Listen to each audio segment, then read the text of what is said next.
All right, good morning, everybody. Wow, sorry, a little hot there. From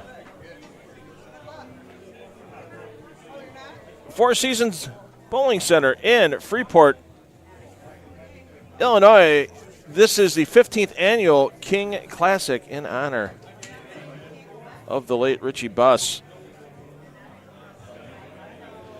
Waiting for a couple of late check-ins. Practice should be starting any minute now, but we want to make sure we have the streams going for you, especially those of you joining us on the 10 of the Deck YouTube channel. We'll start the pair feeds momentarily.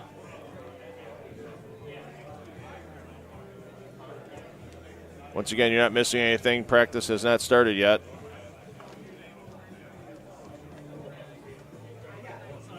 But we will get things underway here shortly. When we get the announcements going, we'll let you know what the pattern is, what else is going on in the event today. So meanwhile, enjoy the random wandering of bowlers here from Four Seasons Bowling Center in Freeport, Illinois, as we get ready for the 15th annual King Classic.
Once again, waiting for practice to start here in Freeport.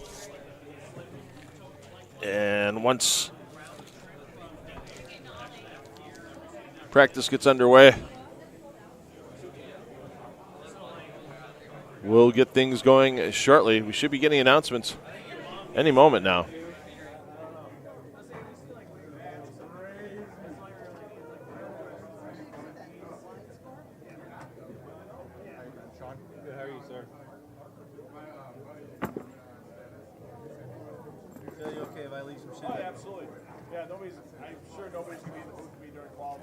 I'll come say hi. Between games or something. How's your mom and dad doing? They're good. They were going to come up, but it's just too far. Yeah, well, hey, they get to watch. Beautiful thing. I'll make sure to give them a shout out.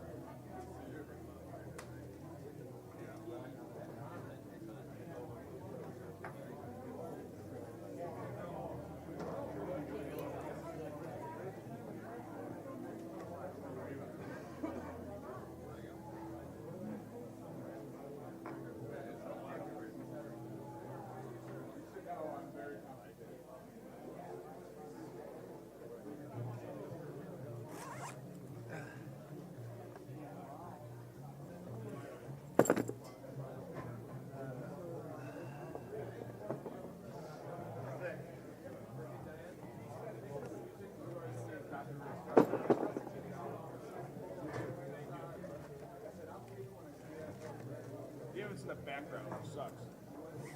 Music. Yeah, damn if you do, damn if you don't.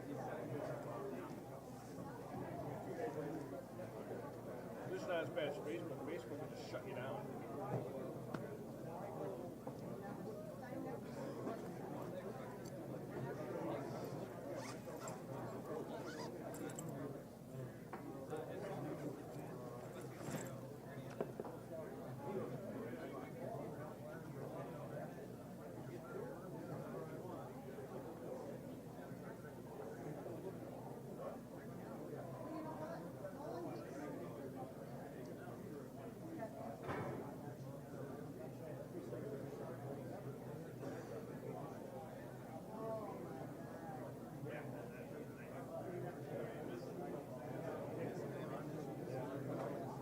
Who is it? Unknown person to be late, Gifford.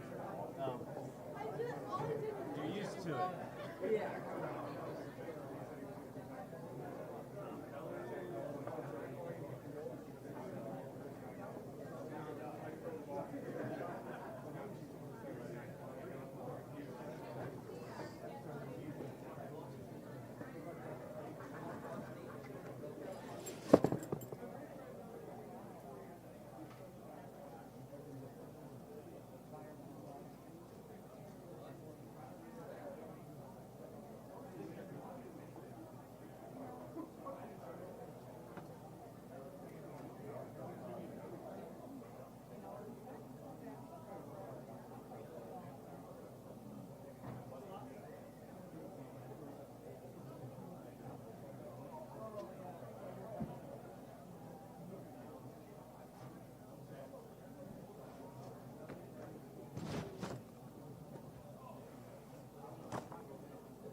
Hey, good morning, everybody. We're just about to get started. Just a couple things. One, Miller Lite is a sponsor today, so if you're going to partake, Miller is a good thing. Second, there will be a ball raffle. They're part of the reason that we have live streaming today, and the prize fund went up significantly this year too. So we will be doing a ball raffle. Buy tickets. It will be a Brunswick ball. If you are a non-Brunswick person, that's fine. Still buy tickets. Buy a lot of them. And also, I get to take the credit for a lot of this, but I don't do much with this tournament. It's all done by Jared Johnson, so I'd like a round of applause for Jared Johnson. And now I give Jared the mic. So thanks everybody for coming. Great field.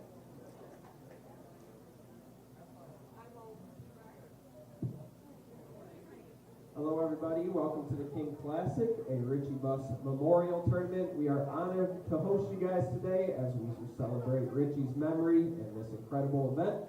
Today we will be bowling on the Kegel Beaten Path version 2 for 8 games of qualifying, followed by a cut to the top 5 bowlers for a TV-style stepladder finals, and that will take place on lanes 13 and 14.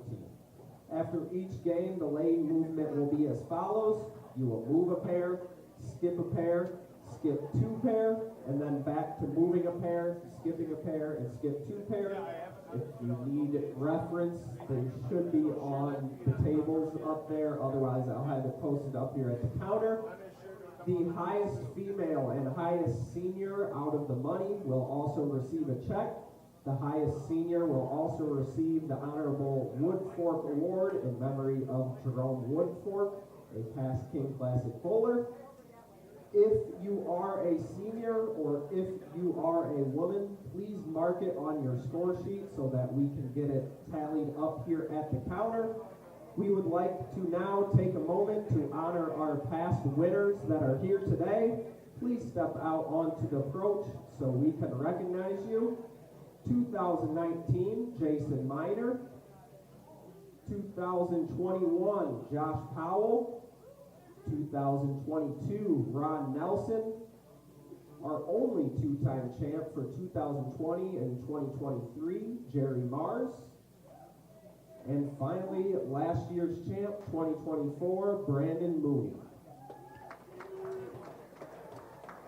A huge thank you to our sponsors today, as my dad was mentioning, Brunswick, the Four Seasons, Jumpin' Joe's, the Freeport Bowling Association, and Miller Coolers. And a very special thanks to 10 on the Deck Productions for live streaming this year's event. Your support makes this tournament possible every year. This is the last call for high game pots. After practice, you cannot get in the bet to win or high game pots. The last call for brackets will be at the end of game 1 and at the end of game 5. If you would like to get in, please stop up at the counter. If you have any questions throughout the day, please don't hesitate to ask me, Fatty, or Darius up here at the counter. We'll be happy to help you. Other than that, thank you guys all for being here, and good luck. Bowlers, your lanes are coming on for 10 minutes of practice.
All right, practice is underway. Waiting on an updated roster. We'll run you through the field here as we go along.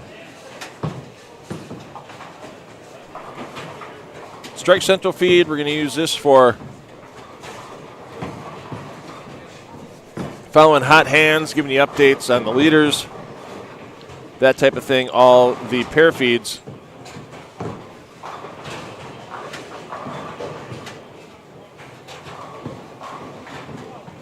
in play, available on the 10 on the Deck Productions YouTube channel.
give you the full rundown of previous high finishers here, winners in the King Classic.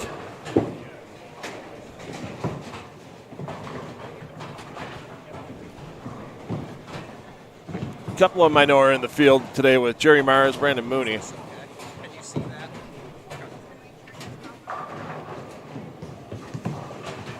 then we'll give you a full field rundown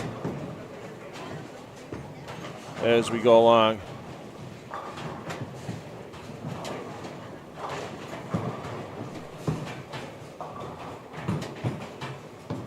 So for those of you watching, we got one pair, 20 or one feed, 21 through 24.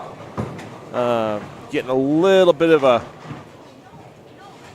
frame skip on it. I apologize for that. We're kind of maxing out the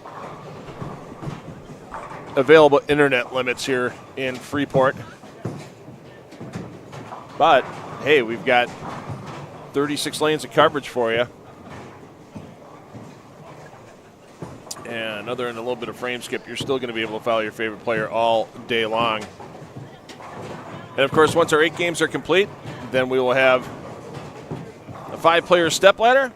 We'll have a short break. We'll start new feeds on YouTube and the 10 on the Deck Facebook page.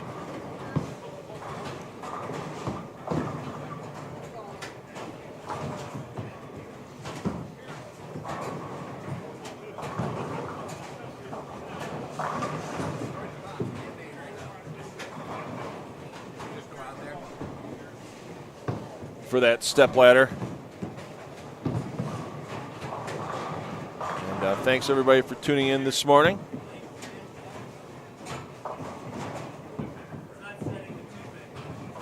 And special shout out to Gino and Diana Rash back home today. Sean's there you see stepping up right now. Bowling on lanes 9 and 10 to start. Couple of PBA Tour champions in the field with Sean Rash and Kevin McCune.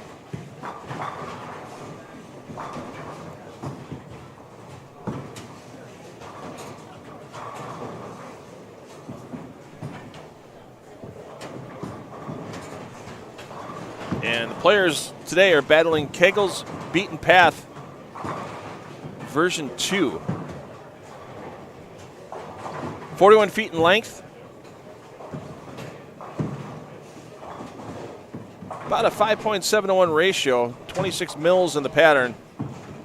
So with 8 games and 6 bowlers on a pair, there's definitely going to be some migration to the left for the right-handers.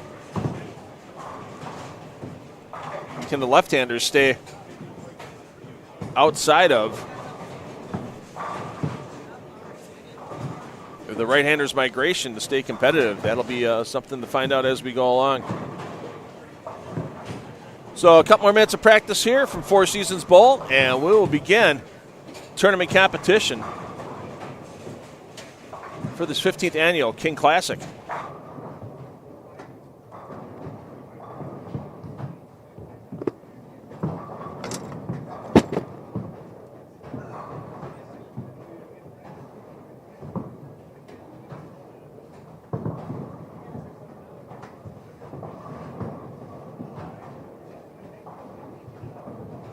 Practice remaining, 2 minutes remaining.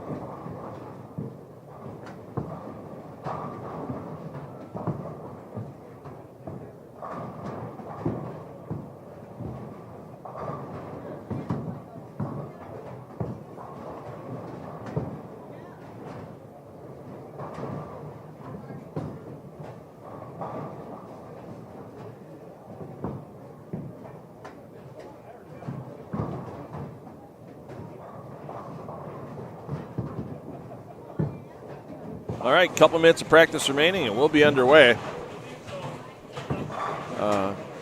Pretty quick on the lane courtesy here with 6 on a pair. I think it's just going to be the standard. Maybe be just 1 lane. I'm not sure. I didn't hear the lane courtesy rule, but I was talking with proprietor Jeff Johnson. He said this whole event usually wraps up by about 4:30. So we'll see how that goes today with 6 on a pair.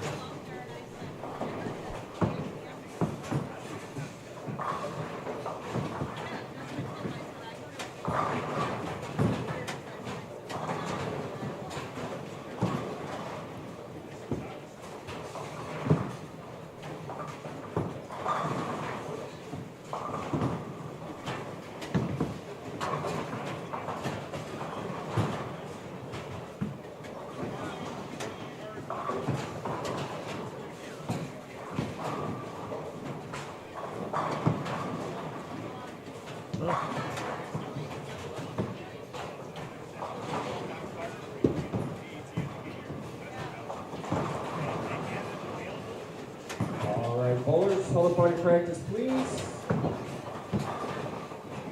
Reset your lanes to the full rack position.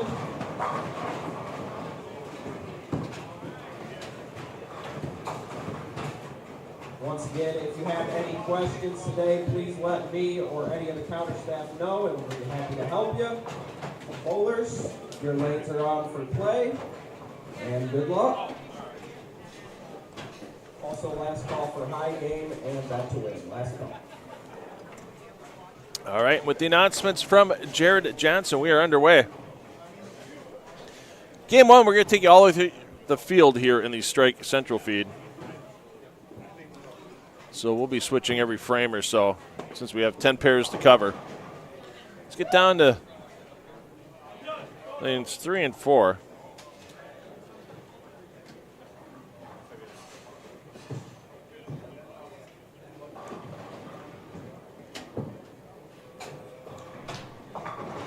Craig Keith, your bowler A. Adam Keith, your bowler B. Steve Boots, your bowler C. On lane 3. Brandon Donnelly, your bowler double A. Quinn Sheehy, your bowler double B. Will Clark, your bowler double C. On lane 4 for your scoring. Okay, so we're going to run through the pairs pretty quick here in game one. If we're going to fill all 100 bowlers in the field, let you know where they're at the start. Also, let you know the skip after each game. So the best thing to do, double tab. Keep the Strike Central feed open, whether you're watching us on Facebook or YouTube, and then open a second tab and then follow your favorite player on that second tab, because we'll give you scoring updates. If players are going for perfect games, we'll follow as many of those as we can. I'm sure we'll have a few today on this pattern. Give you general goings on. And then with the second tab, since it's just ambient audio, you'll get audio from both tabs, and you can follow your favorite player as they move game to game. So, for instance, after game one today, they're just going to be moving a single pair. Moving right next door.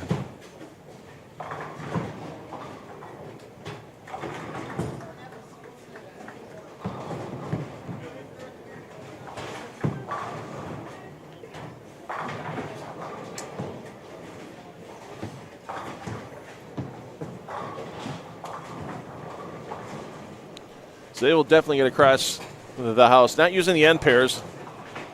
Not using 1 and 2. Not using 39 and 40 here in this 40-lane center. But we do have one pair in the middle, 19 and 20. That will be an open pair. So if bowlers are skipping pairs of lanes like the bowlers you'll see on 17 and 18, they're going to move over to 21 and 22, as 19 and 20 is just being held as a just-in-case pair.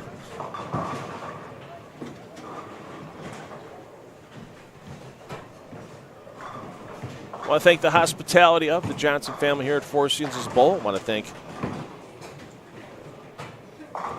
all of our tournament sponsors, including Miller Lite and Brunswick, along with 10 on the Deck Productions, bringing you the live streaming today. Hey, we're not in practice anymore. Come on, graphics department, get on the ball. There we go. We'll let you know what game the bowlers are on here.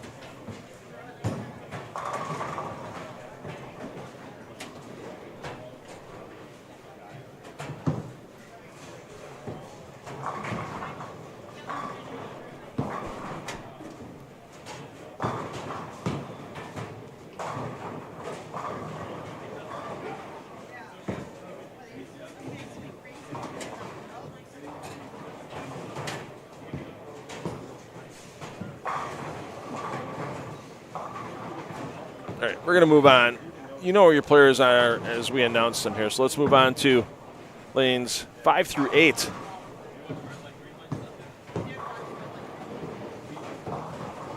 Todd Chell, your bowler A on lane 5. Ron Gwaltney, your bowler B. Chris Miller, your bowler C. On lane 6, Brad Hebby, your bowler A.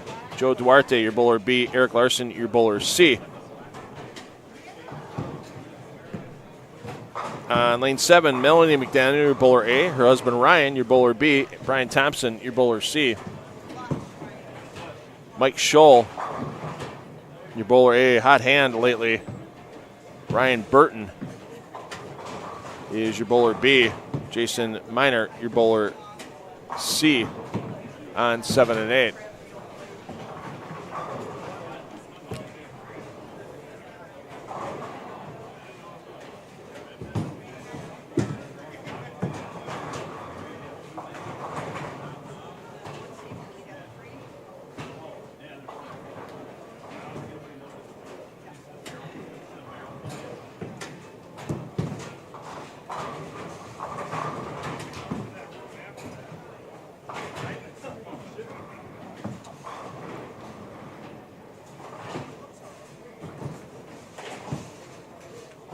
Ryan Burton was both your PBA Midwest Region Player of the Year to go with a Rookie of the Year award, so double dip for Burton. Burton out of Michigan City, Indiana.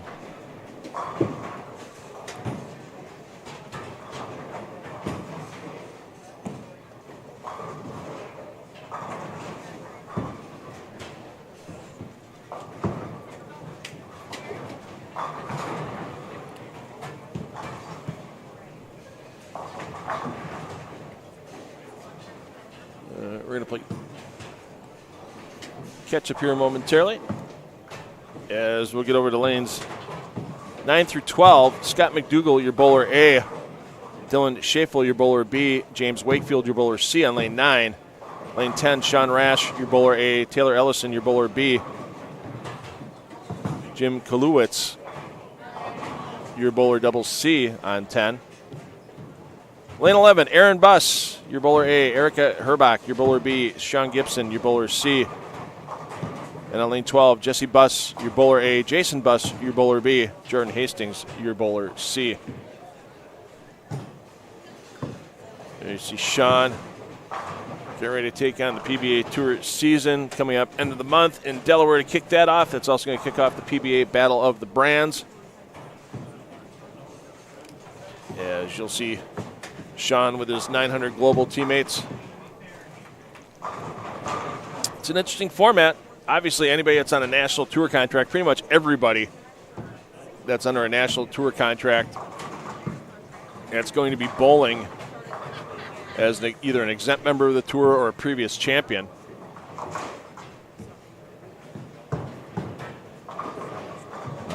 On their company's teams. Only 2 of the 71 players eligible not selected, and that's international players that really aren't going to bowl a lot of events.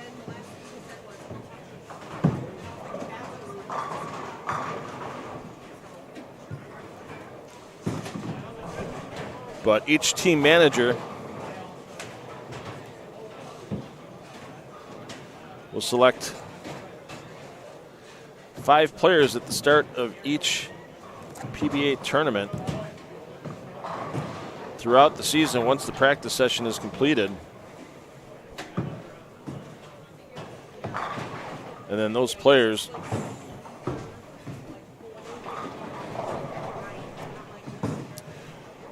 off the points earned that week for their standard PBA Tour points, whether it's a Tier 1 major, Tier 2 standard, or Tier 3 animal pattern event at the World Series.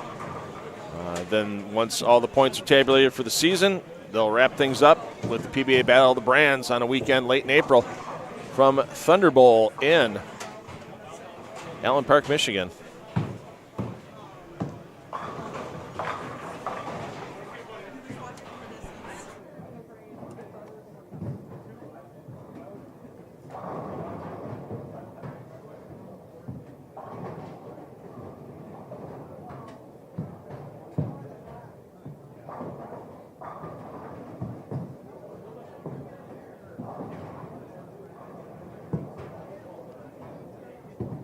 $1,500 is the guaranteed first place prize today. We should have a full prize list out as the morning goes on. Jared Johnson and his assistants with this tournament doing all the calculations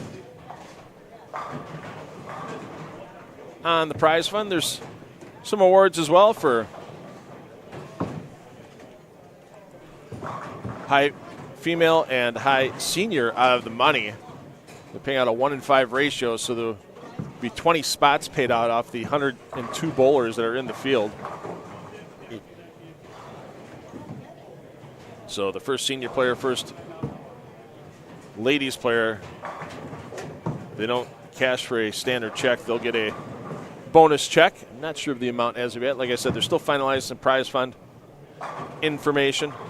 You always got to make sure all the entries are in. You always got to make sure everybody shows up.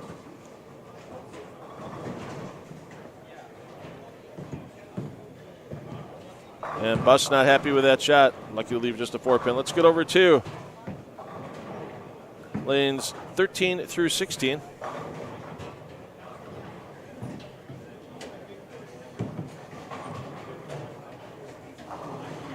Derek England, your bowler A on 13. Gary Camas, your bowler B. Bobby Habetler, your bowler C.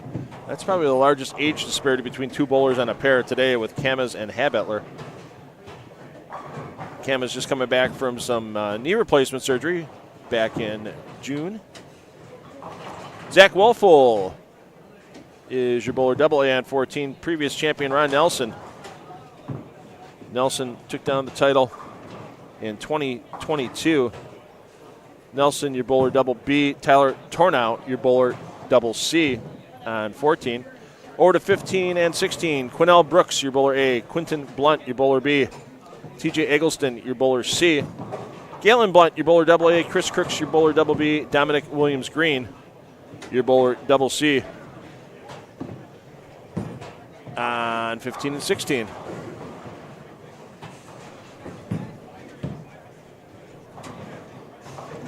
Thanks, everybody, for joining us this morning. Do us a favor, whether you're watching us on Facebook or watching us on YouTube, share on your social media that this great event with the King Classic is available for everyone to watch for free today, thanks to our sponsors with Brunswick Bowling, Miller Lite, and 10 on the Deck Productions.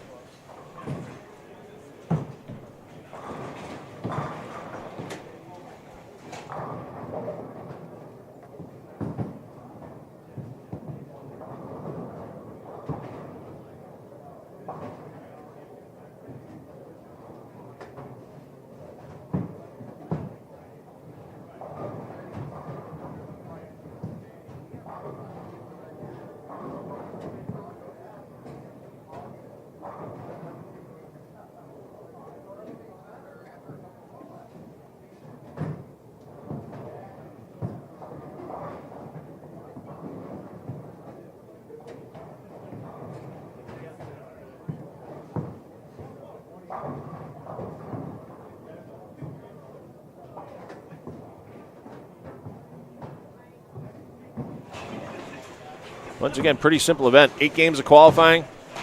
Cut to our top 5 for the step ladder. Step ladder will be 15 to 20 minutes after we end the qualifying streams. As the pair you see on 13 and 14, that will be the pair used for our championship match a little later today.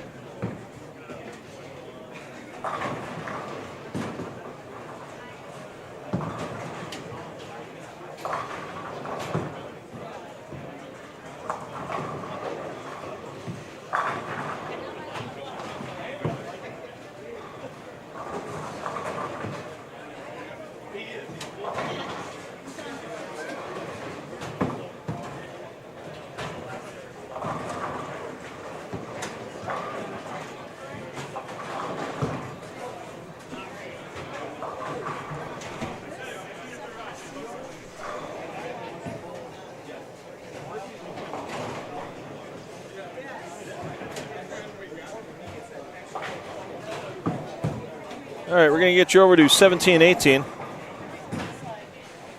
As 19 and 20 is the Justin Case pair. 17, Chris Hill, your bowler A. Tony Oliva, your bowler B. Brent Weir, your bowler C. Tristan Albrecht, your bowler double A. Dakota Salonka, your bowler B. Nathan Michalowski, your bowler C. Double C, I'm sorry.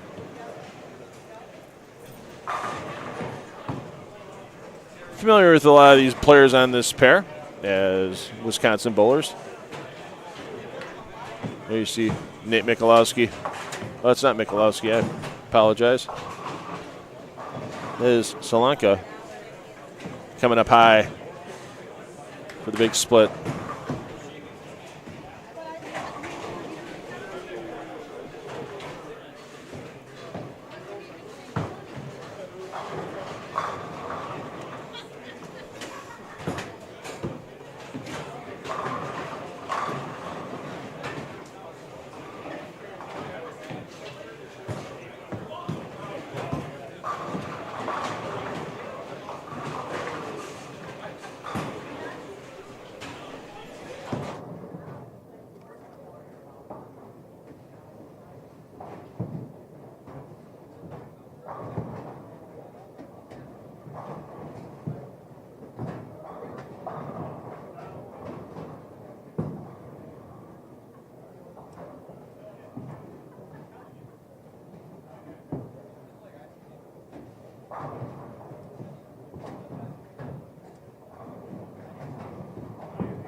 All right, we're going to take it over to 21 through 24.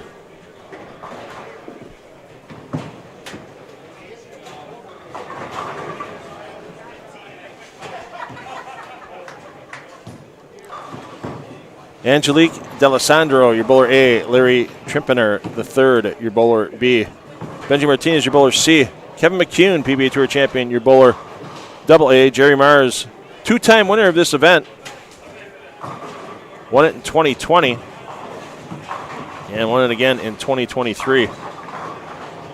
And Eric Pollack on 21-22, Pollack, your bowler Double C. Bridget Jacobs, your bowler A on 23. Tim Jacobs, your bowler B. Johnny Davis, your bowler C. Brandon Mooney, your bowler Double A. David Cole, Double B. Zach Carter, Double C on 23 and 24.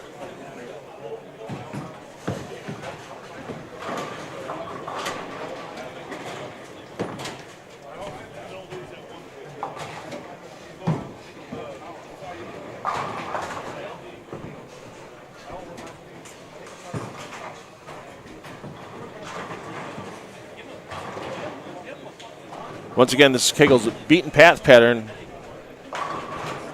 version 2 of the pattern, as Kegel updates all their library patterns every couple of years. 41 foot in distance, ratio is about 5.7 to 1. Volume's about 26 milliliters, 17.5 of that on the forward pass, 8.5 on the backwards pass.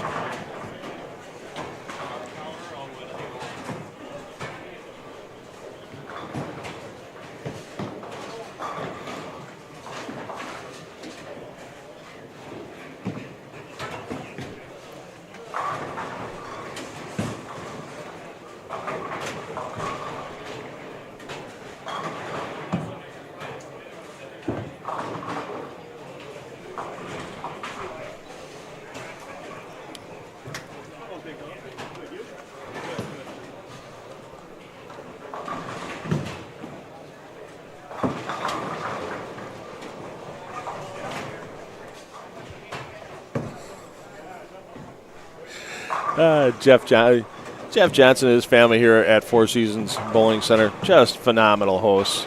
They do a lot for players here in the northwestern part of Illinois. We've got players, we got players coming in from all over. We got players coming from Wisconsin, from Iowa, from Illinois, from Indiana, from Michigan to honor Richie Buss in this 15th annual King Classic.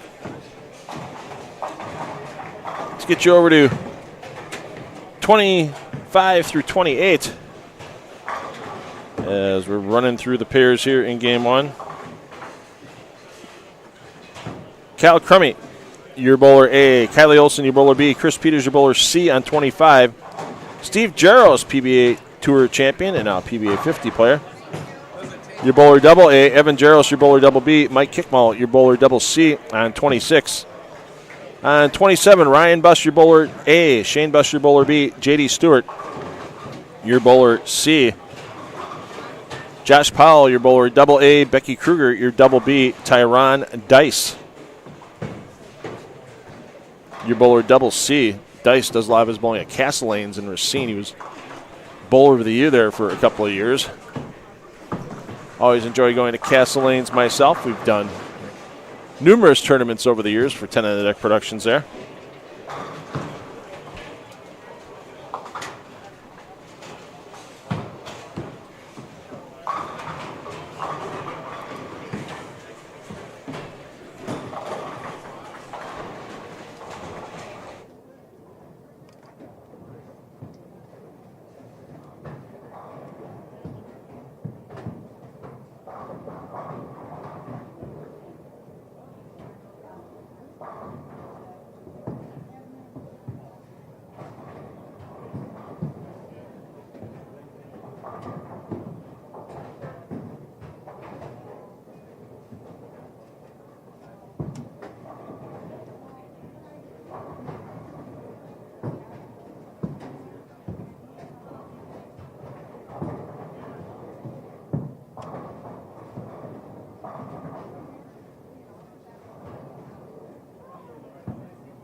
All right, let's head over on 29 to 32. Bobby Jekyll, the big man from Michigan, is your bowler A on 29. Dale Nikos, your bowler B. Bill Mont, your bowler C. Brandon Pericolasi, your bowler double A. Darren Bloomquist, your double B. Eric Roberts, your double C on 30. On 31, Corey Roktishel, your bowler A. Michael Long, your bowler B. Chase Simmons, your bowler C. Anthony Ivanovich, your bowler double A. Jason Shinierla, your bowler B. Pardon me, Shinierla double B. Andre Minert, your bowler double C.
All right, let's move along here as we're approaching the end of game one. So we're for 33 to 36. Only one pair of lanes in play past this feed. Brad Snell, the timeless, ageless Brad Snell, your bowler A. Eric Snell, your bowler B. Mike Ruther, your bowler C on 33. Jeff Snell, your double A on 34.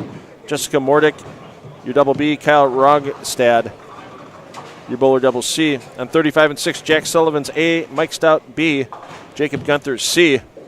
Roger Hartford, your double A. Seth Lehman, double B. Ryan Zagar, double C.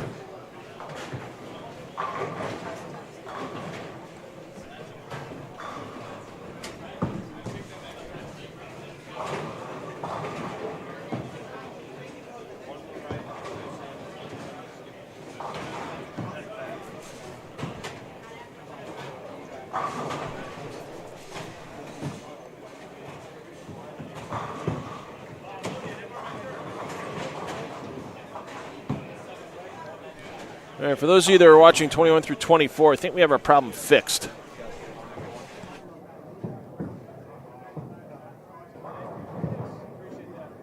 I didn't know if you were no, I've been running around. I had to fix an issue. All right, let's get down. We got a chance for 300 here on 3 and 4. Brian Thompson will be stepping up on lane 8.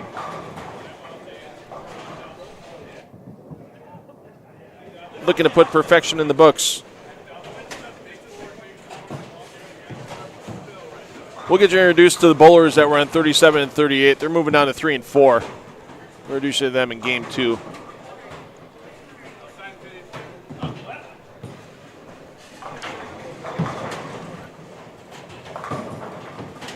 And Thompson can't get the 10 to go on the high hit. Gets the 4 to trip, so a lot less of a chance for an open frame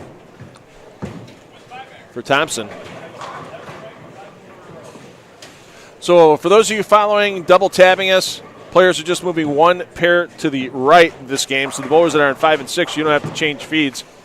Bowlers in 7 and 8, obviously you'll go to the feed for 9 through 12 as 1 pair to the right. Once again, we'll update you at the end of every game where bowlers are moving to, so it gives you a great reason to make sure you're double tabbing us here.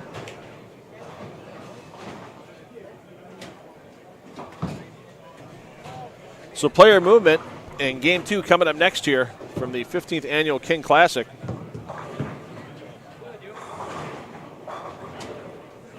From Four Seasons Bowl in Freeport, Illinois. I'm $2 Phil Brylow, bring you through all the action. Maybe we'll get a player or two to stop by as they make the pass through our booth area. If not, I'm sure we'll have a special guest or two during the stepladder finals a little later this afternoon. Player movement, game 2 coming up next.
We'll get you scoring updates when it comes out of the tournament office.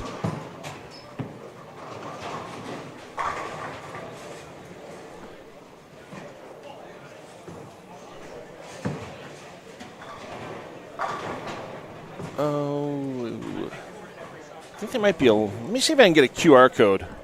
See if that helps. Everybody can go on their own then and check out the standings.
There's a man who's in the PBA Hall of Fame, Steve Jaros. Hits a lot of PBA 50 tour events when he can. Also occasionally hits the PBA 50 regional tours.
All right, so when the scores and standings come in, I'm going to pop up this QR code now. I'll have something for you a little cleaner in a little while. But there's your QR code for scores.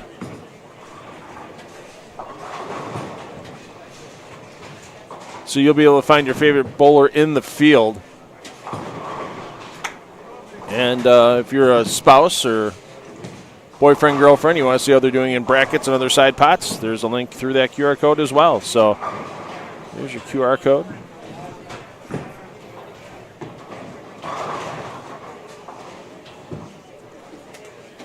Let's get you down on the bowlers we didn't get a chance to introduce earlier. Down on 3 and 4. They started on 37 and 38. Andrew Jensen, your bowler A. Kimberly Jensen, your bowler B. Alex Pike, your bowler C. Kai Nitschke, your bowler double A. Ethan Jones, your double B. Dan Gifford, your double C. Here on 3 and 4.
Once again, those of you looking for that QR code for updated standings, there it is in your lower right-hand corner.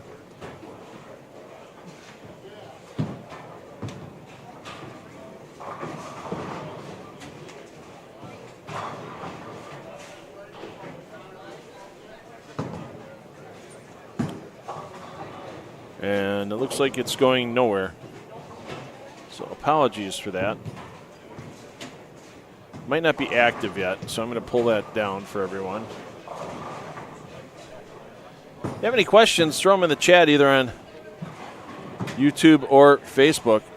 Thanks everybody that's tuned in so far this morning. Let's take a peek over. Let's file through at some of our PBA Tour players that are in the field this morning. Let's start with Sean Rash. He's on 11 and 12.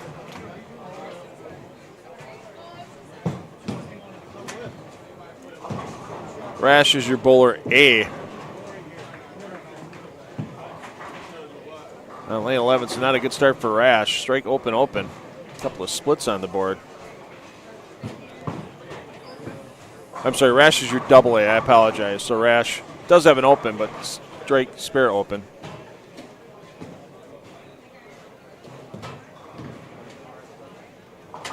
Scott McDougall's your A, Dylan Schafel your B, James Wakefield your C on 11, Rash your double A, Ellison your bowler double B, Kulowitz your bowler double C. On 12. 9 and 10 is Melanie McDaniel, Ryan McDaniel, Brian Thompson. Thompson we saw at the front 9 in game 1. Mike Scholl, Ryan Burton, Jason Miner. Your A, double A, double B, double C on lane 10.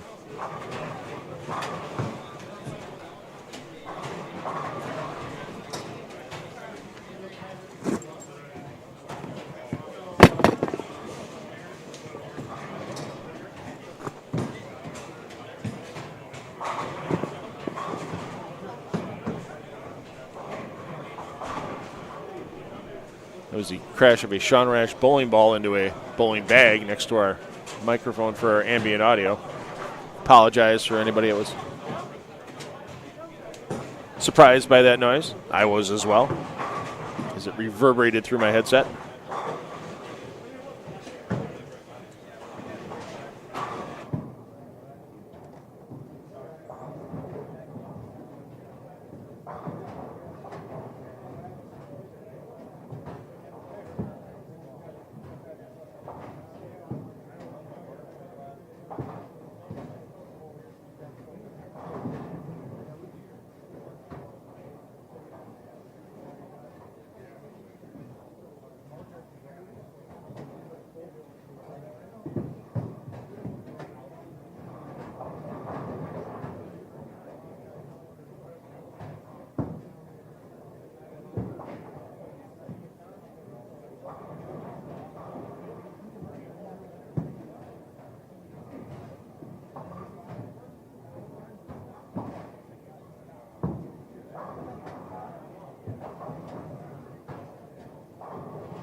All right, so the QR code, I'll pop it up again here for everyone to take a peek at. QR code will take you to the standings. You'll have to click on skip advertisement when you hit the landing page for that.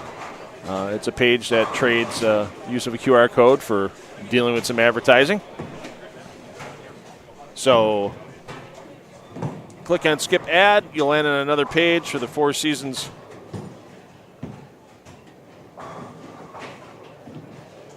tournaments in Freeport, and then you can click on standings or brackets. So if you click on standings, it'll take you on another advertisement. You have to skip it. Let's give you the rundown here. After one game, Brian Thompson ended with 267, so he did not convert the 10 pin he left in the 10th frame. James Wakefield, second, 254. Ron Gwaltney is third, 252. Ron Nelson, former champion of this event. Nelson took down the title here in 2022. Nelson, 248. Ryan Zagar with that same number. Shane Buss, 247. Kevin McCune, 244. Chris Hill, 244. Jordan Hastings, 237. Angelique D'Alessandro, 235. That rounds out your top 10. So we'll leave the QR code up.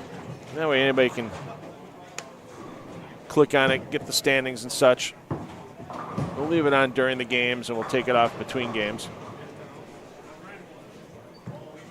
Once again, appreciate everybody that's hit the share button on Facebook, or let everybody know on social media that they're able to watch this great event today at no charge.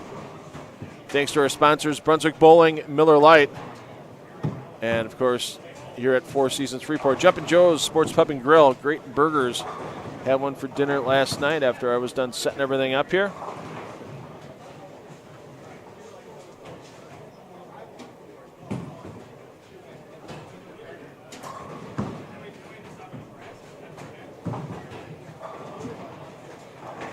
And apologize sometimes when I'm little quiet between commentary for a bit. One-man crew here.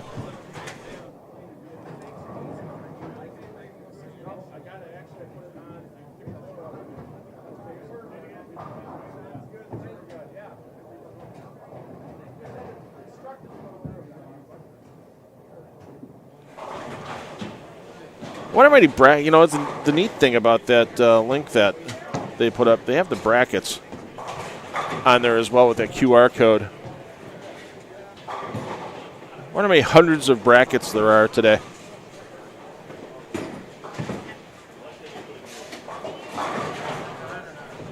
Man, it's a neat optional competition. They do have a bet to win as well. We'll have to get the final numbers on how many are in the bet to win. I believe it was $10 a bowler, so whoever's in the bet to win pot, the highest. I'm not sure. Some tournaments do the highest finisher in the bet to win pot. Some tournaments do it where if the bet to win isn't held on by a bowler finishing first, they carry it over to another event. So we'll check on that with Jared Johnson when we get a chance. My first time here in person at the King Classic. There's been some great champions over the years. I mean, if you're a fan of bowling in the Midwest, you're going to recognize a lot of these names. Rick Kidd, our inaugural winner back in 2011. Jeff Rickles of 11thframe.com. And a great PBA regional champion, along with being a USBC Hall of Famer. Rickles took it down in 2012. Had a nice text chat with Jeff about that yesterday, bringing back some memories. Eric Fritton took it down in 2013. Ryan Keith, 2014. Brandon Biondo, 2015. We'll continue on with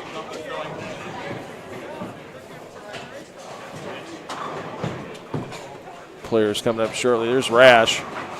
Oh, there you go. Make the move. Oh, thought you had a three-bagger. Sorry, Sean. Solid 9. That's what makes bowling fun. Yeah.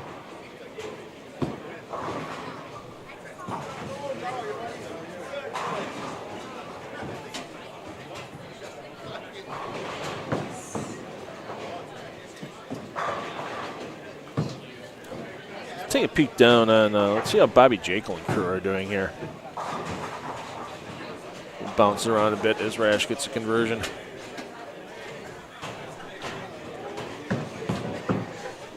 Jekyll, your bowler A on 31 and 32.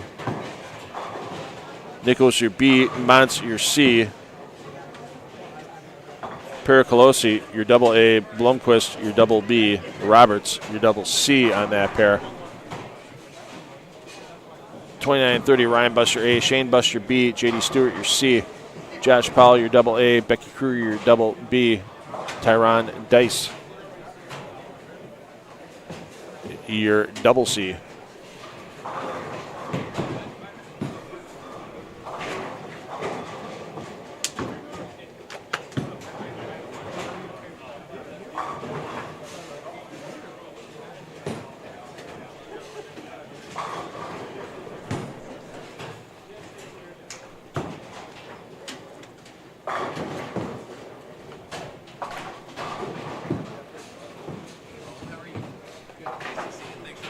On 29 and 30.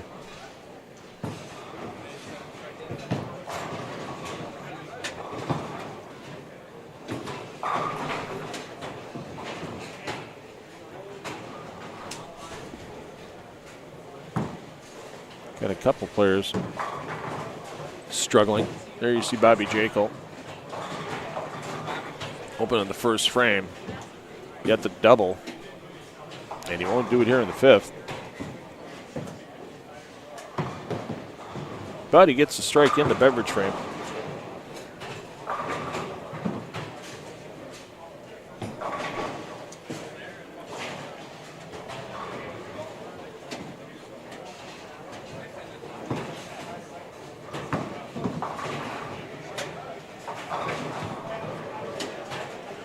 Bill Montz, still assistant pro shop business in Wisconsin. Bill, long time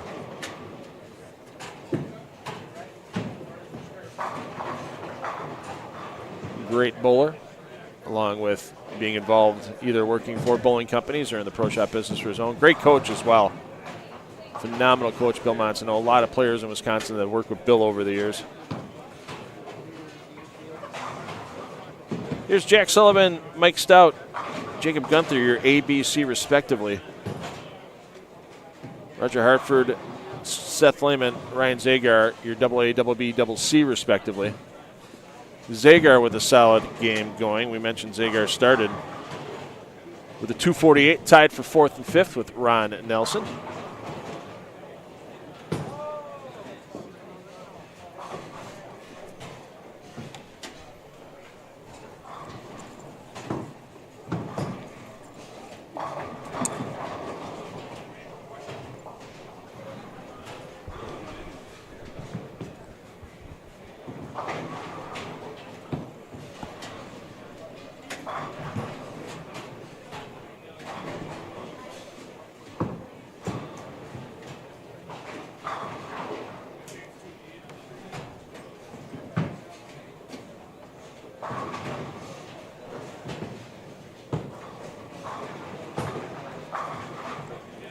Wait for Zagar to toss in the 8th, and we'll go keep an eye on our leader, Brian Thompson. You know, this is one of the great things we have here with the live stream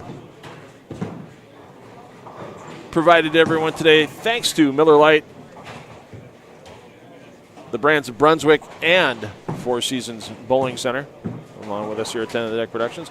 You can watch any player, any pair, all the way through on the 10 of the Deck YouTube channel. All lane pair feeds available. Ryan Zagar, I've known this young man since he was a 14-year-old youth player almost 2 decades ago. It's hard to believe that we've been doing either televised bowling, live streaming, or both here with 10 of the Deck Productions for 18 years now. My goodness. Yeah, we were about a year in when I met Ryan for the first time, and he's overcome some health adversity issues over the last few months. Diagnosed with type 1 diabetes a few months back. He's really changed his diet, changed a lot of things around. And his bowling game shown it. Bowled the Research Regional at Foxview Lanes in Waukesha, Wisconsin, a few weeks back. One of the Research Regionals for the string pin certification by the PBA. Couple of regionals that we live streamed as 10 of the Deck Productions. One from Bluffton, Indiana, from E.J. Tackett's center. Easy bowl. That was won by Kyle Troop. And then after Kyle defeated E.J. in the title match, E.J. took a little revenge on everybody else the next week at Foxview Lanes in Waukesha as Tackett took down that title over his good friend Marshall Kent in the championship match.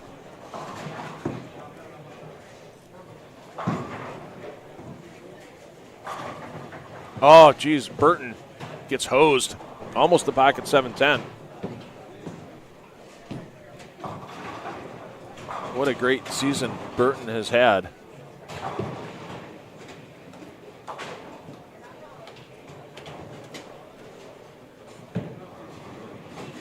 As we mentioned, PBA Midwest Region Rookie of the Year, PBA Midwest Region Player of the Year.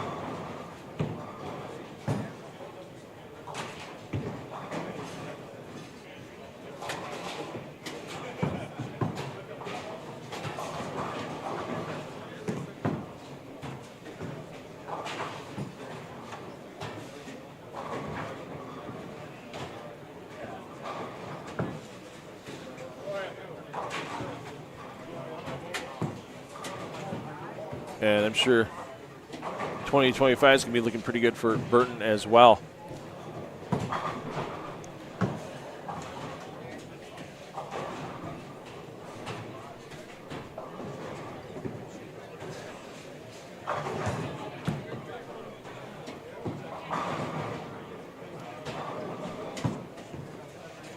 Brash trying to finish strong. You see him on 11 and 12, but everybody's chasing Brian Thompson currently. Thompson, your bowler C on 9 and 10.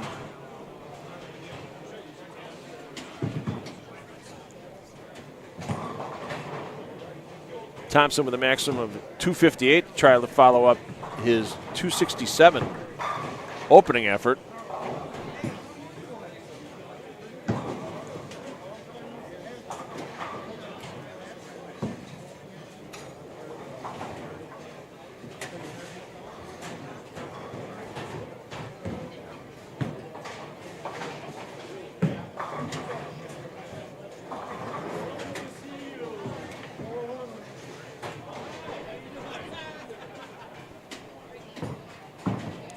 A lot of regional players in the field today, like Burton, Jerry Mars.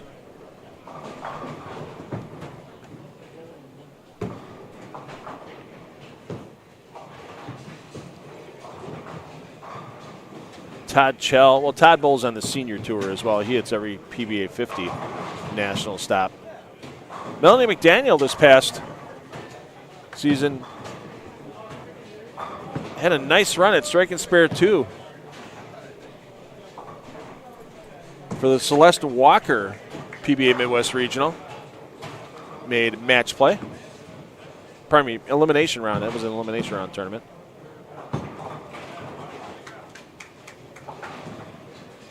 But players like Chris Hill, Nate Michalowski, lots of solid regional players. Tony Oliva has a great record in 2024. Made his first PBA 50 National Tour finals on the Petraglia pattern at the PBA 50 World Series of Bowling.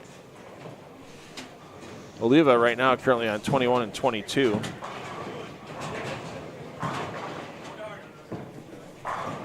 If you want to tune in.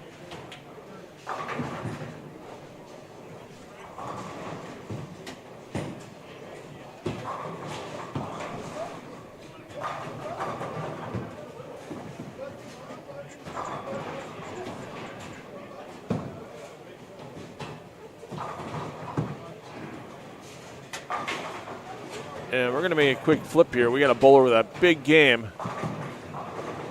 coming up. Let's see if Rash fires first. Nope, of course they're going at the same time. Looks like Seth Lehman has a pretty solid game going. Lehman carries the first two. I'm sorry, that's not Lehman. That is Mike Stout.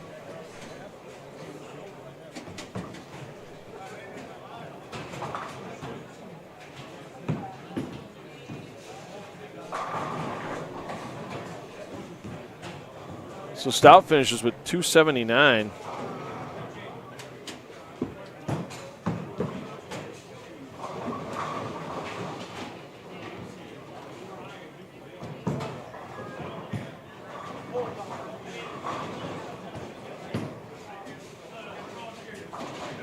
And that's going to help Stout bounce up the leaderboard. It's his opening effort. He just joined the Century Club. He had 160 for his opening game. So, pardon me, 259. Still a good game. Still almost a Century Award.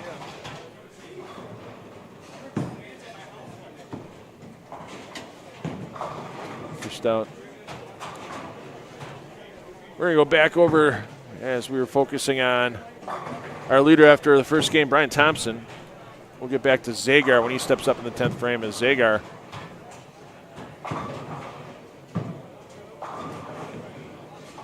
looking at a repeat of his big opening game, if not more than that 248.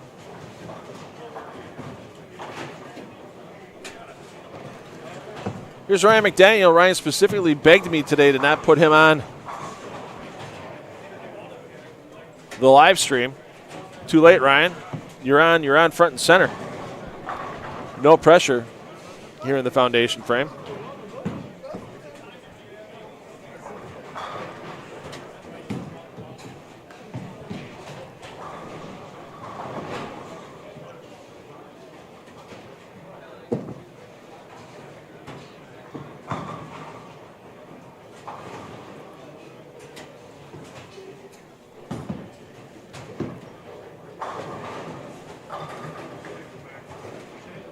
Once again, the QR code in the corner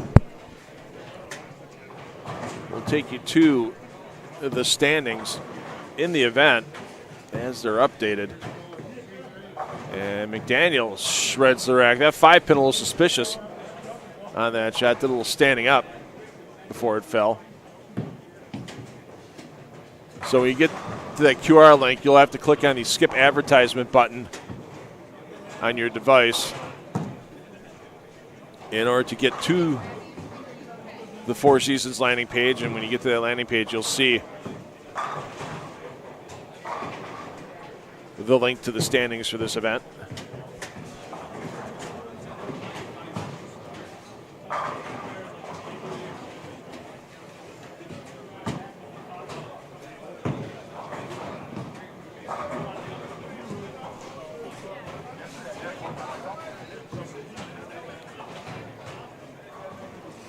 So Rash can get to 236.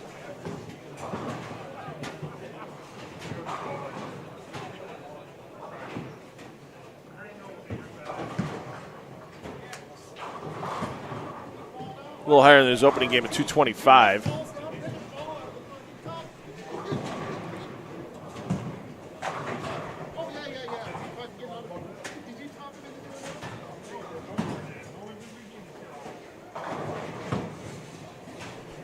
Thompson with the cover.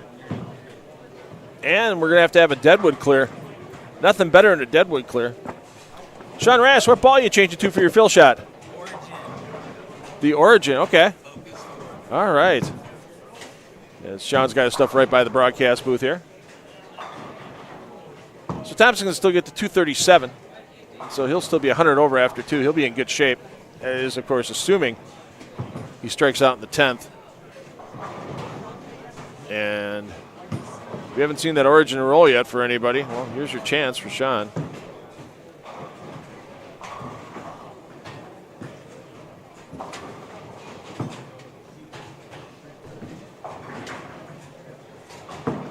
Zagar did finish with 279. So that's going to vault him past Thompson. We may have a new leader after 2.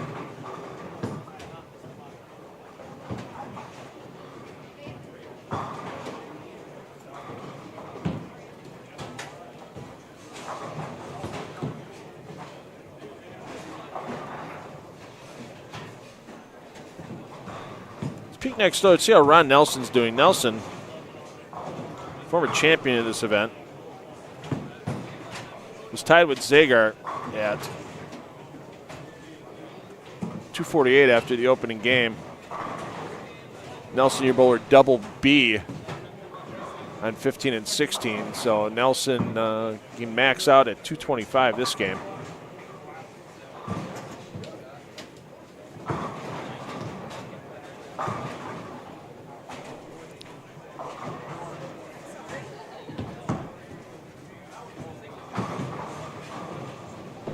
So after this game,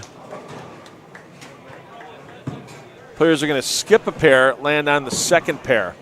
So 13 and 14 will go to 17 and 18. 15 and 16 will go to 21 and 22 because 19 and 20, as you can see, is dark, being left open in case of emergency.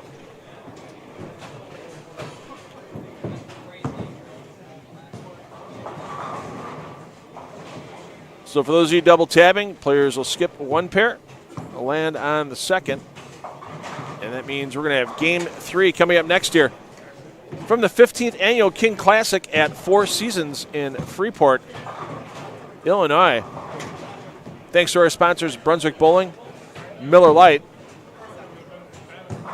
Jumpin' Joe's, and Four Seasons Bowling Center.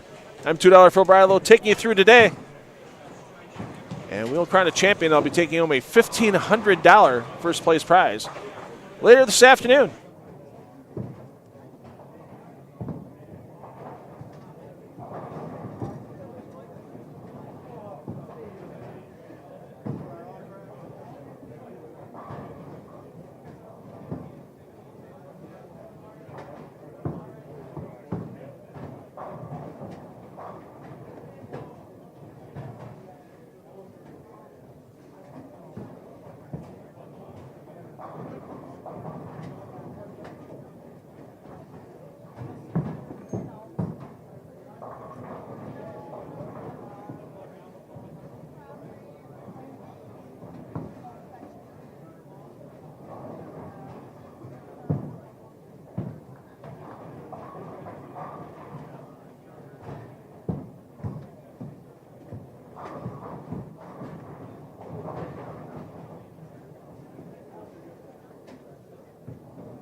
All right, we got some players finishing up game 2 with Boots and Company on 5 and 6. They're going to move to 9 and 10 after this game.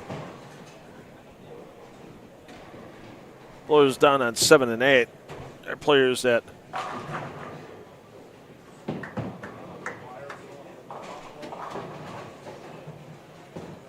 start on 37 and 38 with Jensen, your bowler A of the Andrew variety. Jensen of the Kimberly variety, your bowler B. Alex Pike, your bowler C.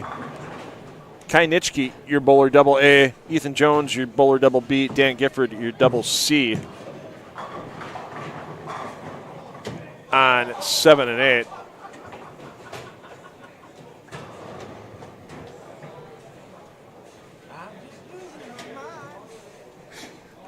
Being serenaded by Sean Rash every time he gets a bowling ball. I wouldn't say he's got a great singing voice.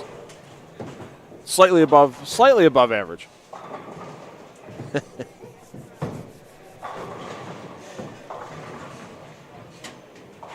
Sean, a busy man. Lots of clinics coming up in 2025. If you haven't liked Sean's fan page, you never know when there might be a clinic near you. They just had one in the greater Chicagoland area during the week between Christmas and New Year's. Nice combination of a clinic and a Pro-Am tournament. It's always a good thing to have. All right.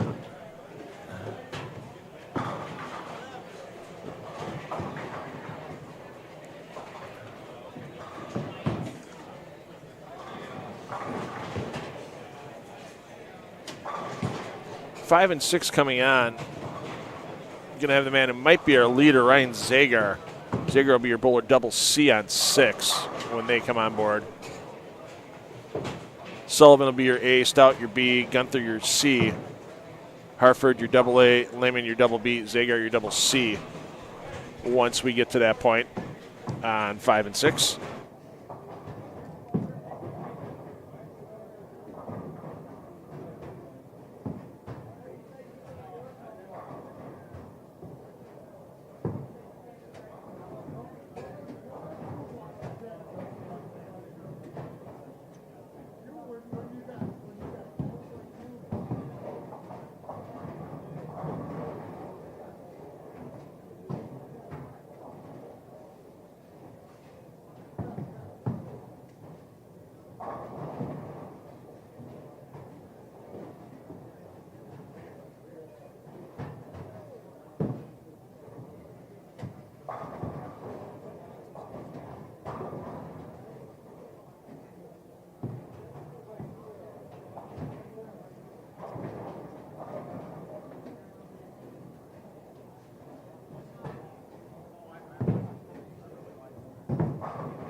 While we wait for Zagar to get underway here, let's take a peek at a couple of players.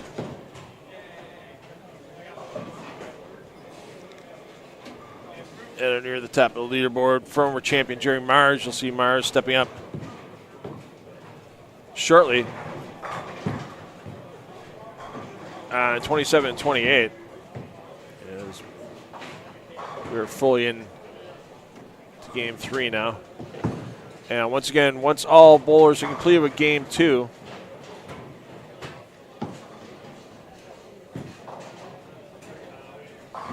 you'll be able to use that QR code to get updated standings.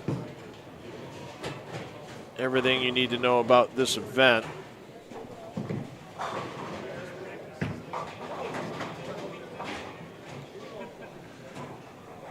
There you see the only player to win this tournament twice in its 14 previous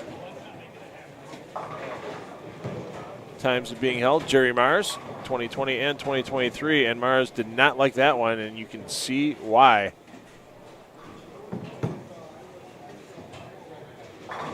Nikolowski stepping up here. It's one of those times where you kind of go to yourself, do you really want to be up there after seeing split? As Mars throws that one away.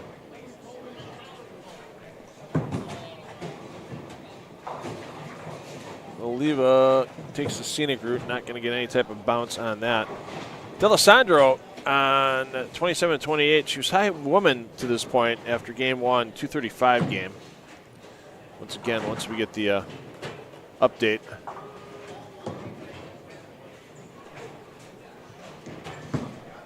After 2, we'll share that with you. Otherwise, click on that QR code and you can bring it up yourself.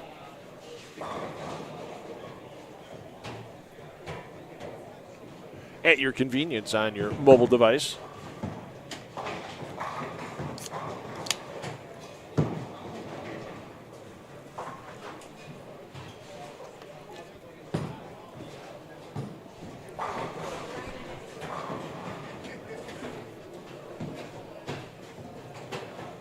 So again, 20 bowlers will get a paycheck off the prize list today. There will also be prizes given for the high senior out of the money.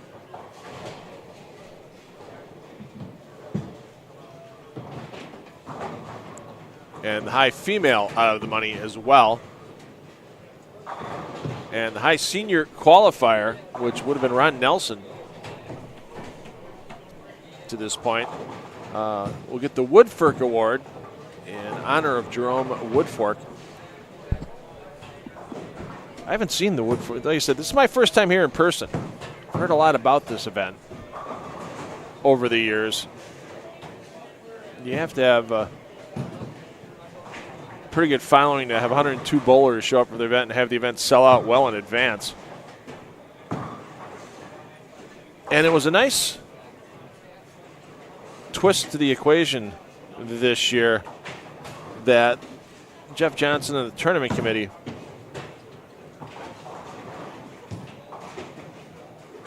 had some bowlers donate spots to bowlers that might not normally bowl this event.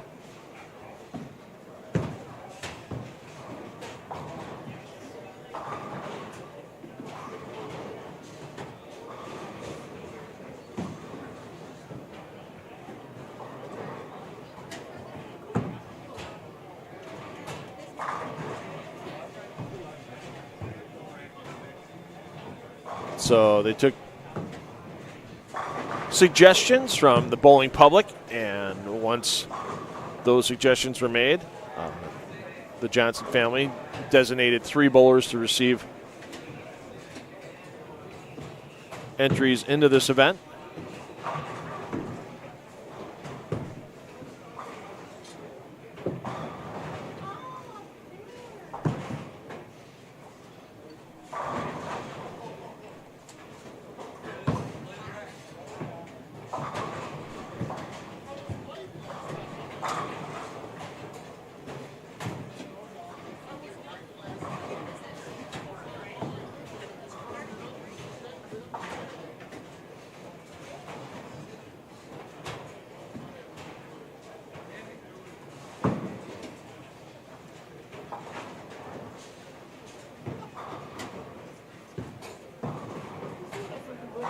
thought I saw the news of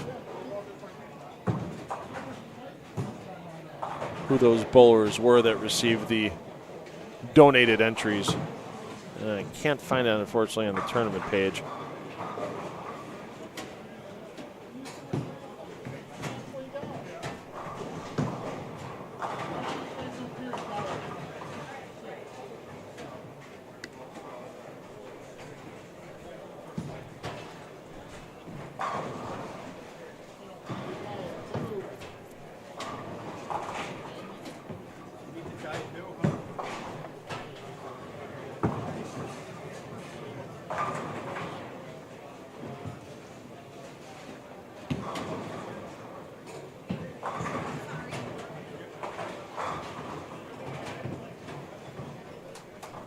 Take a peek. We have an update on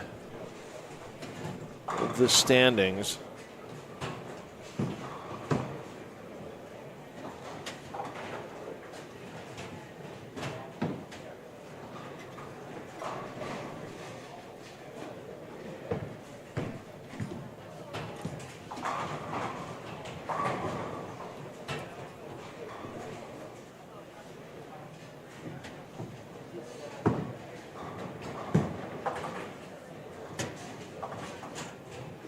Nope, still in game one, unfortunately. So as soon as we can get you that update, we will.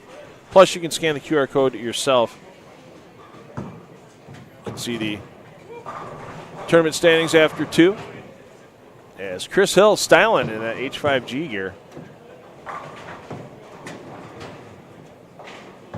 want to thank H5G for everything they've done for 10 on the Deck Productions with bringing back bowling on TV in southeastern Wisconsin. For those of you watching today that might not know that we have a local bowling program. We kind of revamped the bowling show from back in the 80s and 90s in southeastern Wisconsin. It was called simply The Bowling Game. We're calling it the Brew City Bowling Show. They bowl a 7th, 8th, 9th, and 10th frames. On TV, it's teams of 5. And we just taped our season finale for season 1 at Holler House, historic Holler House in Milwaukee. And that'll air on January 18th, and that'll be live on the 10 on the Deck Productions YouTube channel on January 19th. Then we'll take a couple of weeks off, and we're going to come back in season 2, February 5th. We'll be starting with that.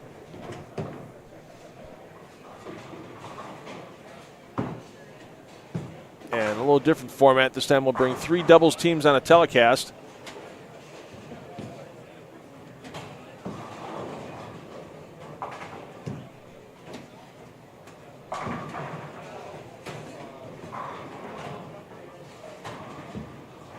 And with those 3 doubles teams,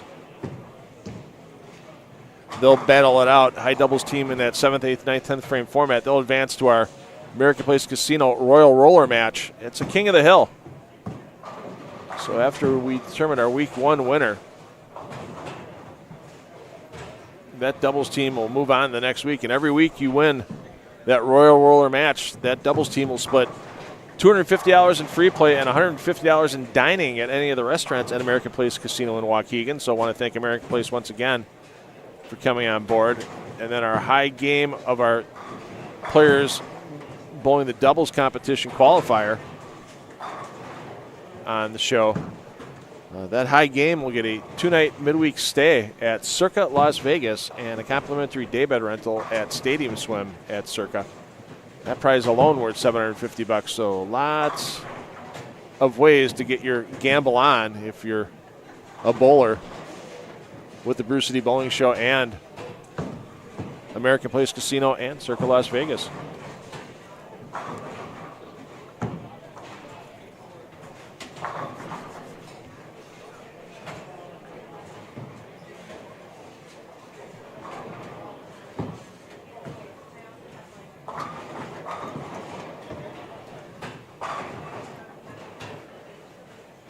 Waiting on Zager and that team to start. There must have been a little technical issue on 5 and 6. We want to make sure we follow our potential leaders here. So that's why we didn't have a scoreboard update after 2. So we'll have that shortly. The QR code is going to come in quite handy for you. To track your favorite player in the standings and to see how much money they're taking down in brackets as well. There's a link to the bracket standings.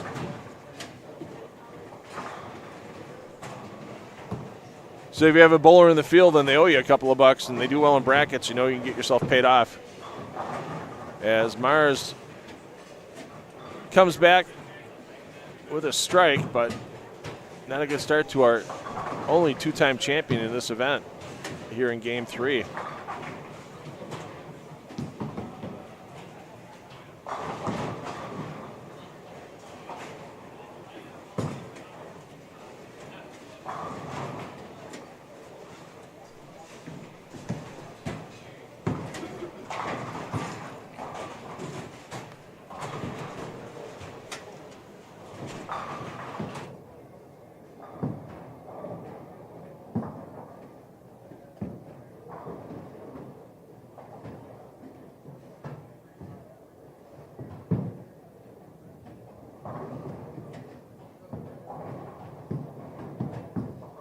Just a bit outside there.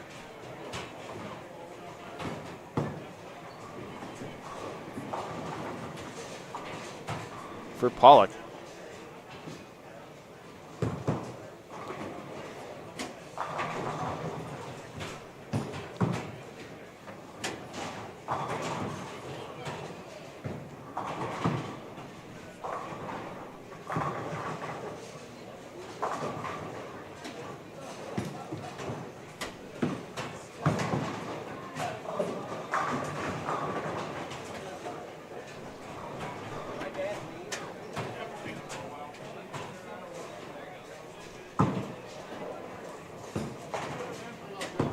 McCune, Nuke gets half.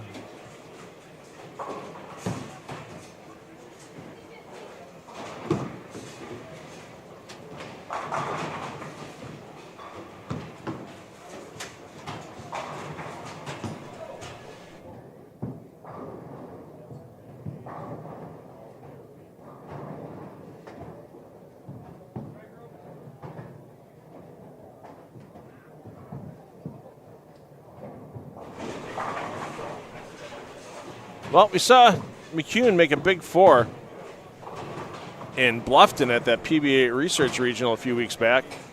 No bounce out of the pit on the 6, 9, or 10. And no doubles in an open frame through 5 for a 2023 PBA Players Championship champion.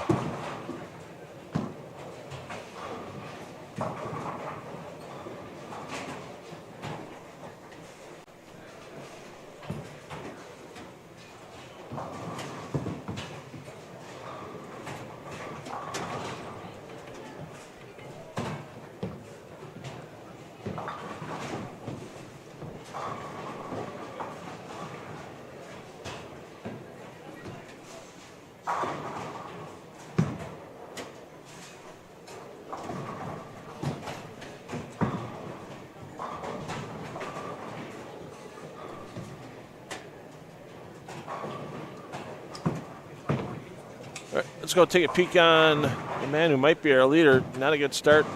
2-4-10 for Zagar to open up his Game 3. Almost got a lucky bouncer out of the pit. Had a 2-pin teased Zagar a bit. And your standings for 2 games are complete. And we've been watching our number 1 and number 2 bowlers with Ryan Zagar and Eric Pollock. Zagar at a plus 127 total, 527 for 2 games. Pollock, 506. We missed out, unfortunately, on Pollock's 300 game in Game 2. Apologize for that. But sometimes I'm down behind 11 and 12 in the booth, and I'm a one-man production. Got to keep the costs down for these proprietors to bring us in. As much as I'd love to have a little assistance, especially yesterday after spending about 9 hours wiring everything and setting everything up so we can cover 36 lanes for you today. So Zegart at a 527 total, or plus 127 using the PBA plus minus scoring system. Pollock plus 106. Jordan Hastings plus 105. In third, Gifford plus 97. In fourth, Brian Thompson, our leader after game one, finished at 223 in game two. Still leaves him in the top 5 at plus 90. Jack Sullivan, 259 game in game two, puts Sullivan at plus 83. Ryan McDaniel, 268. We teased about showing him on air. I think we showed one of his few non-strikes that game because he had 268 to get to plus 79 in seventh. Kevin McCune on games 224 and 227 at plus 71. Tied for 8th and 9th with Angelique D'Alessandro. And 10th place currently at plus 70, Ethan Jones. Other notables in the field, past champion Ron Nelson at plus 62. Sean Rash, plus 59.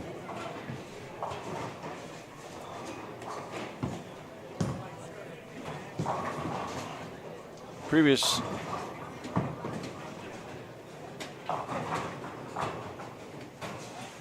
no, he was not a previous champion. Craig Keith not a champion. His son Ryan took this down in 2014. Craig Keith currently one of 4 seniors in the top 20. 20th is the last cash spot.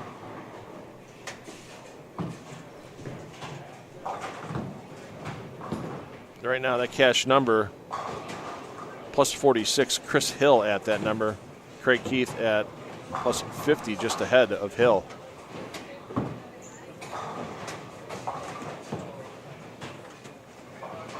Once again, that QR code will provide you with full standings updates as we work our way through Game 3 of this 8-game qualifying block.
Let's get you over to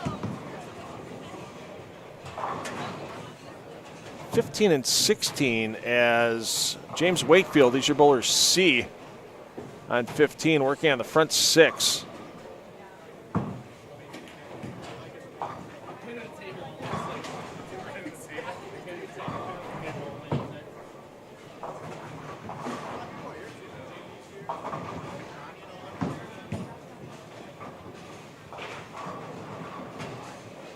It might not be the front 6, but he's got a good game going.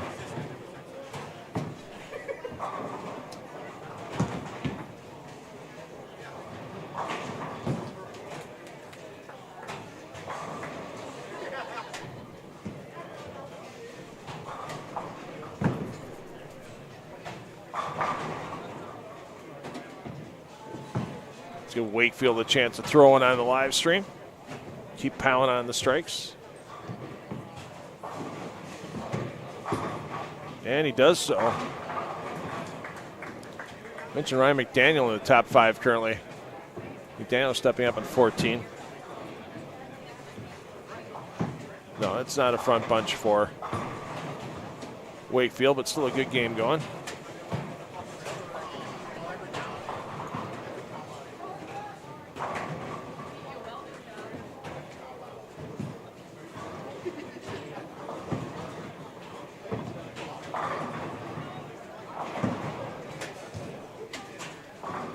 Take a peek at another PBA Tour champion here in a moment.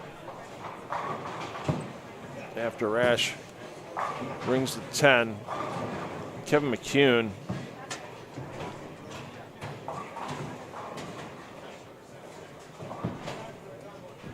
McCune will be your bowler double A in 27 and 8. Not having a good game at all at this point.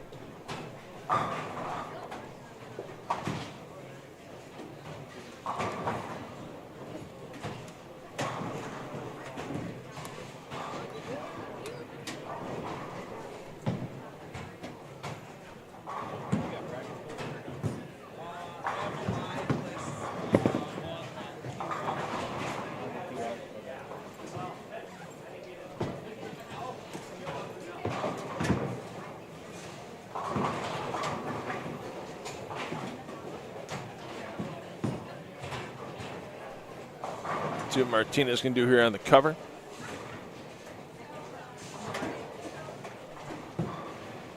Gets her done. Let's go back down. Zagar, after his first frame opens, bounced back with a 3-bagger. Each bowler double C on 5 and 6.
Be a bit before Zagar is up. We'll check in on Pollock here. Pollock is your double C on 27-8. Pollock currently in second after throwing the first 300 game of this event in game 2.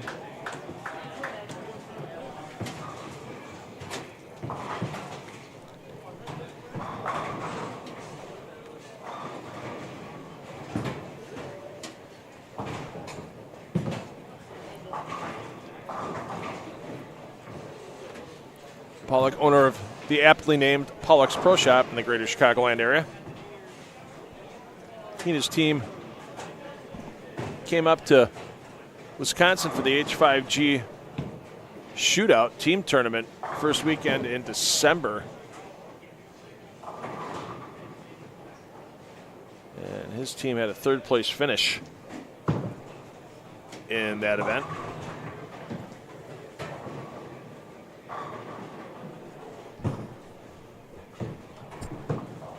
As a team captained by Dave Barris took down the title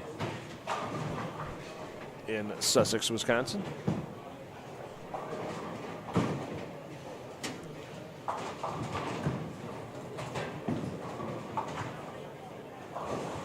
Thanks, everybody. It's mashed that share button this morning. It's appreciated. Thanks to those of you that saw we posted in the official, unofficial Pro Bowling group.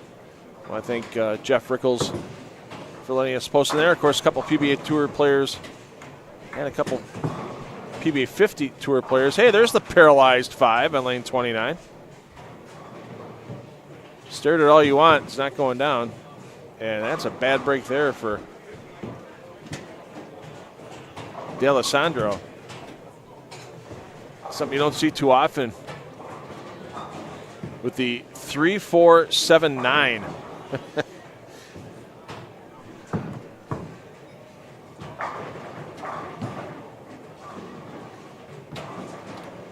Checking the record books for D'Alessandro. She is probably shooting this for the first time in her bowling career. Odd that you take out the... Oh, no, they corrected her score, so it is just a 4.79. Okay, I thought the 3-pin was there with it.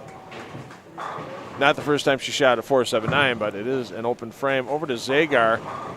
We mentioned he's on 4 in a row now after his first frame open. We'll stay here as Pollock, man, currently in second. It's going to be finishing off this third game.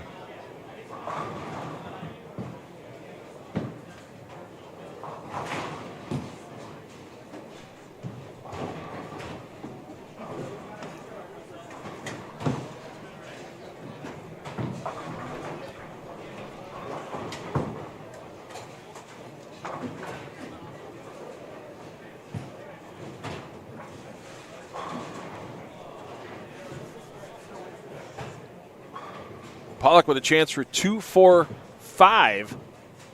Some bad counts early in the game.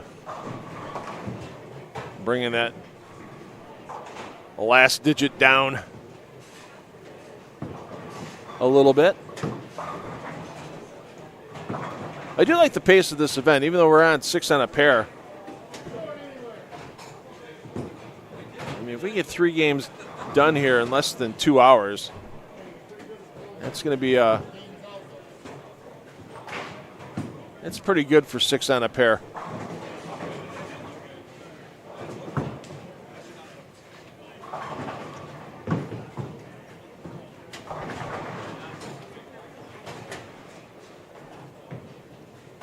So figure we should be starting the step ladder 4:30-ish.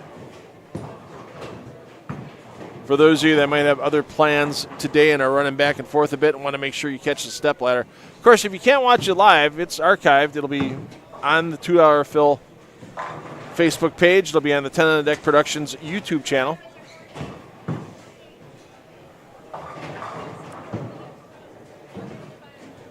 For you to view at your convenience.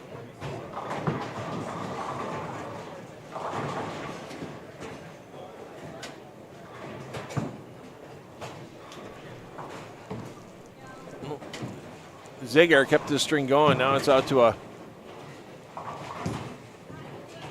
5-bagger.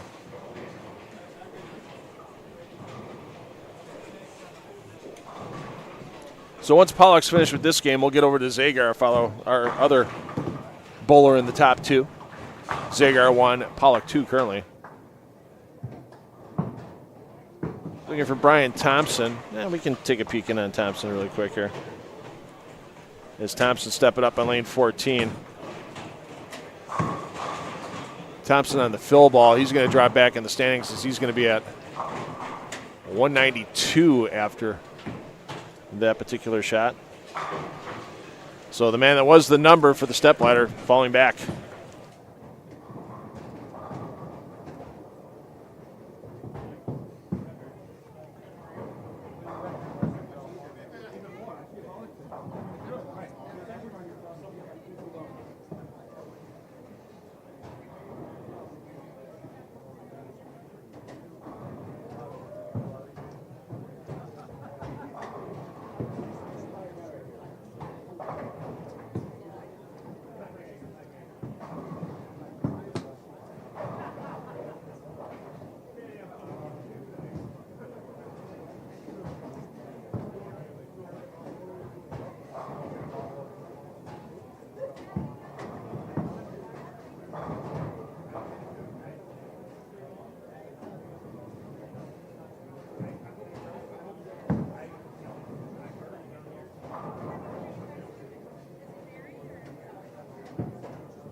So Mars struggled early, looking to get up in the 220s. If he can get a couple of strikes here in the 10th.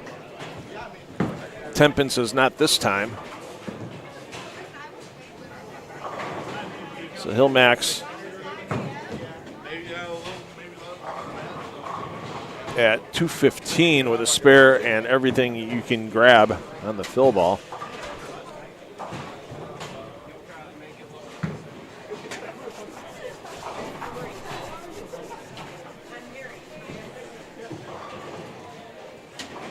As Mars makes the cover happen.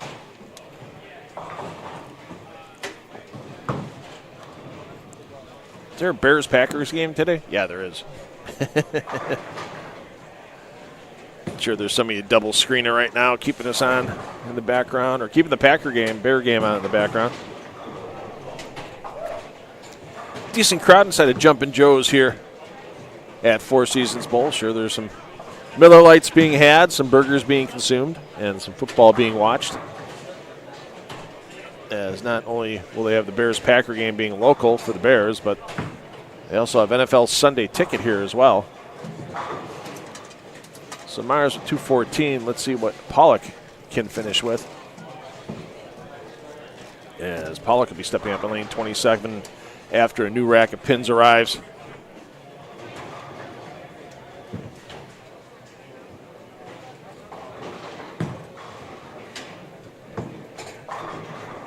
Zager is getting ready to step up for his 7th frame. Zager is going to fire first. We'll get back to Pollock momentarily.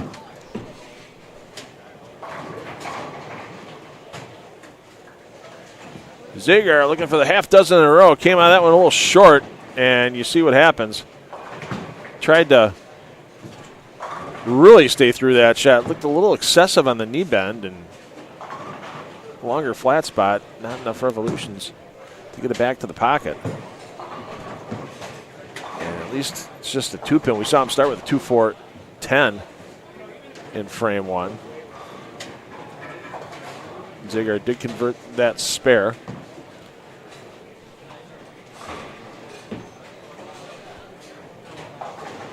Can't wait for the step ladder once we're through with qualifying. Top 5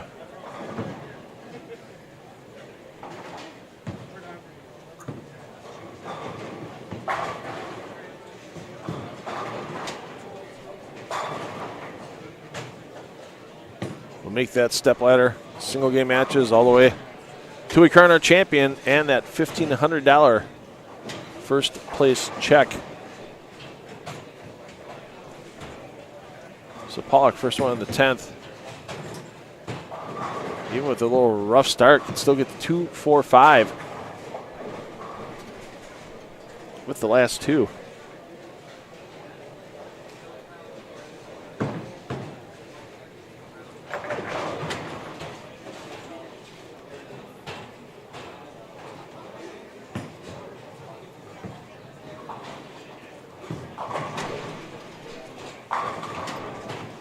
Oh, the 7 falls late for Pollock.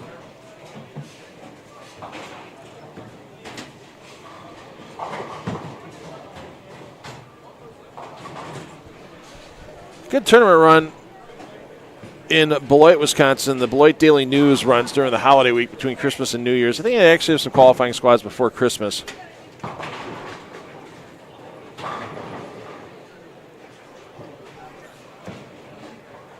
But we mentioned Zagar and Pollock 1-2 in the standings right now as we're having a minor earthquake on 27 and 28. And there's the finish, 2, 4, 5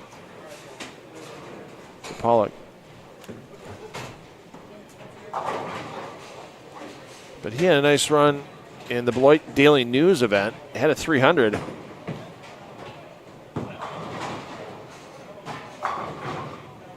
During qualifying, and then had another 300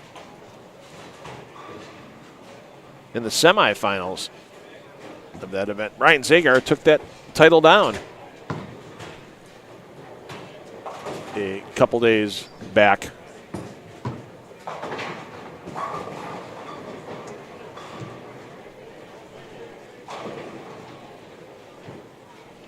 There's some good local tournaments that are sponsored, still sponsored by newspapers. One of those being the Beloit Daily News. There were a couple other ones that were sponsored by papers for years. Kenosha News sponsored that Kenosha Association tournament for years. The Racine Journal-Times sponsored a tournament in Racine County, Wisconsin, and I'm sure there's still some local newspapers that do that. As you get the spinning pin there.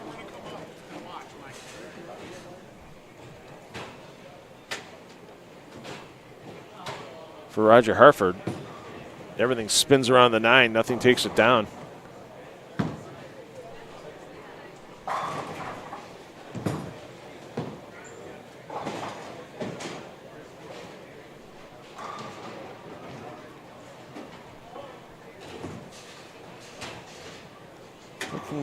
Peeking around, I don't see any runs at perfection currently, but we'll take another peek here, waiting for Zagar to step up in his foundation frame.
So Zagar, this is his lane that's been his bugaboo this game. 2-4-10 in the first, 2-pin in the 7th, and that one came up a little light and late, but still manages to take the 4, 5, and 7 out. It's looking at a game in the 250s possible for our leader trying to extend. It's not going to be by much, though, because as we saw Pollock's finish 245, he'll definitely keep Eric Pollock entrenched in the top 5.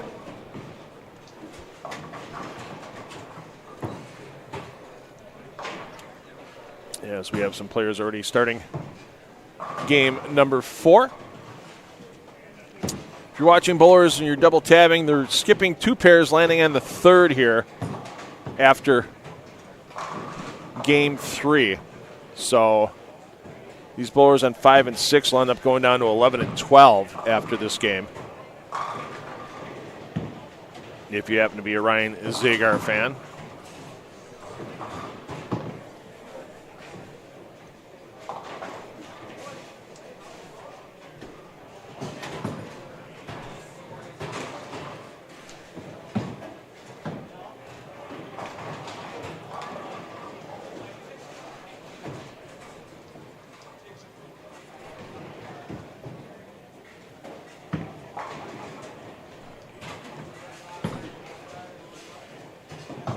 Wow, this tournament staff is hustling to get scores. This is fun to watch. We want to make sure the bowlers are informed. A lot of them want to know where they are in the tournament. A lot of them, with this being the 3rd game, everybody knows those brackets games. 1, 2, 3. And then 4, 5, and 6. There's a lot of players already licking their chops to see what they may have won in the first set of brackets. And, of course, no matter how tall I set my cameras, Bobby Jekyll is going to find a way to make sure his head's in the shot.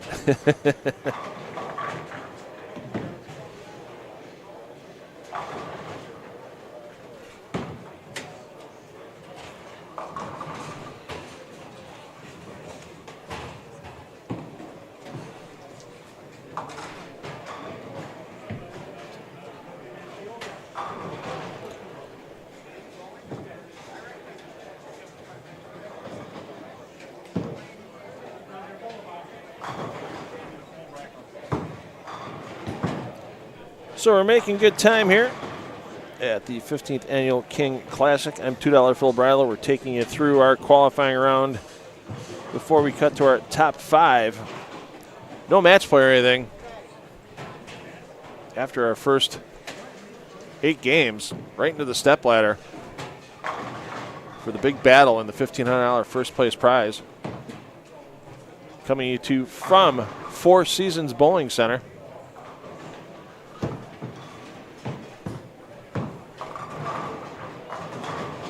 And thanks to our sponsors, Brunswick Bowling, Miller Lite, the Freeport, Illinois USBC Bowling Association, along with Jumpin' Joe's inside of Four Seasons Bowling Center. That first place prize is increased to $1,750. Second place will pay $925. Third will pay $800. Fourth will pay $500.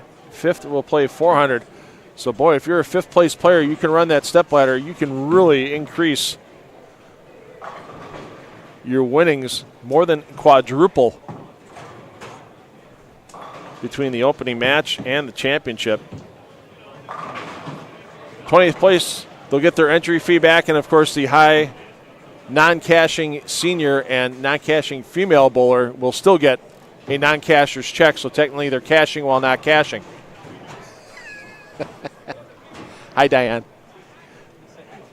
Is the last cash spot $90 for the women and the senior too? I would assume. The last cash spot $90 for the senior and ladies. It's not on the list. It's not on the I know it's not on the prize list, but we'll see. We'll get the official word here. My desk, I can't give you an official word. I'll go get it. Oh, the last cash? Okay. As Jeff's going to his desk to get the official word on what those cash spots may be. For the high lady out. Lots of women in the field today. Good to see. Not scared about bailing it out with the men. Couple more tournaments coming up here at Four Seasons in Freeport. A couple scratch events. There's a scratch trios coming up on Sunday, January 26th. The Blue Moon scratch trios. And then Sunday, February 9th. I believe that's Super Bowl Sunday this year. The Pretzel City Shootout.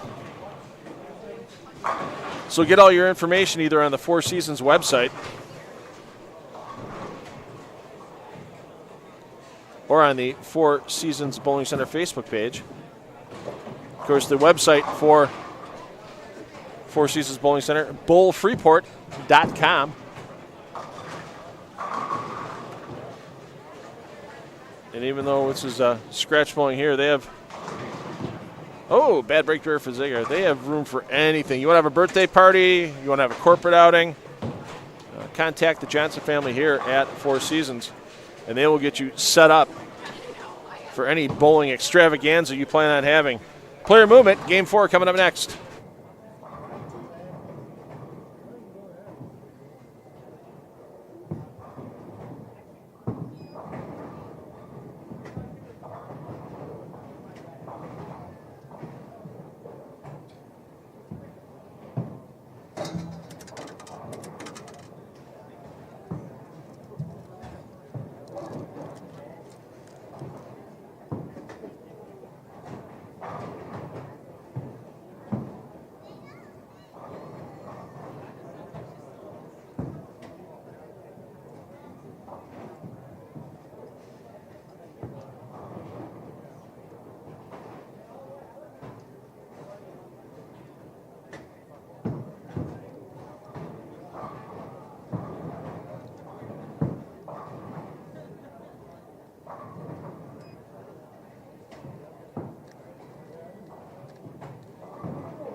All right, Anthony Ivanovich took down his first PBA 50 regional title at the 2023 PBA Midwest Invitational.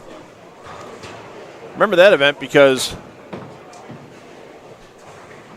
both McCunes, Eugene in the PBA 50, Kevin in the standard PBA division for that Midwest Invitational, led the qualifying and led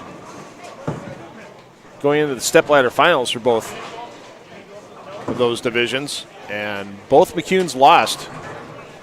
Kevin lost to Benji Martinez. I'm sorry, Kevin lost to Bailey Maverick. Bailey Maverick took that title. And Jovanovic took down Eugene in that championship match in 2023. That wrapped up that season.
Well, we'll stay closer there.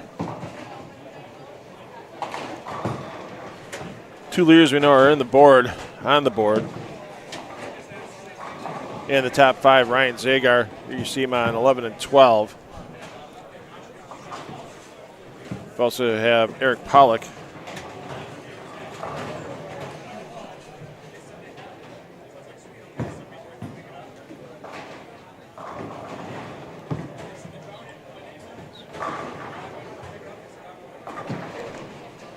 Pollock's going to be down on, I believe, 35 and 36. I think we got him in the frame here. So Zagar looking to start spare double. Not going to happen. And he should be real happy that that 10 fell.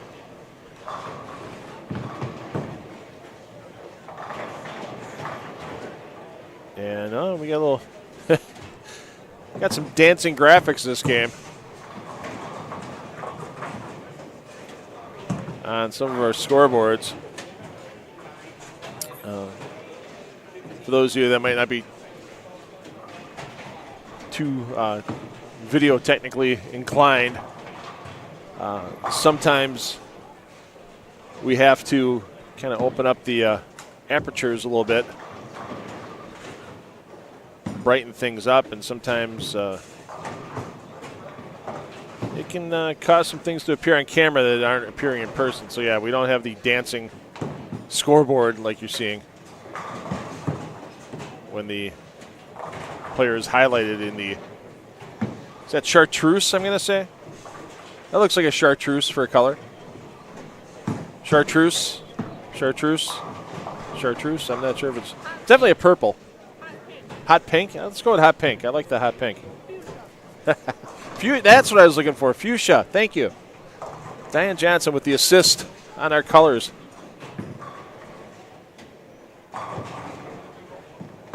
But hey, we still have legible scores. They just look look fancy. They're dancing. They got action. So here you'll see Pollock stepping up. He's your bowler double C on 33 and 34.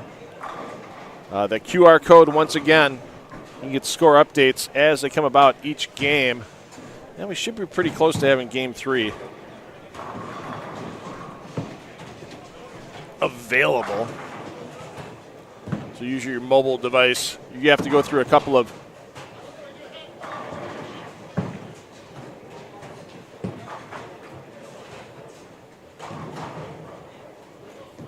skip ads buttons on that QR code. When you first land, you'll hit a skip ad, then you'll get to the landing page for the 15th Annual King Classic, then you'll get another skip ad page, and then you'll get the standings. So here we go through 3 games. Ryan Zagar, your leader, at plus 174. Eric Pollock, second, plus 151. Jordan Hastings, third, plus 131. James Wakefield, the up and down day for Wakefield, 254, 181, 269 to be at plus 104. And Quinn Sheehy, slow start with 181, but he's bounced back with 275 and 242 to get to plus 98. Dan Gifford, plus 97. Ethan Jones, plus 95. Bobby Habetler, plus 89. David Cole, plus 88. And Jesse Buss, plus 84. Round out your top 10.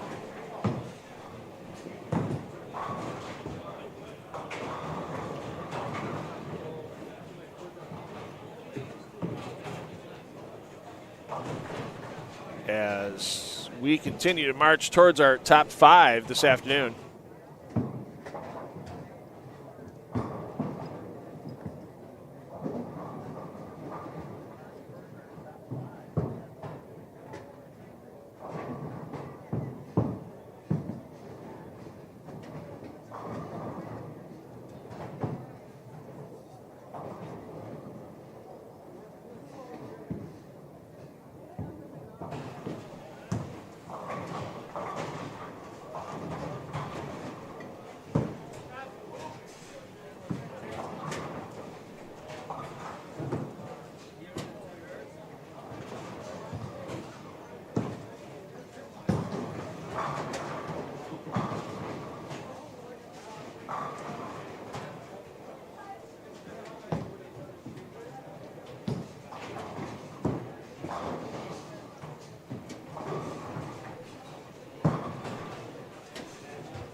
There's Benji Martinez stepping up on 34.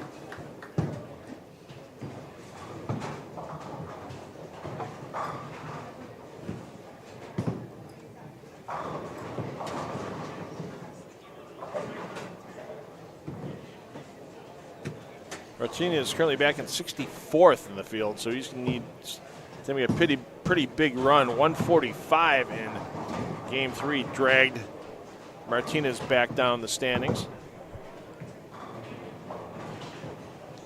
Now let's see what Pollock can do here, and Zagar, of course, going up at the exact same time. Now let's go to Zagar first. Wrap 10 for Zagar. Pollock looking for a double. Flush 10 back.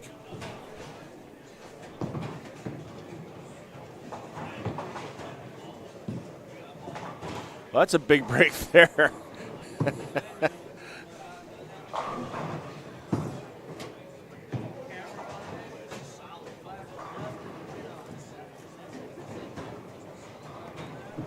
You need glasses, Phil? I have them over there, but it's dark printing on a dark background, so I have to have it lit a little bit. Having fun yet, Sean? Yeah. All right. I just got the standings for 3. I don't know. You're still in the top 20. You're not that far out. First turn of the year. Yeah, I understand. Plus 75 for Sean. For those of you following the tour players in the field.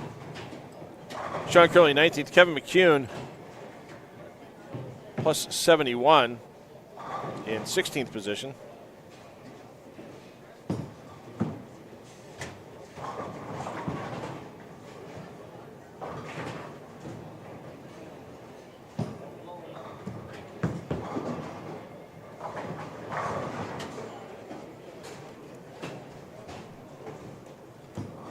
I'm going to take a quick walk because I can't see all the way down to lane 40 from where I'm at.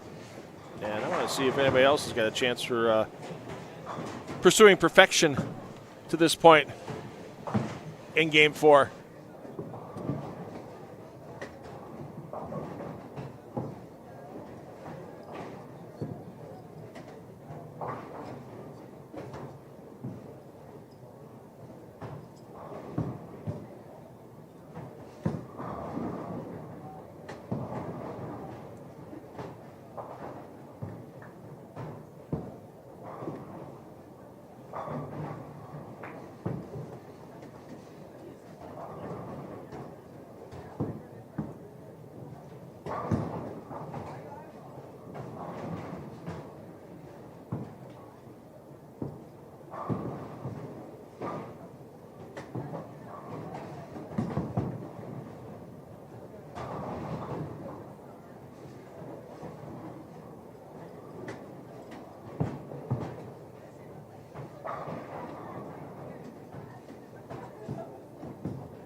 Well, our only front 6 on basically from lane 14 down. There you see it on 35 and 36. Looks like it's Johnny Davis. Your bowler C stepping up.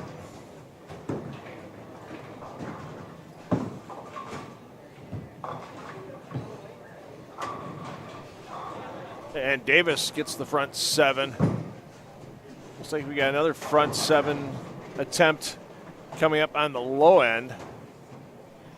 On the same pair with Zagar. It's Seth Lehman.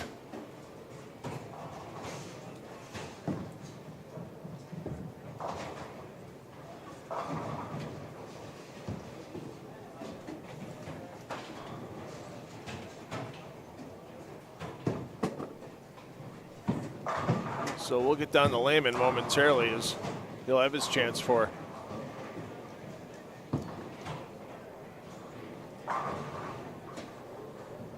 Seven in a row, you're going to see him stepping up on lane 12.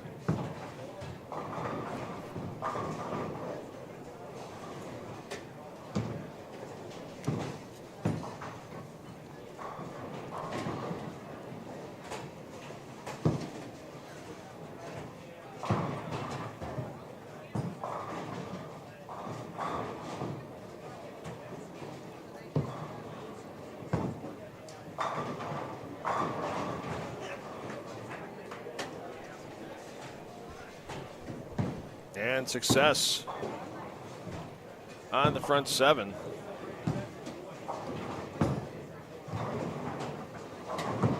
For Lehman.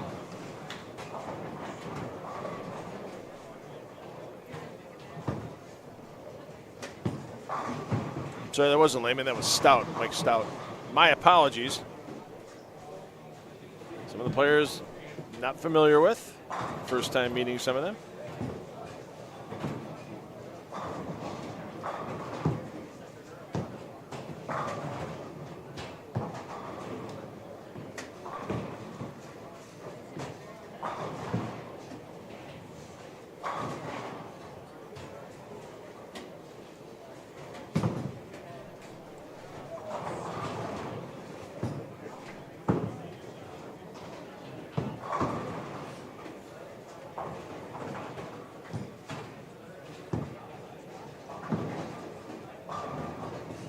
So Stout currently outside the top 20 looking to get in.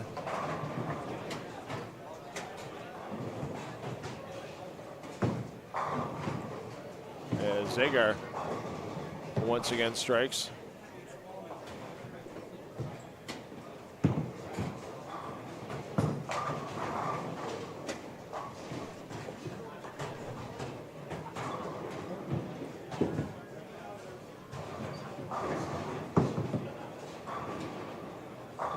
And Johnny Davis, he'll be looking to get the front 8 momentarily. Johnny Davis currently 39th, trying to come back after a 167 game, dropped in the plus 17.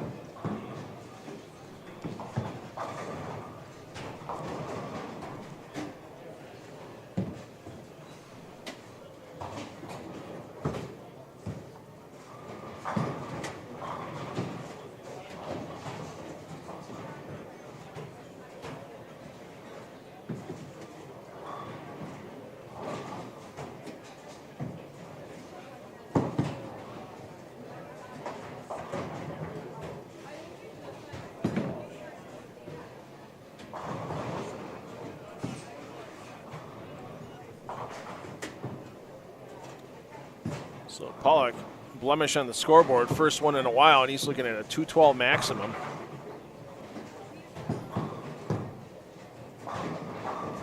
Let's see what Davis can do here as he keeps trying to make the run towards perfection.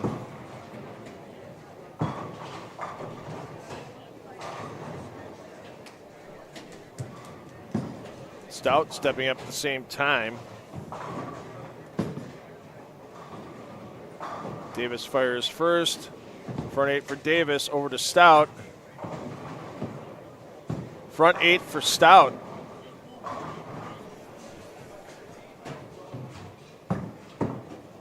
So a couple players outside the top 20 getting hot right now.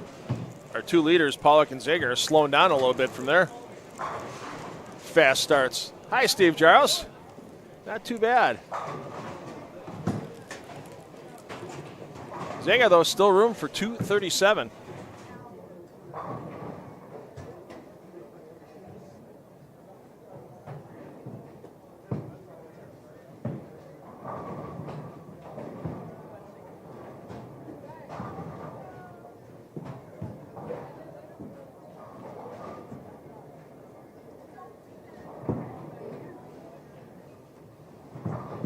Meanwhile, Pollock's going to drop back a bit. Needs to punch out for 212.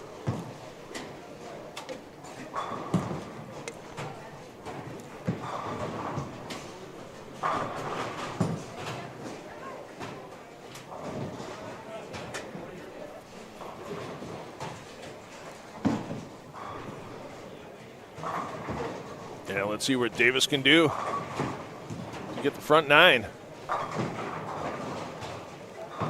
You mentioned McCune sitting at 16th coming into this game, and 237 if he punches out will get him a little bit back, but still some work to do with 4 to go.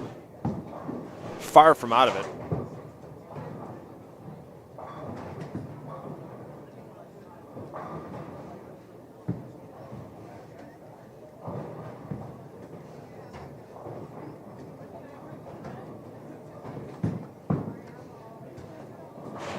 Front 9 for Johnny Davis, making that comeback after the fall down the leaderboard in Game 3.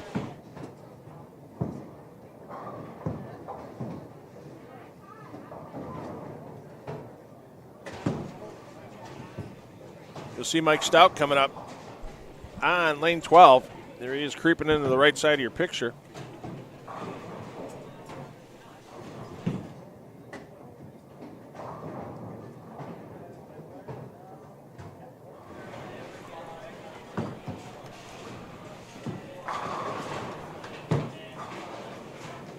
Will it happen? Yes, it will. So 2 players chasing perfection going into the 10th frame. Got Mike Stout here on 11 and 12. And then back on 35 and 36. We've got Johnny Davis looking to do the same.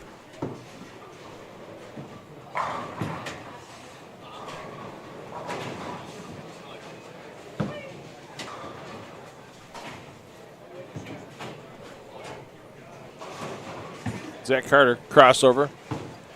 Got to put it on the scoreboard. Thumbs up to the camera. Should have thumbs up with was to somebody watching the pair feed, not the not to us here in Strike Central.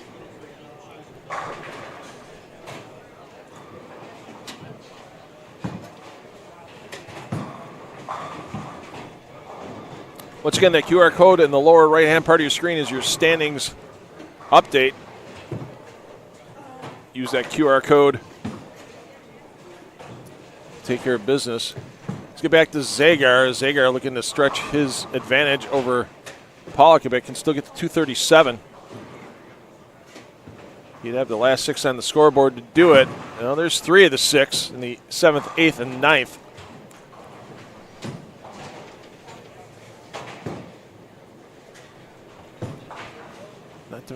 It's not just Davis on this pair with a big game, but Zach Carter as well. Zach Carter can get to 270, or probably 280 for Carter. The bowler in your double C position on 35 and 36.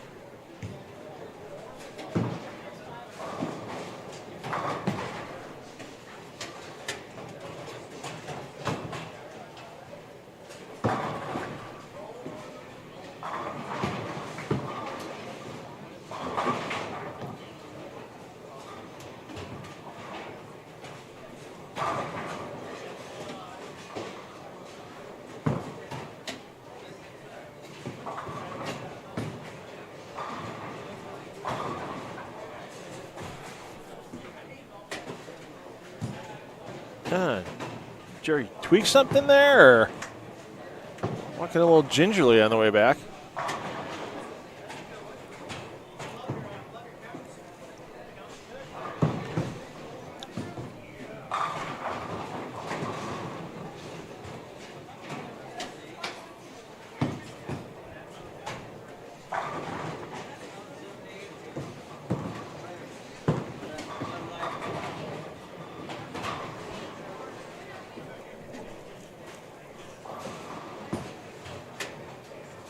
Mars with the ball change. I think it's the 5th ball change of the game. Not 100% sure. I've seen him go with the bag 3 times, though. Is the only man to win this event twice. He's got a long road back to try to win it a 3rd time. Not a good start to the day for one Jerry Mars.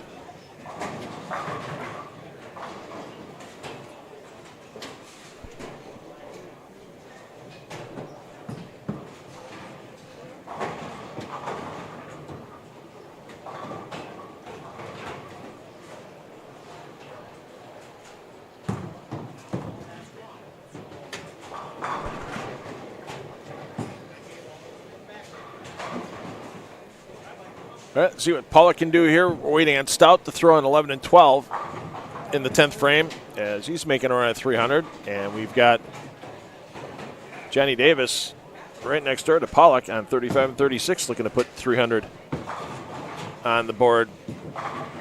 Zach Carter, nice game going for Carter. Can get to 270 with 2 more.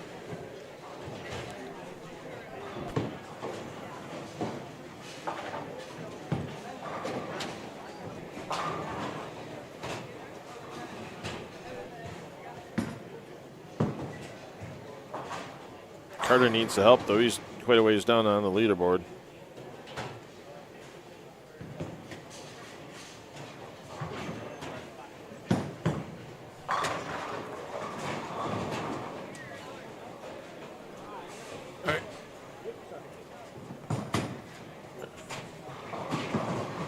All right, breaking news.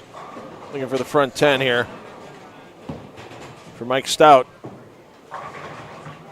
Makes it happen. Back to Pollock. Zach Carter down 32nd plus 28th, so yeah, 269 will still help him out, but still a ways to go. As Pollock's going to average 212.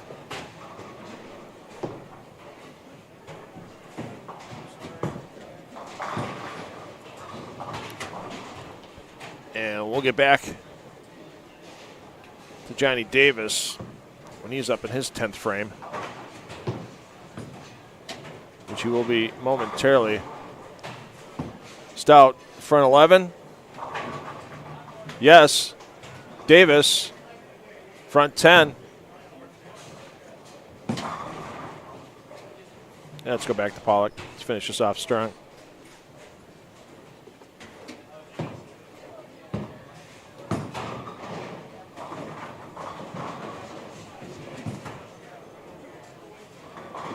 And Pollock does get to that 212 number.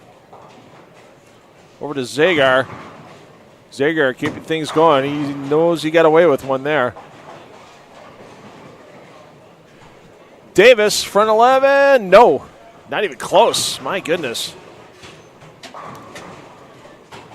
Will we see perfection for Mike Stout?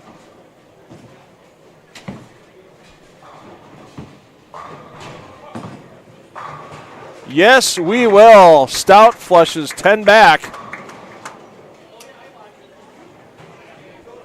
And that's our second 300 of the day. Eric Pollock had a 300 in game 2. So we were reaching the halfway point here for the 15th annual King Classic. 4 games qualifying will shortly be in the books. 4 more games remaining. Players are simply moving 1 pair to the right. So 11 and 12 will go to 13 and 14. 9 and 10 goes to 11 and 12, and so on. For those of you double tabbing and want to know your player movement, simply 1 pair to the right for these players for game 4 into game 5.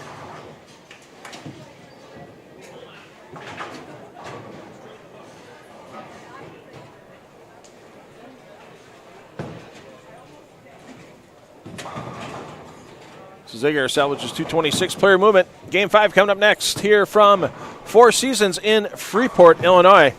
The 15th annual King Classic rolls on. Thanks to our sponsors for your live streaming viewing today at no charge. The Brands of Brunswick, Miller Lite, the Freeport area USBC, Jumpin' Joe's Bar and Grill, and of course, Four Seasons Bowling Center here in Freeport.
We'll give you a 4-game scoring update shortly. Looks like we're just getting the last of those Game 4 scores in momentarily. Let's get on the graphics department.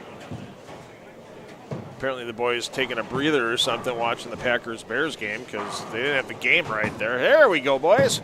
That's the way to do it. Game 5, just past the halfway point.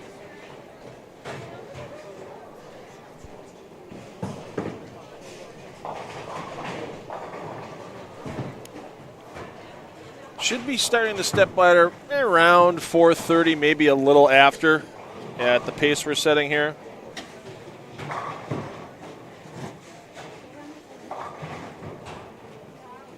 Of course, as some of the players realize that they're farther and farther out of the field, there's pre-shot routine changes up a little bit to be a little quicker.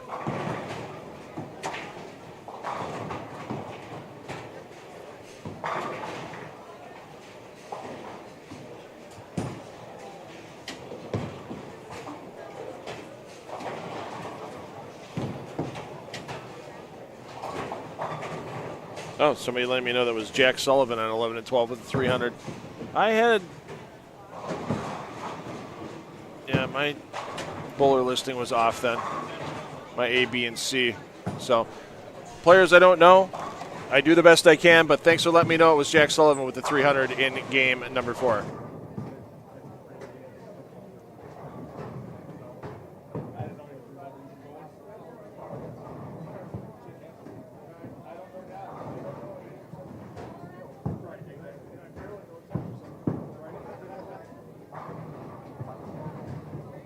So thanks for the correction, Ron. I appreciate that. Yeah, I just found out from one of the tournament volunteers that, yeah, the two players switched A and B earlier. So it was Jack Sullivan.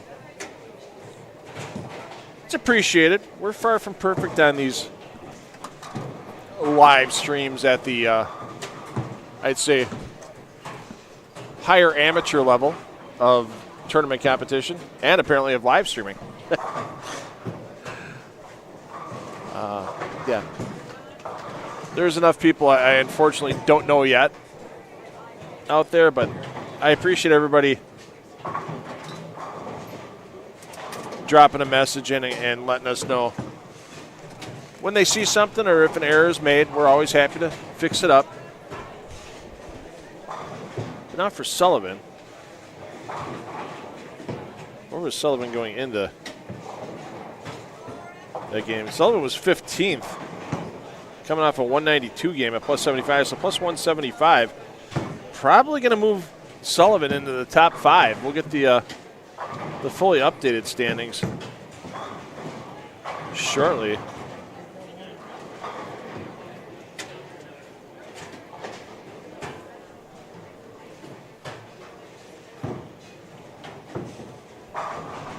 When they come across the wire, once again, you can use that QR code in the bottom right corner of your screen.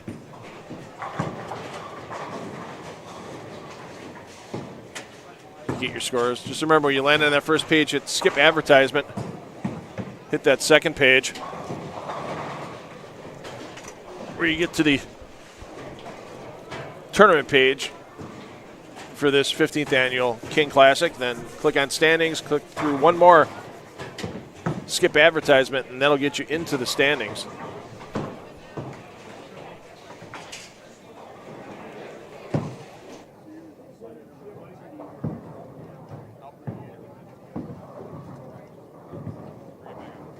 All right, this is a good man to have in the booth, and he's the reason why this tournament's happening today. He's our host, part of the host family, Jeff Johnson. Jeff, how are you doing this afternoon, sir? Good, Phil. Thanks for coming down. What a great field. What do you think? Oh, this is my first time here, and I've seen Jeff Riggle's a mutual friend of ours. He was good friends with Richie Buss, and he actually won the tournament second year of the event, and Jeff always has a special spot in his heart for this tournament. He's always make sure it's covered in his 11thframe.com blog, and you see the names that bowl this tournament, you see the names that win this tournament, you go, yeah, you can't exactly be a slouch and win this thing. Even though it's just a short little 8-game sprint, you really got to bowl well and then get through the stepladder. And that's why I'm sitting here with you and not on the lane. See how that works? Well, you get the guaranteed check that way, just like I do when I'm sitting that's here. true. Which I'll send you the invoice when we're done. Okay. But no, thanks for bringing me down. It's appreciated. I know you've gotten some great help from the sponsors with the Brands of Brunswick and with Miller Lite and the local Freeport Bowling Association, USBC Bowling Association. $1,750 on top. That must be the biggest first place prize this tournament's had to this point. It is. We've always guaranteed $1,000, and sometimes we've been a little bit over that. And this year, as we keep growing this, and you keep thinking, how do you grow it when you're pretty much sold out all the time? But as those names start to come, it just keeps growing, and it just becomes even more of an event. And what I think is, so because of that, the sponsors are out there and willing to do that when you have a quality event like that. So the Brunswick family came on this year and have really helped us, and that's why that $1,750 is at the top, because their generous sponsorship has helped us get there.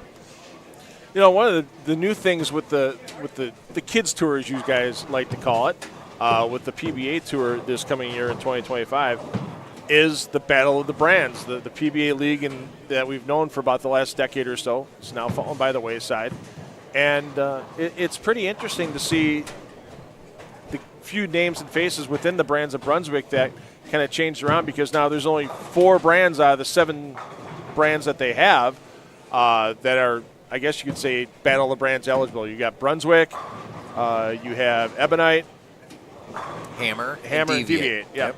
So, and it's going to be an interesting. Honestly, I want to see the first couple of weeks. I'm hoping that somebody, and maybe I'll end up doing it on my own, who knows, it'd be great to just do a pick, like a pick show. Talk to the managers. Why did you take these 5 players for this week on this pattern? Because they're going to have to make the picks as soon as the practice session's done. So that can't be easy. I mean, you're out there all the time with the PBA 50 guys on tour. If you had to do the same thing with Brand of Brunswick guys, how tough would it be in a practice session to pick 5 guys and go, hey, you're my 5 guys for the week? Well, see, and I think that's what, as I wear my PBA ball rep hat, it's going to depend, those managers of these teams aren't always going to be there. Right. So they're going to rely on the ball reps, and that's an added pressure on our ball rep staff to make sure that we're picking the right people. Yeah. And are you really? I mean, yeah, you have history. Who bowls well at this place? Who bowls well at that place? Right. Left side versus right side. What the volume is? Yada yada yada. But how much do you rely on that practice session and what we're going to drill for that week and stuff like that? That's going to be a fun week to week on how they do that. A pick show would be kind of cool, actually. Yeah, even if it's just one or two of the managers, just knock it out in 15, 20 minutes.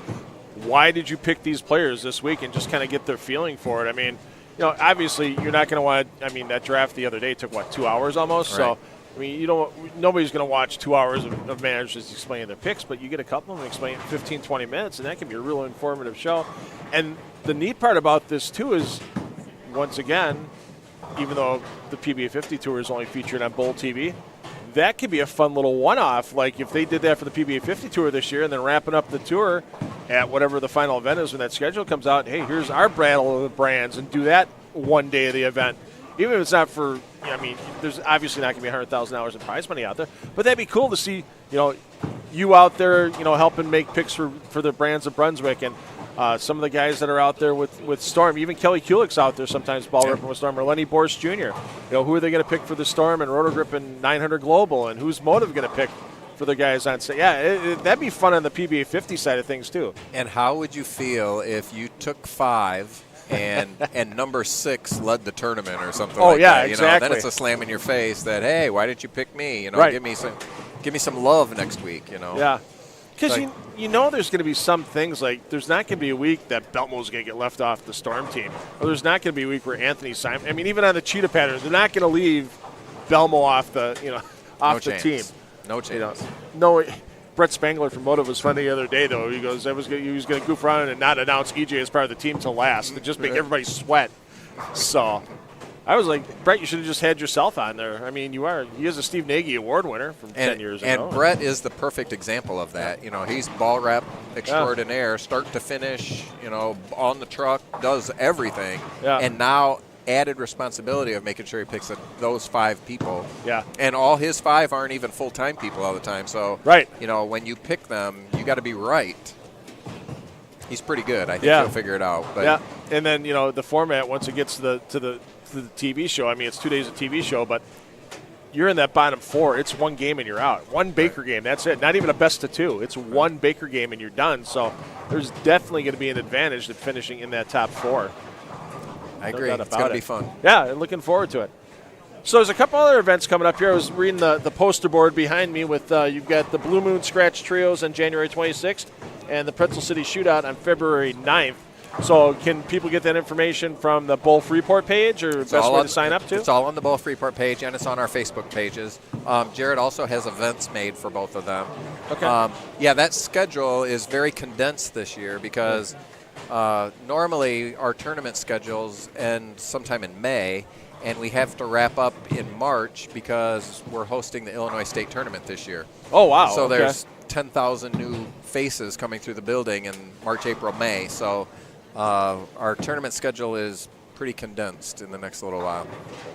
Is that doubles and singles and team in the center then too? All in one? Here. Okay. And previously, Illinois geographically is so big, so they used to draw a line pretty much just south of Peoria. Mm-hmm. And there was a north and a south section. Yeah. The premise always was then the champions were going to bowl each other from each thing. I don't know if that ever happened. Okay. But I think last year was the first year they decided, you know what, we can handle these in big centers, so let's just do it, all at once. So we're the second recipient of the full state. There'll be a lot of people here. The hotels will be full. How far away do you have to go to find a center larger than the 40 lanes you have here? Well, Don Carter's has 42. Okay. And I get Rockford. Reminded of that regularly. But other than 40, it's pretty much stardust because even the ones that, even the Boleros in Chicago that were over 40 have now taken lanes out and have made bigger arcades or stuff like that. So Parkside I think has 50 still. I know they added an arcade, but I don't think they ripped lanes out to do that. Okay. But yeah, And once you get out of this northern Illinois area, you pretty much have Landmark in Peoria, and that's it. There isn't any big ones down there. So, yeah, I know your good friend Gary Allstott has Plaza Lanes just outside of Peoria. That's only 24, and that's one of the largest centers in that part of the state. Yep, that's correct. So yeah, he's got a Central Regional coming up sometime soon, does he? He does in Crawfordsville, and Okay. it's the weekend of the TV show of the U.S. Open in Indianapolis. Okay. So the thought is that the older guys that don't make the shows of the U.S. Open will then venture over to Crawfordsville, 25 miles or whatever. Yeah. And bowl that. So we'll see how that all goes. Yeah, I covered it last year. Unfortunately, I got a TV conflict of my own in Sure. Milwaukee that weekend, so we got a TV show that we're taping that Sunday. So nice center he has there in Crawfordsville, and It's always fun to go down yeah. and visit with the guys, and yeah. it's the kickoff of the 2025 season. So usually the attendance is really good because everybody's tied for first in the points list and making that run for the RPI. So that's always, it's always good to kick off the season, especially when it's at a friend's place like Gary Allstott. Yeah. Did they give anybody any inkling of where the RPI finals will be for the 2025 season? Is it going to end up going back to Vegas? Is it going to stay in Reno? No, there's no inkling of that yet? We don't know our PBA 50 schedule yet. Well, that's so true I'm for the pretty tour. sure I heard we about don't that. even know the RPI location at all. They were teasing the Reno thing again while we were out there, but I don't think that's set yet either. Okay. So, and I know it sounded like it was kind of, especially with the PBA World Series of Bowling being there in March, sounded like it was a good warm-up for the stadium staff and such, because it had been, sure, hosting the USBC National Championships is one thing. Hosting a short-term professional like that is an entirely different thing, and they haven't hosted anything basically since the pandemic when they had the U.S. Open and the Masters are back-to-back in 21. So, yeah, getting that back under their belts. There were definitely a lot of key PBA people back there watching lane breakdown, watching how the lanes broke down, how the patterns set up, so they could apply that to what there was. Mm-hmm. And even the maintenance staff at the bowling stadium, you could just tell they were looking at things differently while we were there. And then you're right. I think the place was just, maybe it's not idle, but it's more idle than normal. Yeah. And they got to learn from that while it was out there. But, it went off with minimal problems, nice. and it was good. A great event that the PBA puts on every year, and we look forward to hopefully getting back there again next year. So here's the man coming off the perfect game that I miscalled the entire day so far to this point because I thought it was Mike Stout and it's Jack Sullivan. So thanks once again to Ron Davis for correcting me on that. So, but it's one of those things. You come to an event like this, and sometimes I don't know a lot of the local area players. And even though this tournament draws, you've got Bobby Jekyll from Michigan. You've got all kinds of guys from Wisconsin. You've got people from Iowa I've seen here. Indiana with Kevin McCune. So, this tournament draws a lot of people from a big geographical area.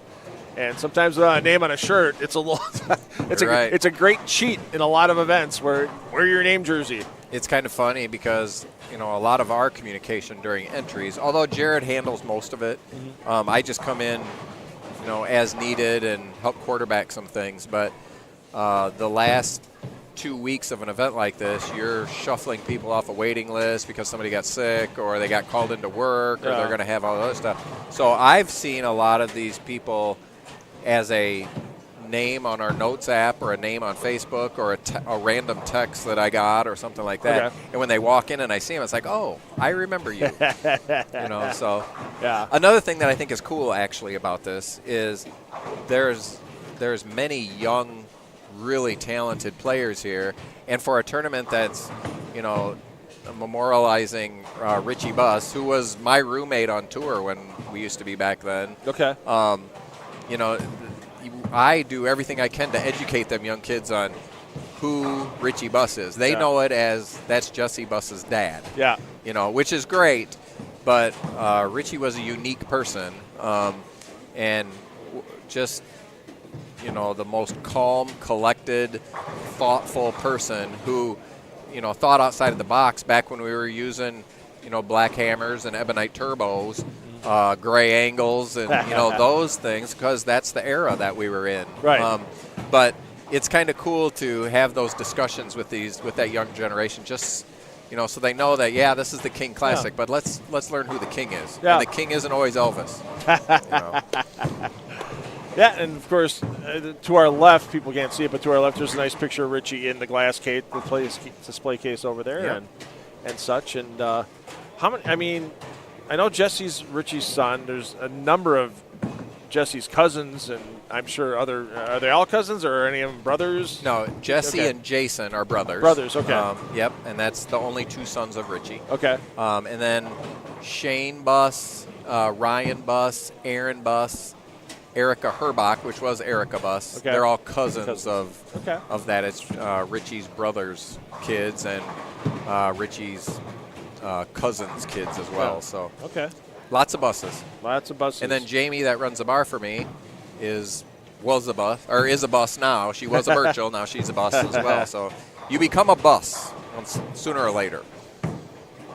Well, we got a couple of our leaders on camera right now with Ryan Zagar and Jack Sullivan. They're 1-2.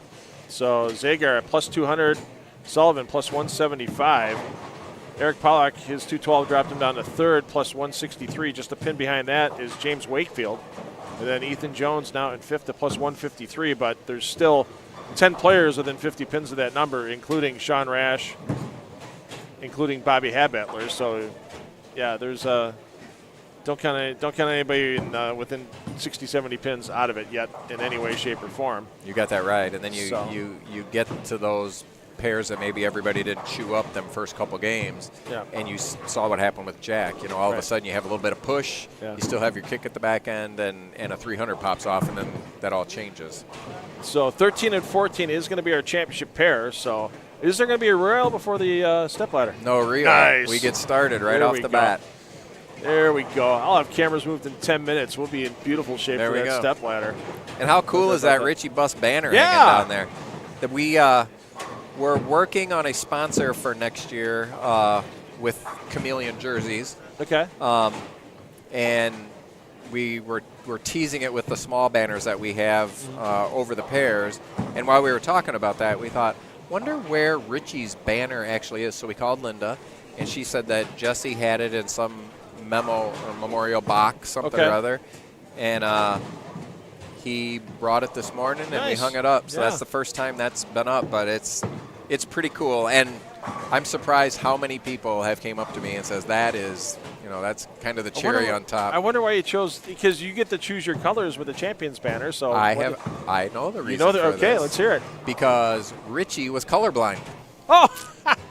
So a black and white banner, or in this case a gray or a white and black banner, that's a perfect situation for Richie. If I would have told Richie to ever have like a pink banner or something, that would have been a bad thing. Yeah. It was black and white. That is exactly what it should be. I don't remember the banners having that little PBA logo underneath. Yeah, I don't either. Underneath the names, that's something unique. I mean, that's like the late '90s logo. Yep. It's trying to work on. I get to use my toys here. Oh, cool. So there we go. Yeah. So there's the banner, and there's that's that 1997, 98. But yeah. With the fringe, of course, as well. That's a beautiful thing. So, by the way, up on 14, that's Mike Stout. Okay. Mike's our bowler A. Bowler A. I found out the hard way that they switched the letters. I just say throw out their scores. No. Right. You were bowling in the right spot the whole time. Yep. You're out. So Jared would like that too. It makes his life a lot easier if we're doing this the right way. Is this the biggest field in the 15 years? At 102? We're around that. We're somewhere.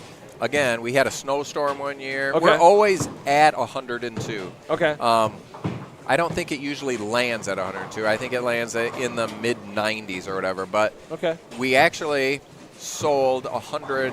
Well, sold. We had 104 people committed as of last night, and Jared's a Bengals fan, so during the Bengals-Steelers game, he goes, Dad, if you need to add more people, go ahead, because I know some people aren't going to show. I'm the more conservative of the Johnson family. Yeah. So we just stopped at 103, and Fortunately, well, not fortunately, but one guy couldn't get off work this morning. The guy that was supposed to relieve him didn't show up, and we became 102, and that worked out like we planned it. Perfect. So worked out okay. Yeah. So that's always the odd part, too. Sometimes also you get that one pair that has the one less or one extra, and then the pacing for everybody just goes a little awry there. Yeah, you're right. So here's a question for you, because you've been fixing these 8270 pin setters forever, I'm sure. Yep.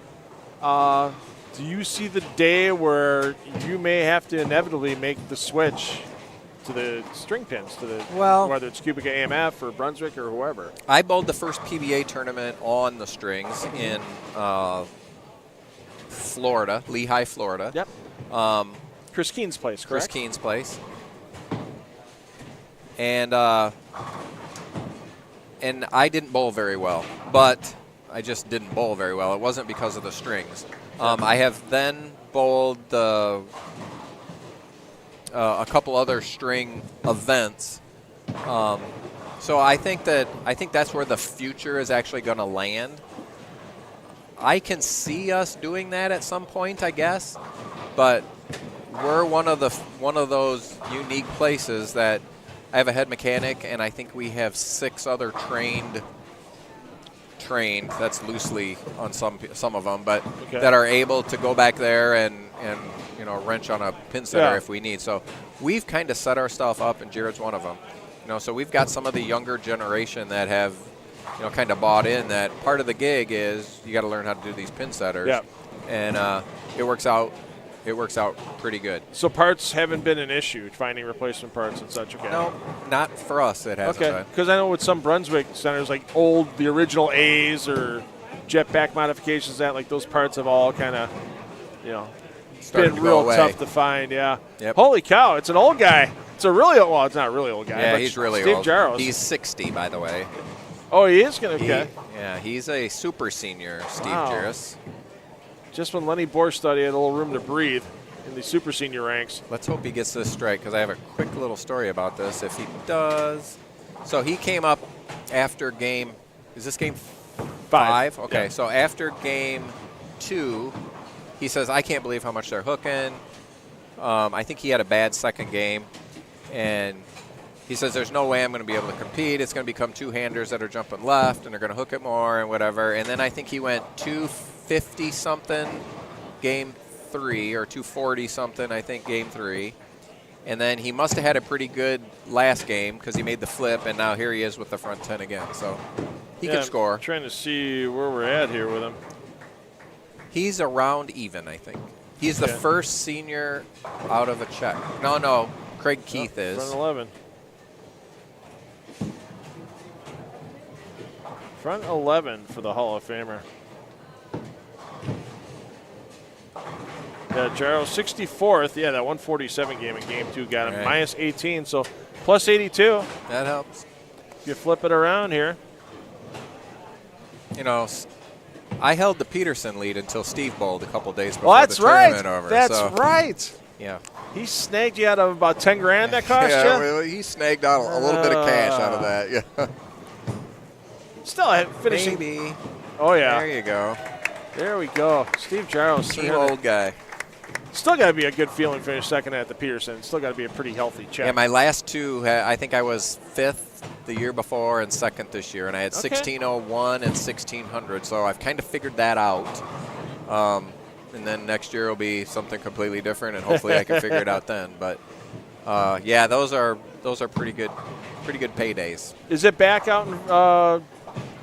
I think it's in Vernon Hills. It's in Vernon Hills again. Yep. So at Hawthorne. Yep. So. And, of course, the PBA LBC National Championships start May 30th. 7 weekends once again. I think I'm going to be on live stream duty for that once again. And you've already got one of the squads sold out, I see. Well, June 28th. Actually, I think the PBA guys have done that because we don't know our PBA 50 schedule. Oh, okay. So we're the PBA 50 guys keep messaging me, hey, when are we signing up for the LBC? Right. And I says, we'll get you taken care of as soon as it happens. All right, I got to talk to you about something off air then about that tournament because I think I can help you out a little bit. Cool. With at least for a couple of entries. Sure. So, yeah, and that's always a great event too. I mean, plus the Clash. How can you go wrong? I mean, my. you look at Lenny Borsch coming out of the senior and then super senior divisions the last 2 years. And Billy Froberg came out this year. He's on our USBC team. So we've all kind of kept it right there. But it is a great event that I'm sure is just going to keep on growing. So the PBA does a pretty good job with that. And $31,000 in added money last year, outside of the $100,000 they add for the Clash. So once we know what's going on with the Clash, whether once again the Fox Sports contract, for those that aren't in the know, it ends current edition on June 30th. That's why everything with the PBA is kind of condensed in the first half of the year, and then it makes you wonder what's going on too, because you've got Live Golf now with Fox Sports. Right. Even though a lot of people didn't watch Live Golf when it was on the CW, but I was out drawing with local bowling. I was out drawing Live Golf, so right on a CW station at that point, right? So it'll be different when it's on Fox. It will be, no doubt about it. Well, Jeff, thanks for sitting in for a little bit. Appreciate it. Know you got a bunch of run around to do, and thanks for everything you're doing. Yeah, I'm glad to be here, and it's such a great event. And I'd seen, like I said, Jeff Riggles wrote about it, and you see the names and faces that've been here. It's like when you said, "Hey, I want to bring you down to the live stream." It's like, I'm here. Let's do it. Let's make it happen. Let's show people what a great event this is. I agree. And there's been a lot of people joining us in and out of Facebook. The Bears-Packer game, I think some people are watching that in the background and keeping us on in here. Right. But appreciate everybody that's joined us all day. Cool. Nice you very job, much. Steve. Team old guy. Team old guy. Game 6 coming up next.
That last game was rough. 23, 24. I had to move 10 left. Oh, jeez. Yeah, Surprise. Not a good one. exactly. Don't get stuck. Oh, never mind. Teased ya.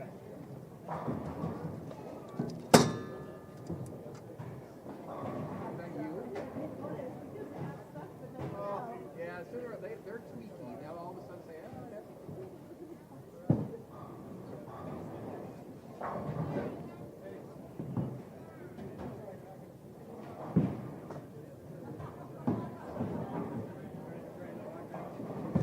By the way.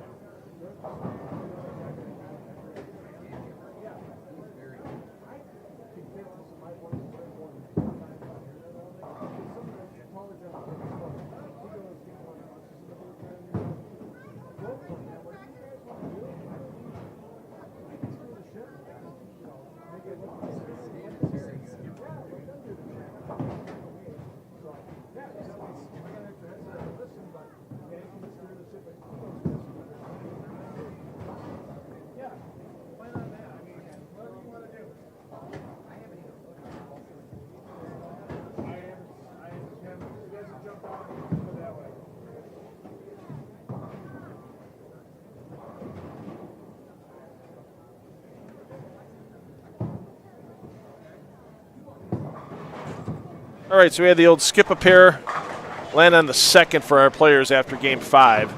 After this game 6, they'll skip 2 pairs, land on the third pair. So the players you see here on 37 and 38, they'll end up on 7 and 8 once this is done. So keep that in mind for those of you that are double tabbing us. Thanks again to Jeff Johnson for stopping in the booth. Congratulations to Steve Jaros for being our third 300 thrower of the day. First correctly identified by me in the 10th frame. You gotta have fun with this sometimes. So, and this is such a, I mean, in the memory of Richie Buss, I never met Richie in person. I've heard things from PBA players that bowl with him. When I first started working for Extra Frame back in 2014, Jesse was bowling on tour, his son. So Jesse and John Serpinski were good friends on tour. Had a couple of times we got just to sit and chat with them over lunch at South Point during World Series of Bowling events. So, yeah, I always like sitting and talking to Jesse, and something tells me I probably would have liked sitting and talking to Richie as well. We'll get you a score update. Once again, your QR code on the screen. Get that on your mobile device. You got to hit a couple of skip ads on the website in order to get to the scores, but you'll be able to get to them, see where your favorite players in the standings.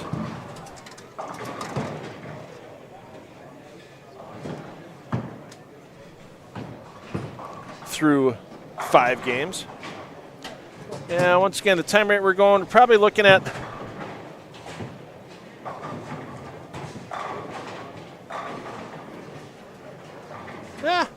4:30-ish for the stepladder. There's no reel, but we're going to have to, obviously they'll verify scores, and I'm going to need to move a couple of cameras around, make it look good for the stepladder. We'll have some special guests in the booth for sure.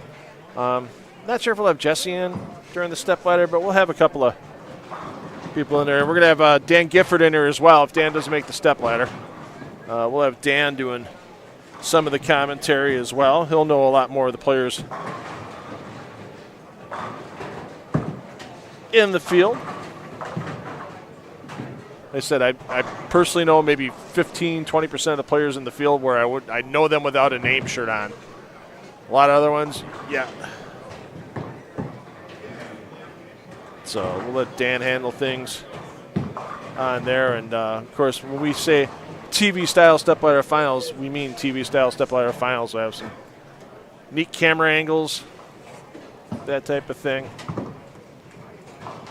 We'll talk to the winner of the event after it's completed.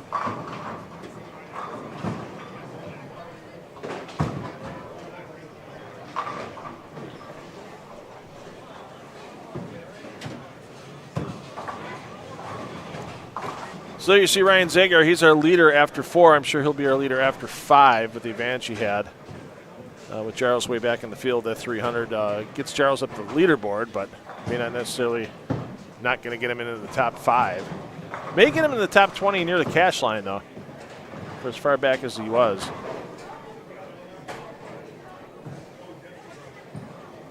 But yeah, 4:30-ish for the stepladder with 3 games remaining and a little break to move some cameras and take care of some business, make sure the scores are verified. And we'll get the stepladder underway.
All right, looks like everybody's on to their next pair.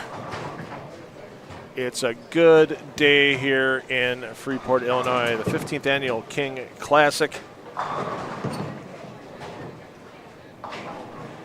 into the 6th game of 8 games of qualifying. Then we go right to our stepladder finals for our top 5.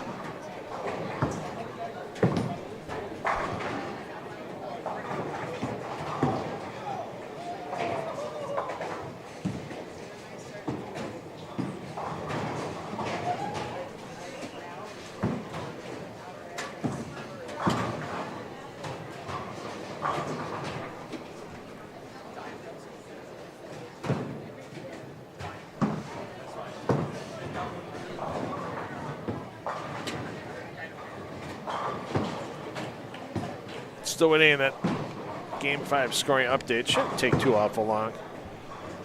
These helpers with the scorers here really helping keep things smooth.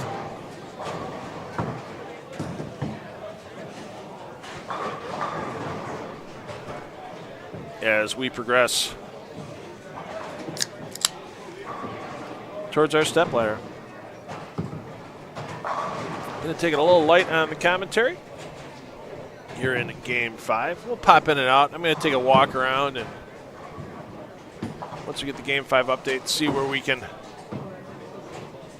keep an eye on some of the players. And we have Ryan Zagar here. Obviously, we know he's near the top. He's been near the top since, well, Game 1. He started with 248. And he's kept his way, if not first, real close ever since Game 1.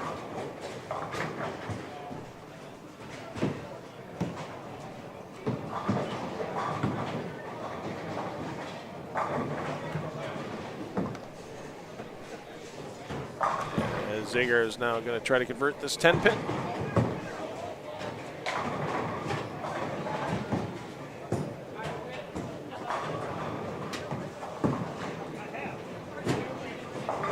Yeah, there's been some great memorial tournaments for not just good bowlers, but great bowling fans and people that just loved the sport. One of my favorite tournaments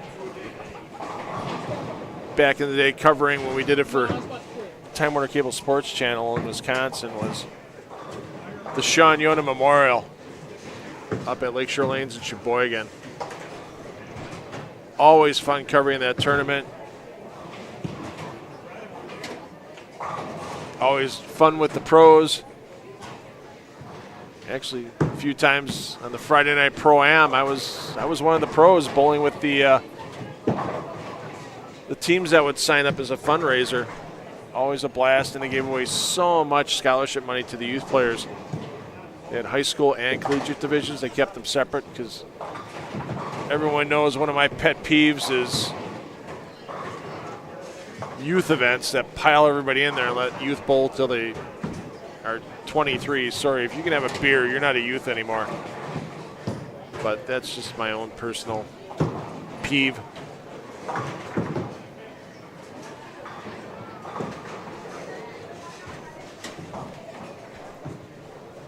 But there's some great youth tours around too, like Diandra Asmedi's Elite Youth Tour in the Chicagoland area. They run a separate U23 division. They have U12, U15, U18.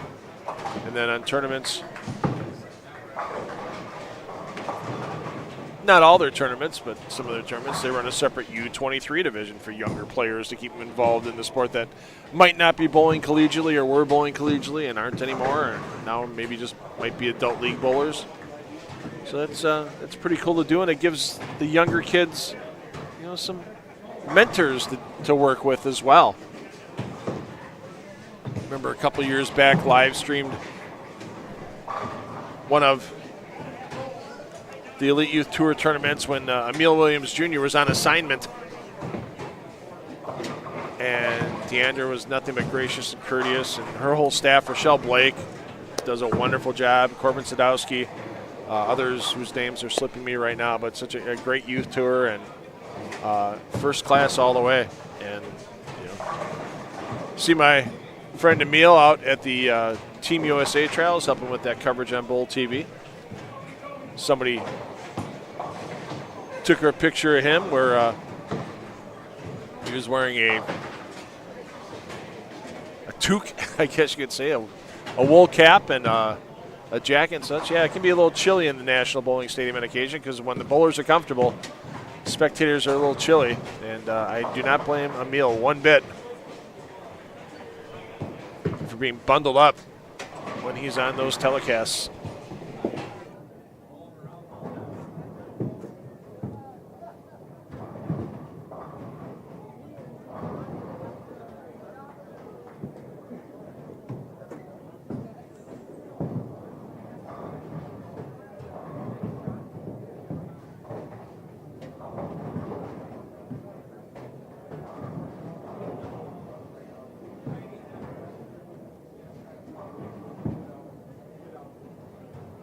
All right, once again, you get your own scores for anybody in the field with the QR code that you have on the screen. A rare open frame today for Ryan Zagar, our leader, at plus 212 after 5. Sean Rash up in the second. Rash's last 2 games, 266, 264 to get Rash in the second. We'll keep an eye on Sean momentarily. We'll flip over down by him.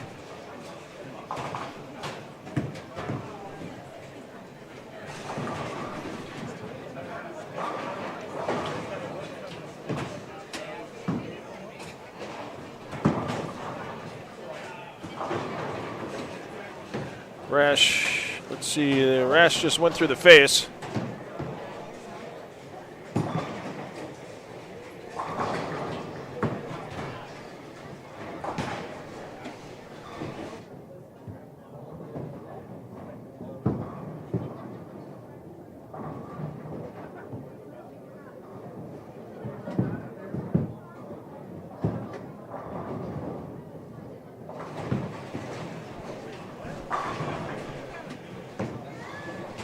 So Rash, not a lot of big off-season announcements for Sean. One of them, though, was changing grip companies, going over to Jopo Grips and another player going over to Jopo, as Sean barely gets that spare.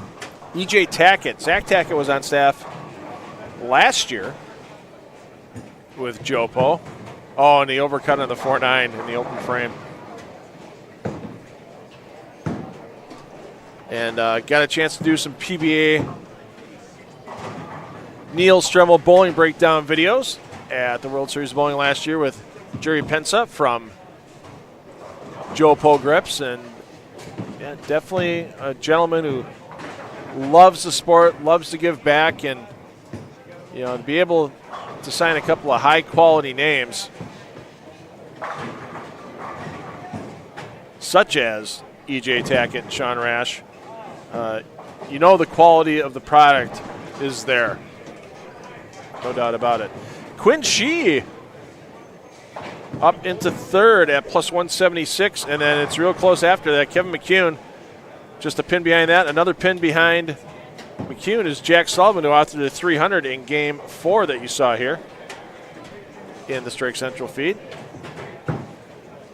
Plus 174 in fifth for Sullivan. Wakefield, Jones of the Ethan variety, Pollock, Hill, and Miner round out the top 10. Miner currently just 33 pins outside of the top 5.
Wait for Sean to throw here, and then we will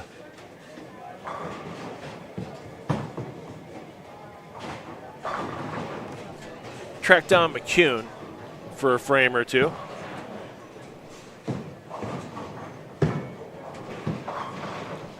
And Rash finding nothing on the spare attempt, and Sean's going to need to turn this around in a hurry to stay in the top 5, as close as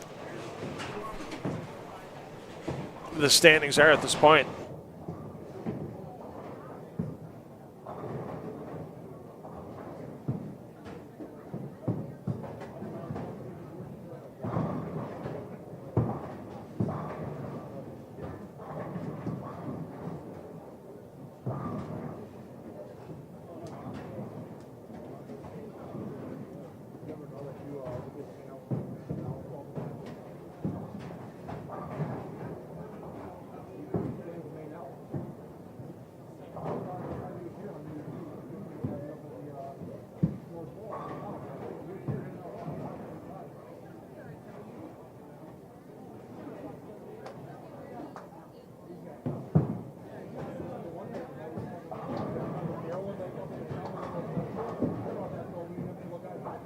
Pollock trying to crawl back into the top 5. Was there for quite a bit of the early part of the day, currently sitting in 8th. Yeah, plus 148, so just 26 pins outside the number. And if he keeps striking like that, can put up a game 250 plus on the board, he might find himself right back in that top 5 with 2 games to go.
Apologize, I just realized that my chat had not updated on Facebook in quite a while. And now I'm taking a peek. So I'll review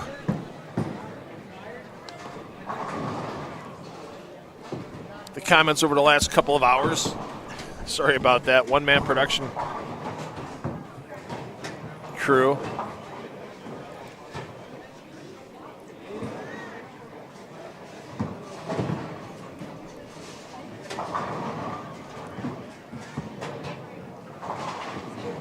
Let's see.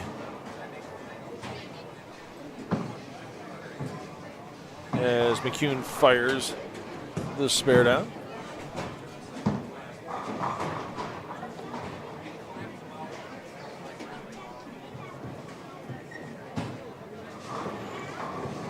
A couple people asking me about the $2 Phil nickname. Basically, I go nowhere without $2 bills in my pocket to give as gratuities and such. It's kind of an inside thing in the service industry.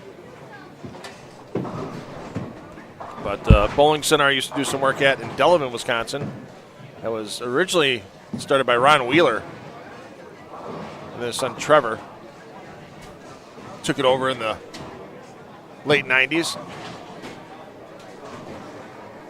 And Trevor ran it till almost through his passing about 7 or 8 years ago. And they gave out change ever since the bicentennial when they brought the $2 bills back. Gave out change of $2 bills, and it originally was the Eisenhower dollars, and then they switched it to the Sacagaweas for the dollars. And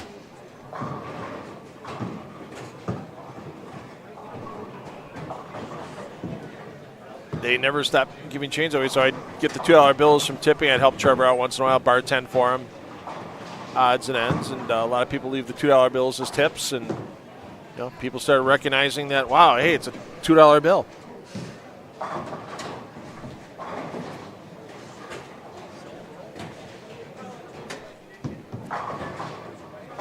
And so, I've got them ever since. Have a friend of mine helps get those together.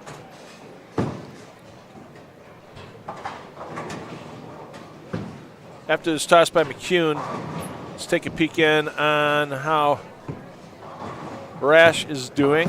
And Rash walked by the booth here a minute ago and said this pair of hooks, and sitting on 83 in the 5th and a spare in the 6th. Not a good look for Sean Rash on the lanes right now with the way these lanes are playing. Let's take a look in at our leader, Zagar. And there you see Zagar struggling a little bit as well, as he's pacing 180 at this point.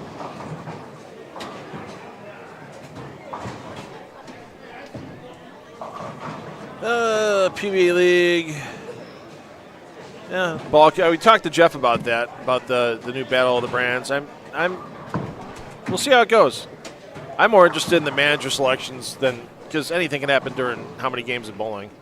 Thanks to everybody that corrected me on the Jack Sullivan, Mike Stout controversy that I caused. Once again, when they give me a roster, it says this bowler's A and this bowler's B, and they're not wearing name jerseys. And I've never met either gentleman before. I appreciate everybody chiming in the chat so everybody knew who did successfully shoot the 300 in Game 4. I appreciate everybody watching today. Jeff Johnson, yep. Good guy. Yep, Pollock, Sullivan, Jaros are 300 shooters today. Emil, I'm always cold. Thanks, Emil. I haven't had a chance to watch any of the tour trials yet. It's been a busy week, but I definitely will try to watch day 5 coming up. I think today's day 3, so I think Tuesday's the last day of that. Somebody asked how Darren Blomquist was doing. You can use that QR code to get to the stats. Blomquist currently 12th, plus 134, so definitely still within striking distance of the top 5. Steve Tobolt, don't know what's going on with regionals yet. I'm going to try. I'm sure I'll be at a few. I know I'm going to miss the one in Crawfordsville with Gary Alstott, kicking that one off in a few weeks. I have a TV conflict in Milwaukee.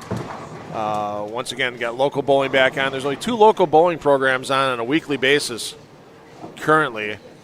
I know there's a third out in North Dakota, but they don't do week by week with that television program with J. Meyer Entertainment and their subsidiary that handles TV.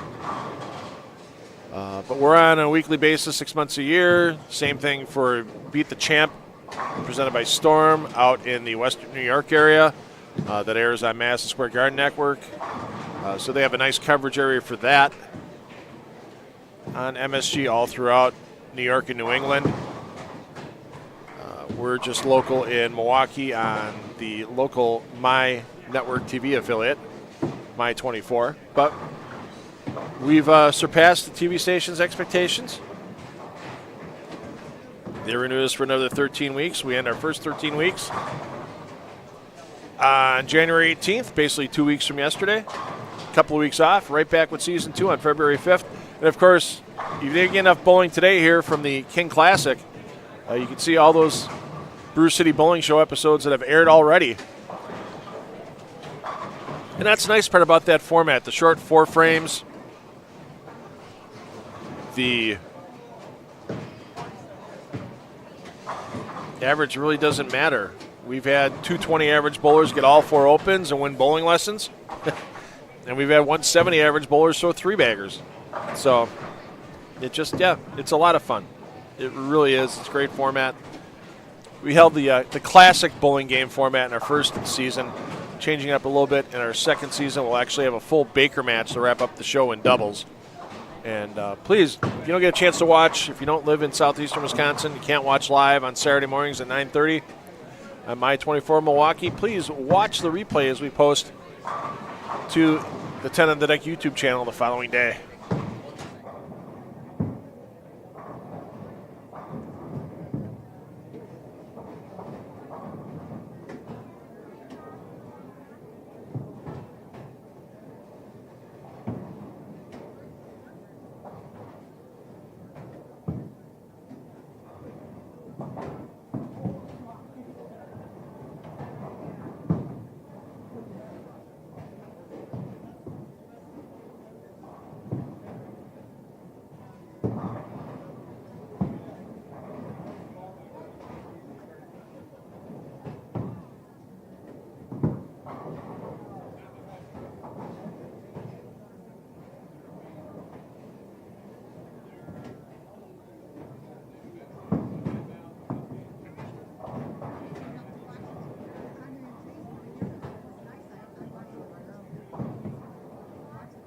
Once again, I think the 4:30-ish for the step ladder start be pretty good timing. How about that?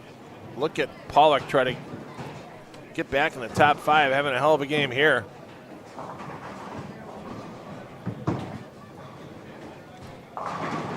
.269 max for Pollock.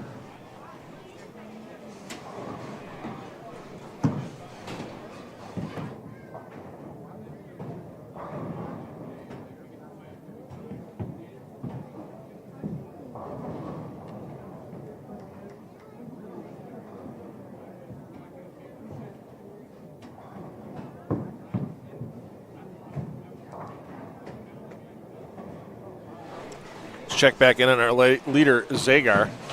He's your bowler double C on 17-18.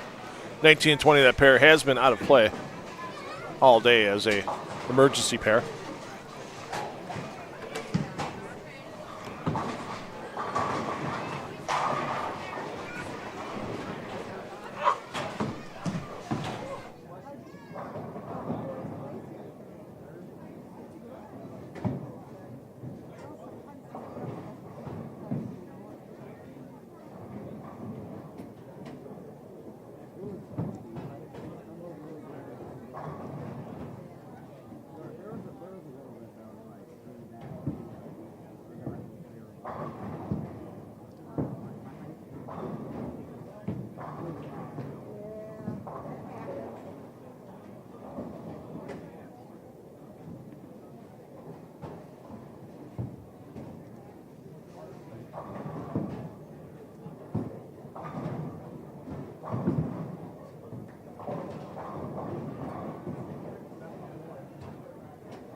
So Pollock covers a single pin, so he's looking now at 248 for his maximum.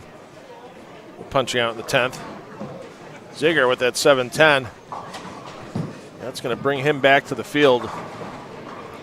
And with that difference in prize money from the top to the bottom of the stepladder 5, you want to make sure you're that 1 seed.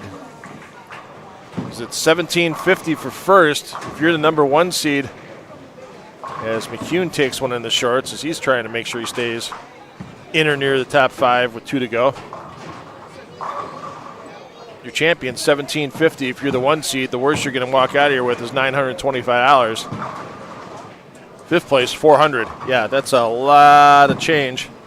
That's a lot of pretzels here in Freeport between 1st and 5th for the finish.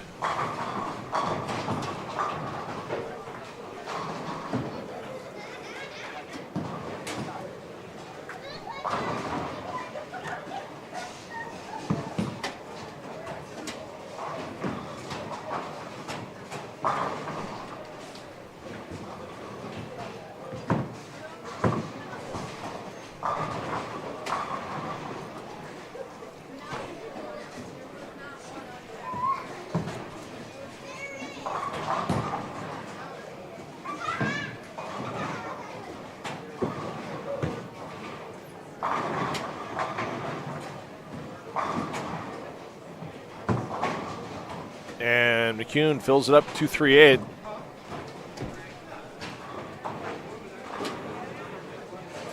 McCune coming into this game was 4th. So one would think if he's not in the top 5, he's still going to be reasonably close. As we mentioned, Pollock can get to 248, but Pollock is about 30 pins behind.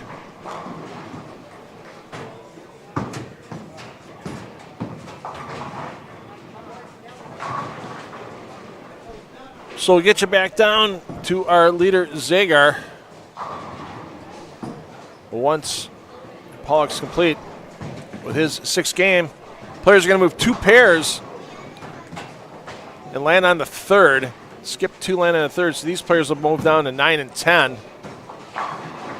Anybody else you're watching, if you're double tabbing, as Zagar finds trouble again, doesn't even hit the head pin. And he's not going to be our leader anymore after 169. So once again, skipping 2 pairs, landing on the 3rd here in Game 7, between Game 6 and 7. Game 7 coming up next from Four Seasons Bowling Center in Freeport, Illinois, and the 15th Annual King Classic rolls on. I'm $2 Phil Brylow. We'll have some special guests for you during the step ladder. And looking forward to crowning a champion, walking out of here with $1,750. When competition concludes today and we crown our champion.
All right, let's get the graphics department to work here. Once again, once our Game 6 scores are fully in, and we'll let you know if you're looking for your favorite player. We'll give you a rundown of the top 10 or so.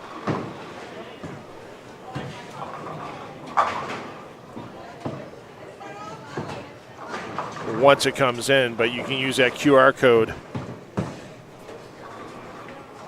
you see on the bottom right of your screen, and that'll take you to a landing page. Hit skip ad, take you to the Richie Bus King Classic tournament page. Click on standings, click on skip ad again when that comes up, and that'll take you to a full rundown of all 102 players that are in this field.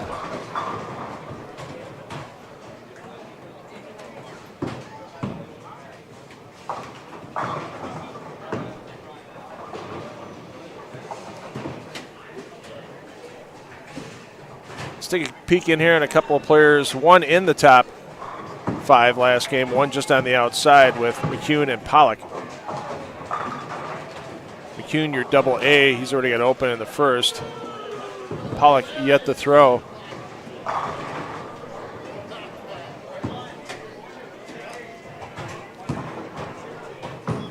Here in Game 7.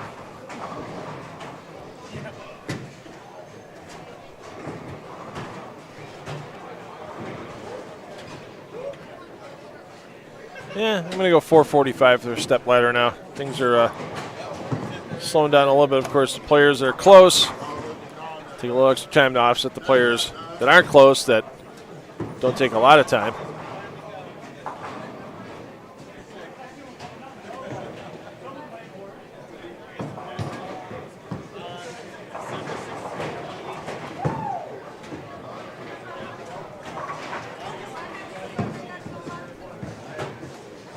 I'm $2 Phil Brylow taking you through the day. We'll have some special guests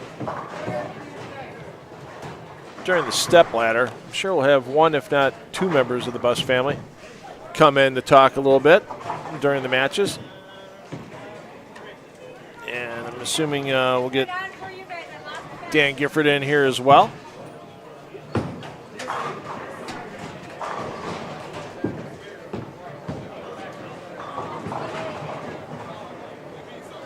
Gifford's trying to get there.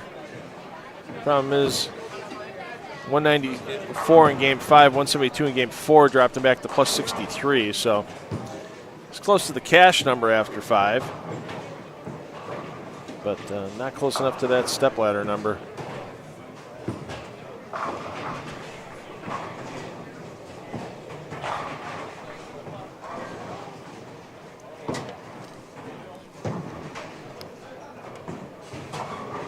Let me go back through the questions from earlier. Once again, apologize for missing the Facebook comments. Let's see. Somebody asked if I heard any rumors about Motive being bought by Brunswick. I don't think that's anywhere in the realm. I don't think the Hewitts.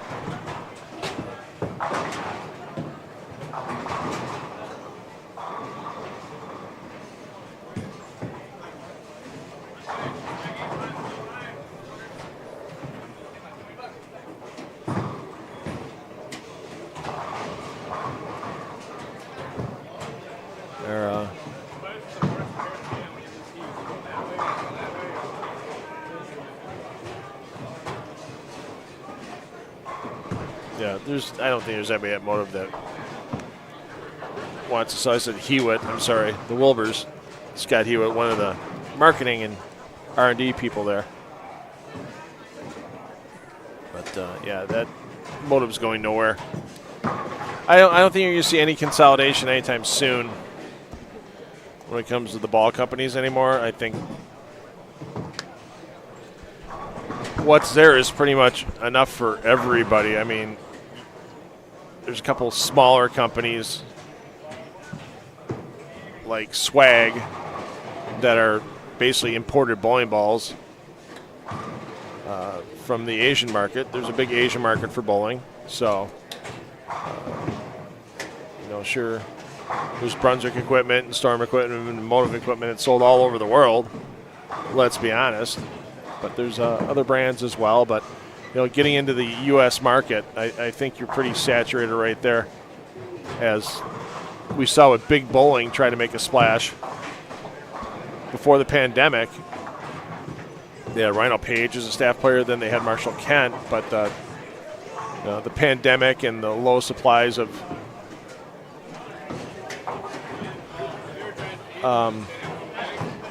resins to make bowling balls kind of got Big Bowling. The pandemic bit a lot of companies all across the board. So,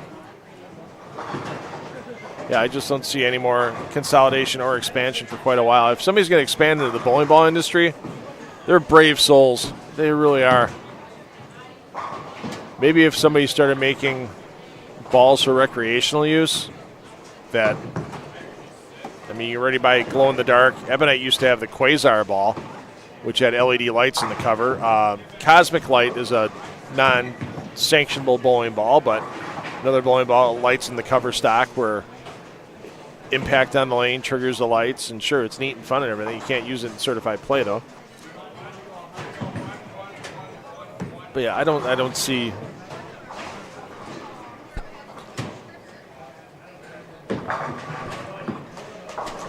And it's not just even if somebody would leave a company like we saw at Big Bowling. Somebody leaves a company, starts their own company, even if you have the knowledge and everything. Look at Ron Hickland, bowling ball designer for Ebonite Corporation for years before they were bought by the brands of Brunswick, and then Hickland took another direction away from bowling balls. And it's not just ball cleaners. It's a culture that is grown. It's an inclusive culture that's grown by creating the difference. I think that's one of the things that makes Moto successful. An inclusive culture. I think it's one of the things that makes Storm successful. I mean, there's so many bowlers that are so brand loyal. It's tough to get someone away like that. And I'm not even talking about just, PBA regional players or high-level amateurs that are trying for staff contracts. I mean, I've seen it with, 170, 180 average bowlers that, no, I've got this ball, I love this company, and they just keep throwing them. So here's my rambling answer. As Dennis Miller used to say, I could be wrong. But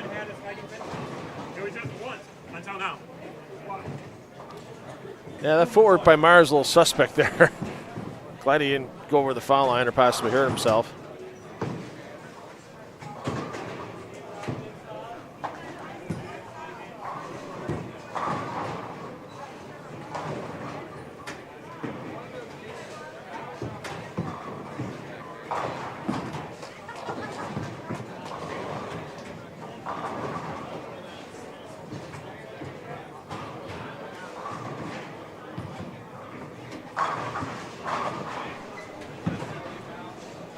All right, let's see if we got that update for 6 games. Through, once again, that QR code available to you to access the same standings sheet that I'm looking at. Yeah, we do have 6 games in the books.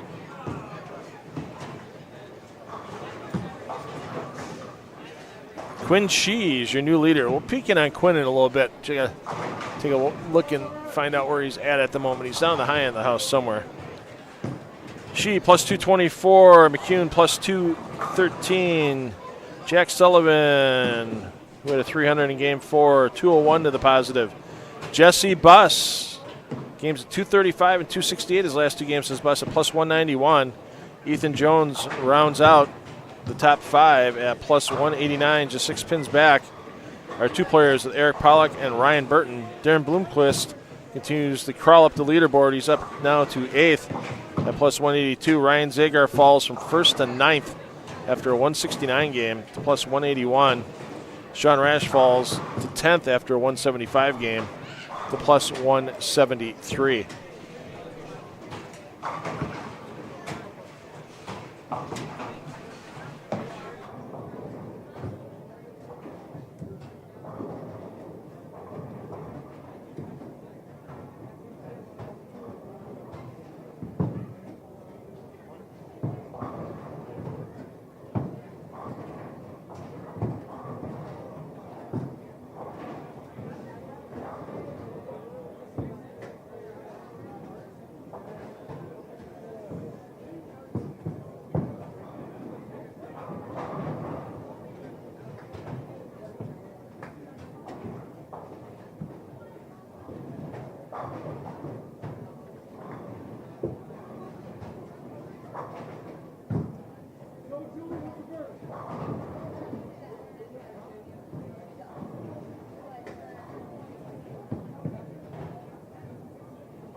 All right, let's go up to 29-30, where Quinn Sheehy is getting ready to step up on the approach. So you see him in the Wheel of Fortune themed shirt. He's your bowler double B on 29-30. Back, well, not back-to-back opens, but 2 opens on the right lane. Offsets the strike on the left lane. Early here in Game 7 for Sheehy.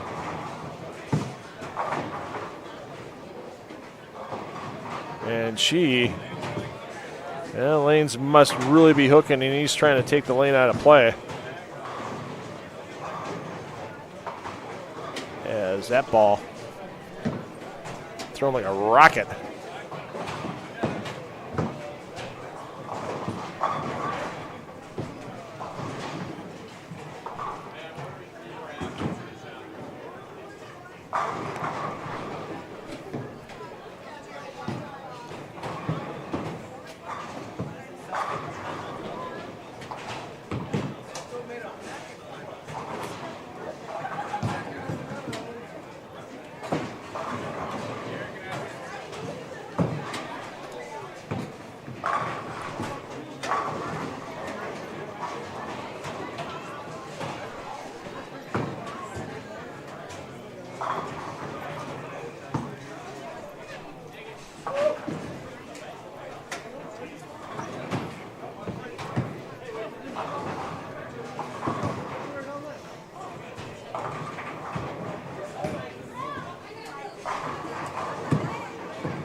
Let's take a peek in on McCune. McCune currently second.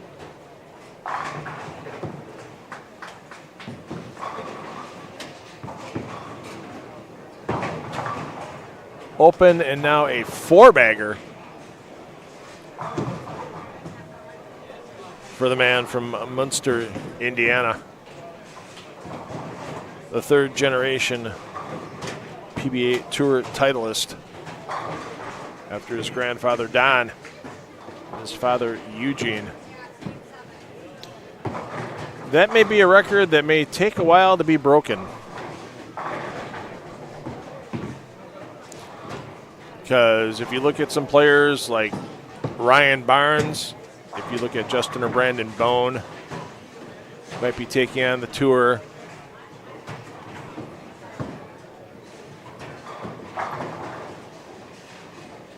Jordan Malott, a couple of the Russell children. Yeah, they'd have to have kids to get to 3rd generation. Dick and Pete, and the Pete's children. Taking the professional bowler out. Same for Don Johnson and Jimmy Johnson. Jimmy's the end of that run for father-son. So it's been several done with father-son, but no 3 generation.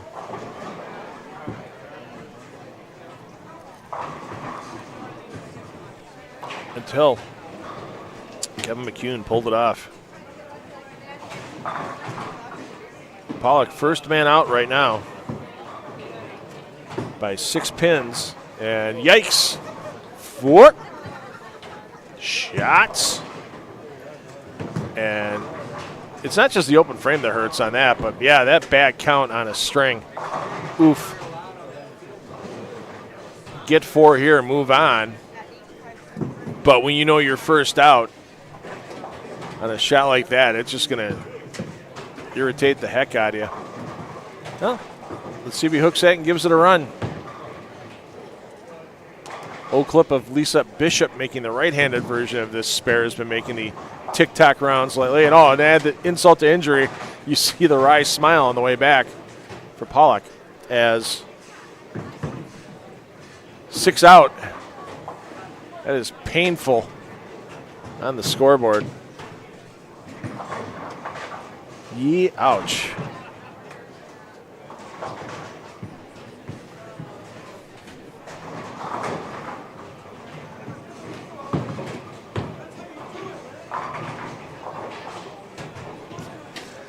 And McCune showing off. That's how you do it.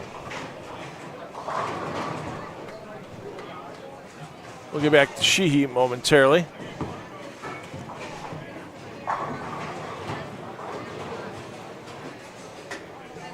As our leader is pretty much going to have to strike out to stay in the top spot. And if he keeps pacing at the rate he is right now, he's only 35 pins up on the cut. That's the thing with this tournament, as close as the field is score-wise. Somebody can go from 10th to in the stepladder, and somebody can go from first to out of the stepladder in Game 8.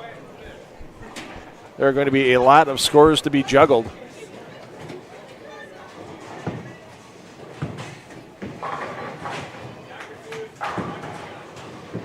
So there will be a new stream for the stepladder finals. We'll end all the pair feeds. We'll end the Strike Central feed on YouTube. We'll end the Strike Central feed on Facebook. And we'll restart the feeds approximately 10 to 15 minutes with fresh feeds after the conclusion of this qualifying round. So we won't have an official top 5 when we end this, but we'll definitely be introducing you to the top 5 upon our return.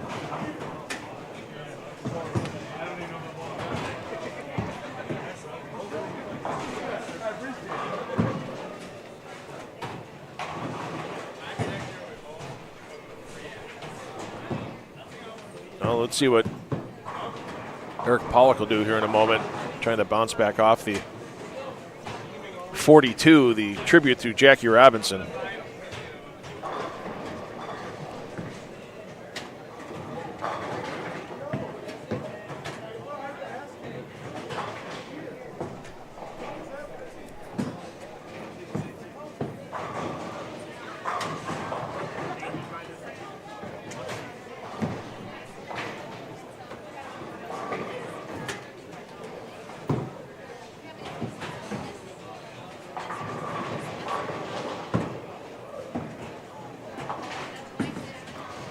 I don't think Pollock made a ball change.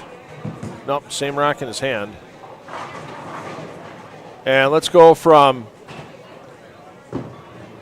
4 through the face to a pocket 7-10. Might be time to change balls there if you're getting that type of reaction. That is a painful reaction to watch.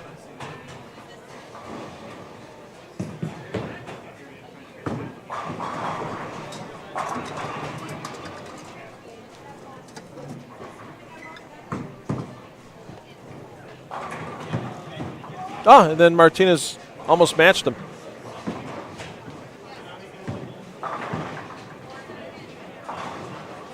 Oh, a little tease. Back-to-back opens now for Pollock. Let's get over and check in on our leader, Quinn Shee. Stepping up on lane 29 on the left edge of your screen. You barely see an elbow popping in at the moment.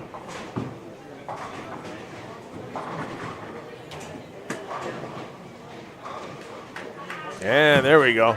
Double on the board, but another open needs to be offset before he can even think about a 200 game. So that'll need another couple of strikes piled on to that double.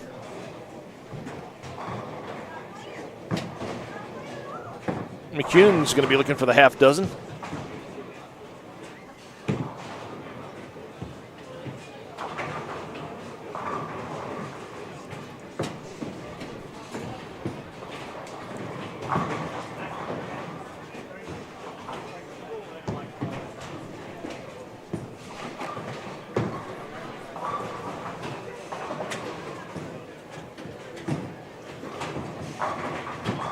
And doesn't quite get there for McCune.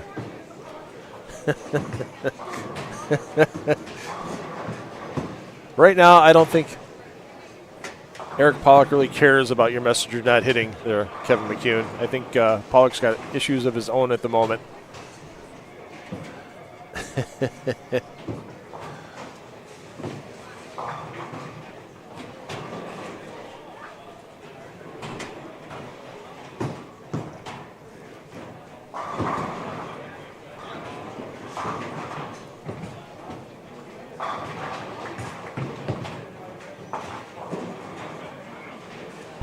Not sure if they would have made the 7-10, but a little pop-up behind the 7 for McCune.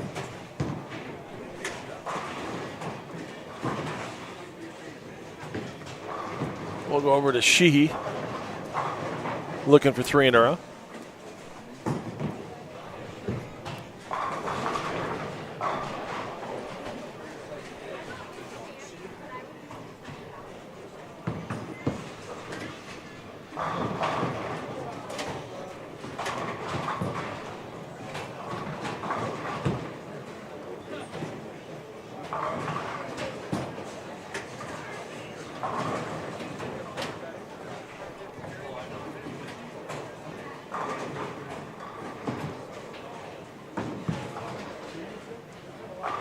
Todd Chell with a chuckle on the way back.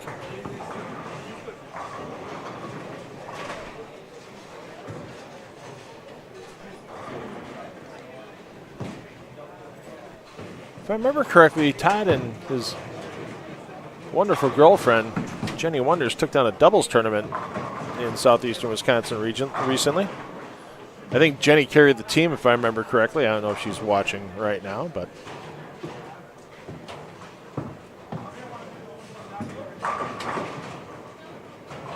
she's just running into a bunch of trouble. And like we talked about, as close as this field is right now, she's going to go from first to probably outside the top 5, pacing at this rate. Now a bunch of stuff gets swallowed up in the back. He's looking at a max of 197, and that is not going to, when you only have 35 or so pins to play with between your spot on top and not being in the step ladder. He's going to have a lot of work on the way back.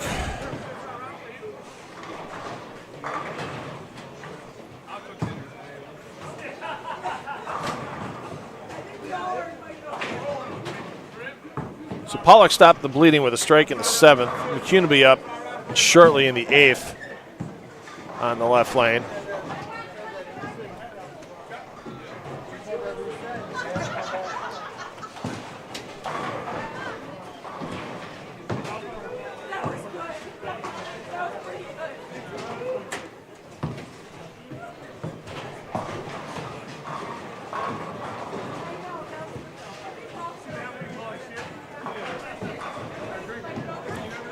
There's also 2 cash spots available outside the top 20, one for the high senior player outside the number and the other for the high female outside the number. Right now, high senior is Brad Snell. Snell at plus 101, but he's just outside the cash. He's only 3 pins outside of cashing proper. Eric Larson 5 pins behind Snell for that senior check. And for the women, D'Alessandro, who you see bowling on this pair, on 9 and 10. D'Alessandro is your high woman currently at plus 68. She got a bit of a gap back to Becky Kruger. Kruger plus 13, so.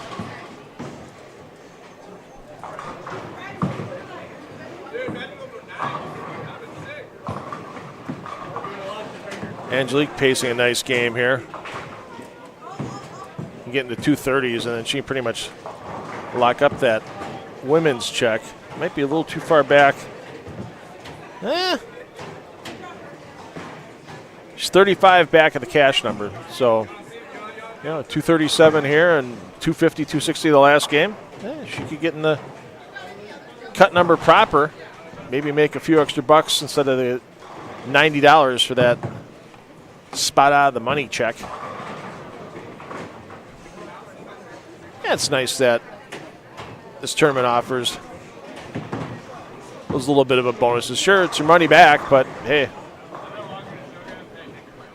beats a stick in the eye. Beats a raccoon in his trash can.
Wow, Pollock might be looking at his chance of making the top 5 after being in it for basically the first 5 games, in or around it, going away quickly.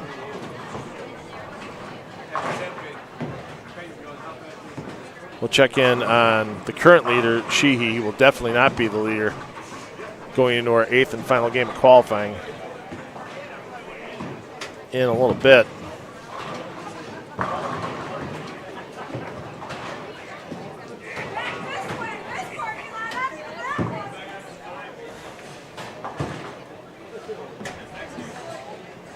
Pollock can still get to 201, but right now, when the field, the top 5 are pacing 235 or better, it's you're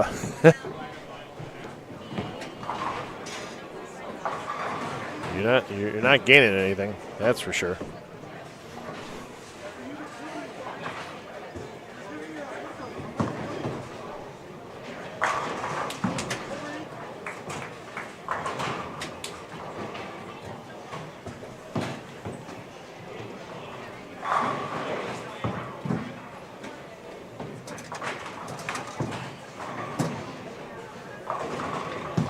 Oh, take the 6-9 down late, but they fall.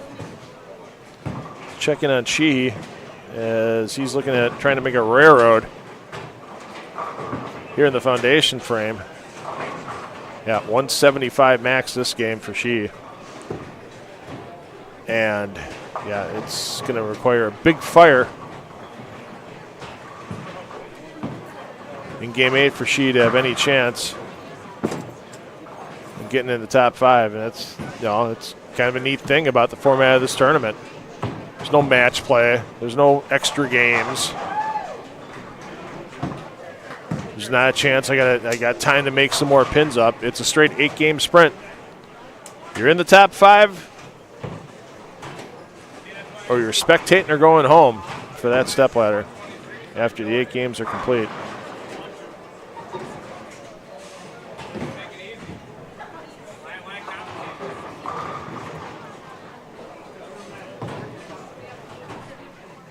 So McCune looks like he's going to take over the top spot.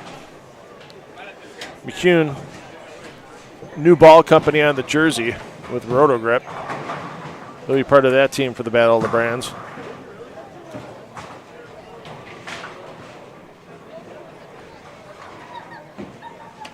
You'll see McCune stepping up on lane 9 momentarily. McCune, one of the rare players today to shoot every game at 200 or better. Even she hasn't done that. She had 181, and he's got a good chance of being under 200. Well, actually, he will be under 200 this game.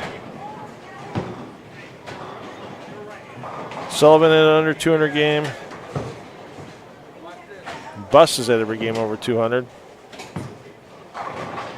So, yeah, not easy to keep every game over 200, even though this beaten path lane pattern isn't PBA Tour tough. I'll tell you what, if there's one guy that can just make sure that lane's out of play with that ball speed, and he's been known too to change ball weight to affect the carry as well. More and more players are doing that, especially with the urethanes. You see players bounce between the 15 and 16-pound balls. 16-pounder might have a little more hook than the 15 because of the differential. Not your fault, Kevin. Not your fault.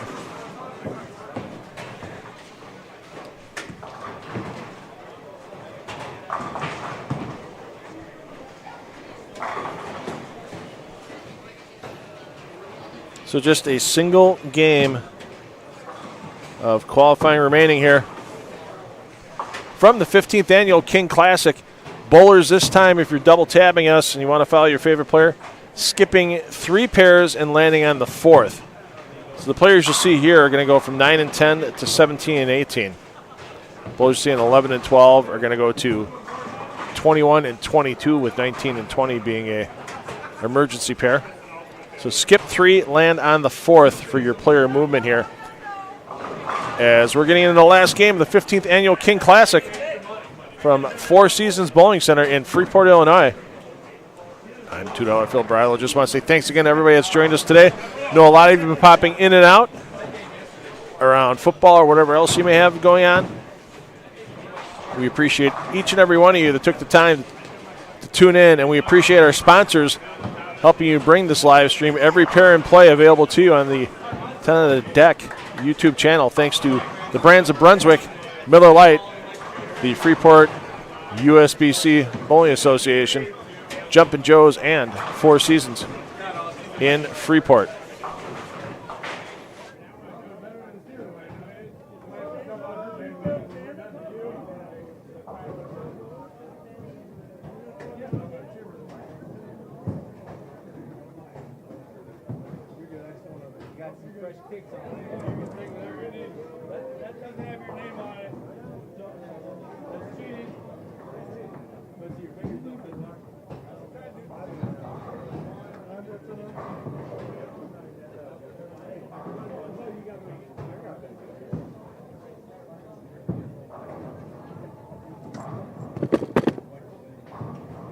Thanks for respecting George. Right behind you.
Well, if Quinn Shee is going to get back into the top 5, it's going to require a huge game here in Game 8.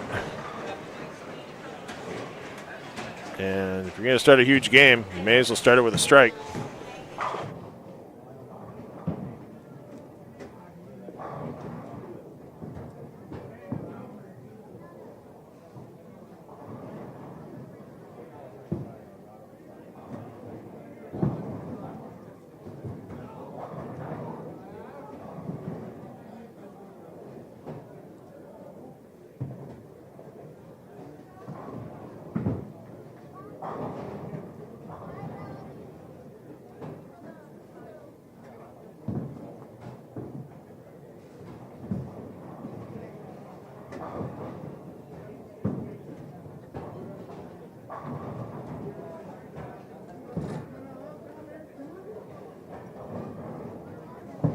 So as soon as we get the Game 8 scores, we'll forward them on to you. Otherwise, there's a QR code in the lower right portion of your screen that you can use to see where we stand through Game 6. When the Game 7 update comes across, we'll let you know. You can peek into that, and then we're going to go off the air before Game 8 is final. We're going to have to save some time. We have cameras to set up to make the stepladder finals look really good. Want to give the best for these, so you'll be able to use that QR code link. Final standings should be updated right before we come back live for the stepladder. You are going to get new streams on Facebook and on YouTube for the stepladder. We're going to keep that separate from all the qualifying today.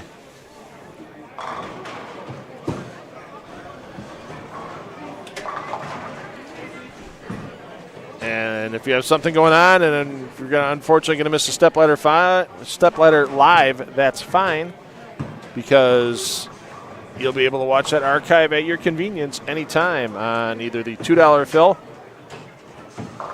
and 10 on the Deck Productions Facebook page, or on the 10 on the Deck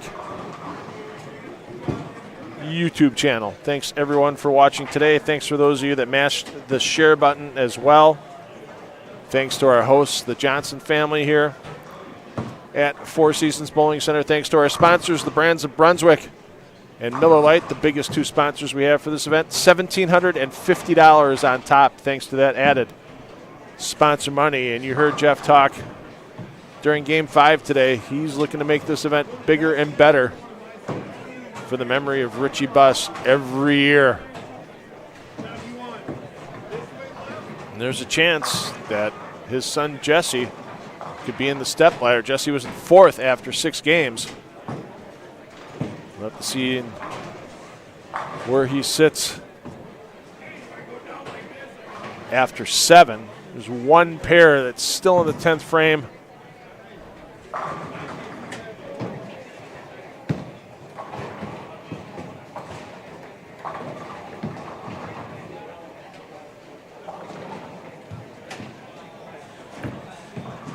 Of Game 7, so maybe a little bit before we have results for you. There's Nuke coming off the lanes after starting his game with a double. We'll see if McCune, he was second after 6. The leader, fell back. Let's see if McCune is in the top spot. And as we mentioned, it's a lot of guaranteed money if you're in the top spot. Sure, $1,750 on top, but if you're the first seed, you're walking out here with at least $925. If you're the 5th seed and you lose that first match, you're walking out with $400. So a big difference at the pay window between 1st and 5th here today.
Well, McCune trying to stay locked in, and yeah, it's going to be a little bit before we have Game 7 updated. Once again, for those of you that have been watching all day, we're going to leave the stream, end it before we'll know the official top 5, especially now that we've had a slow pair that literally just threw their last ball of Game 7, so they got to get scores in. They're going to have to verify 102 scores, obviously, after Game 8's complete.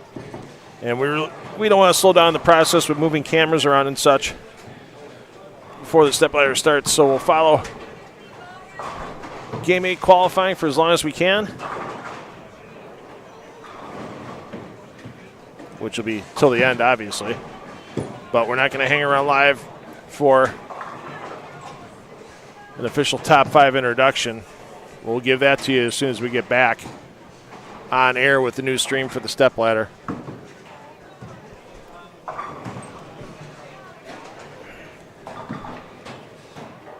Bobby Schmidt, yeah, standing sheet QR code in the lower right-hand corner. I'll take you to the standing sheet. Hey, if you want to see how friends doing in brackets as well, maybe they'll buy you an extra beer at bowling next time you bowl together. Check out the bracket standings there as well. And then,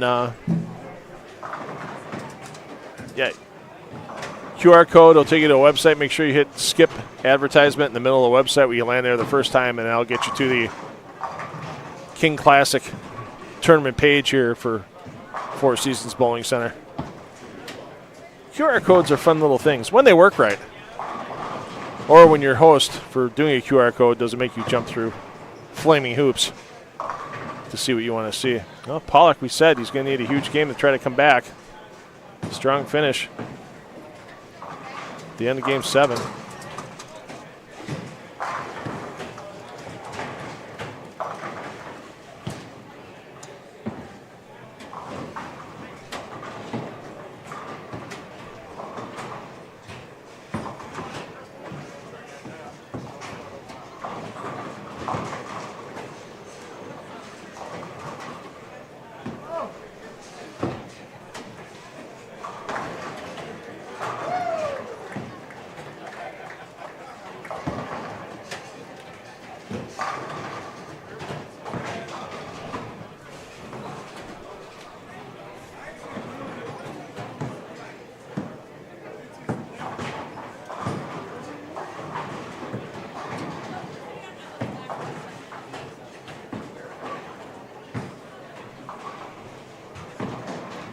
McCune looking for the Rob Stone pork product. Make it happen. Make it so. Oink, oink. Oink, oink. For McCune. I can't use that other term because Rob Stone makes me pay royalties if I use that. I can't afford the Rob Stone rock and roll lifestyle for myself.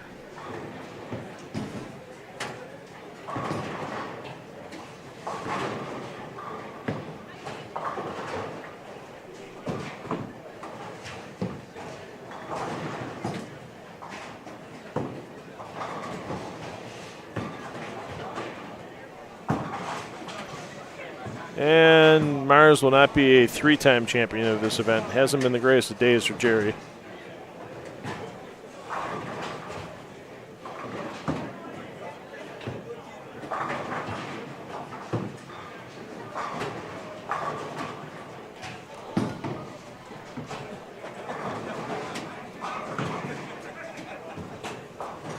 Jerry runs some great events in the greater Chicagoland area. I know he's got a big 9-pin tap tournament coming up at Liberty Lanes in February and March. Come on, give it to him. Oh, almost.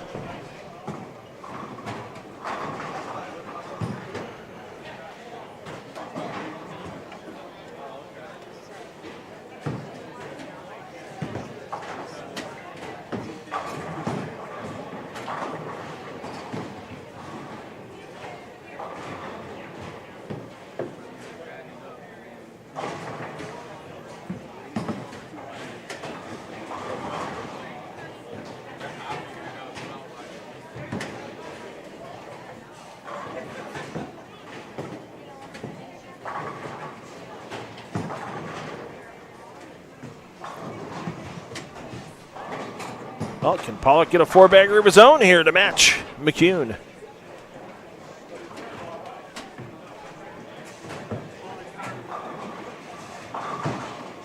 No. Big negatory.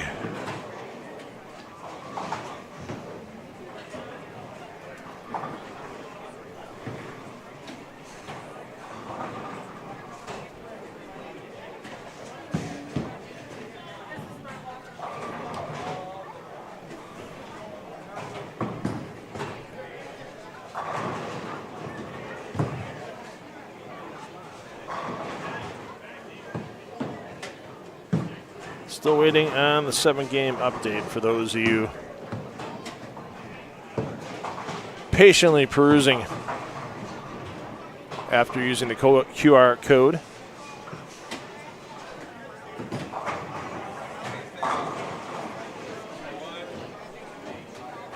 McCune, front 5. He's really trying to make sure he locks up that 1 seed early here in Game 8. Don't leave it up to where you might need the last 1 or 2 strikes in the 10th. Start with a front bunch, make everybody else play catch up.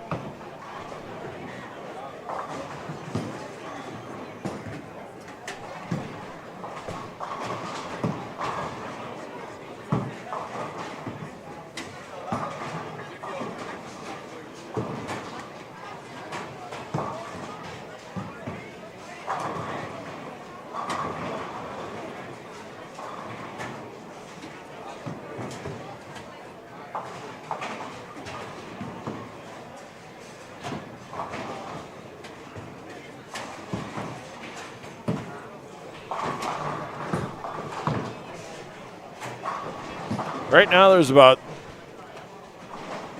60 fully dejected faces finishing out Game 8. There's about 20 semi-dejected because they haven't thrown enough open frames yet to maybe miss caching or something. And then there's 10 bowlers still beating the crap out of each other for the top 5 spots. They're full focused.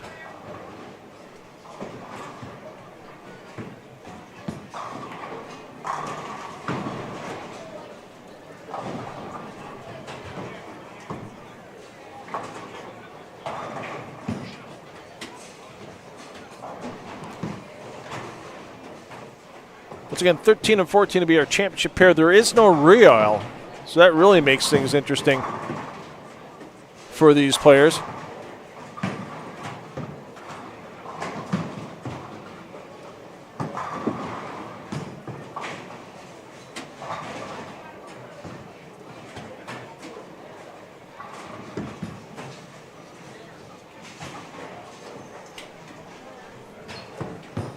Especially for the 1 seed. You don't get practice until right before their match. There's going to be a lot of transition between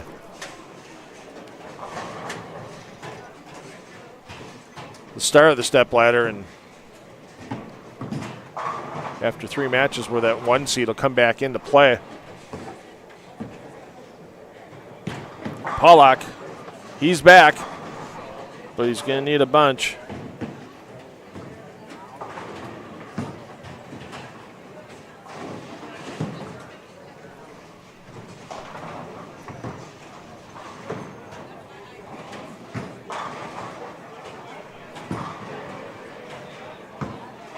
I think they're re-verifying a score. That's why we don't have a 7-game update yet.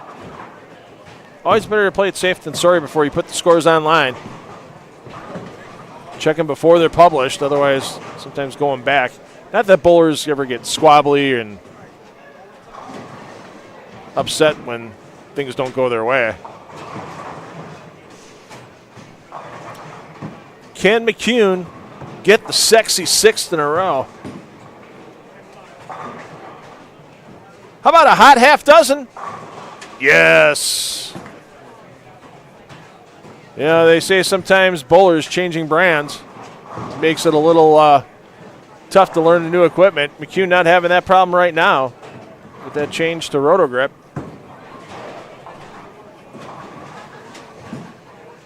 As he is our tentative leader after 7, and at the rate he's going to be our most likely leader after 8.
Okay. All right. Unofficially, got an update here. Thanks to Jeff Johnson. McCune plus 251. Jones plus 223. Rash plus 219. Buss plus 217. That's Jesse Buss. And then Sullivan plus 202. Your top 5 currently after 7. We'll get you the rundown on places outside the top 5 after 7 momentarily. Pollock about 25 out, so don't fully count him out yet, but he can't afford to be breaking up strikes right now with spares, or worse, this late in Game 8. If he has any hope of making the top 5.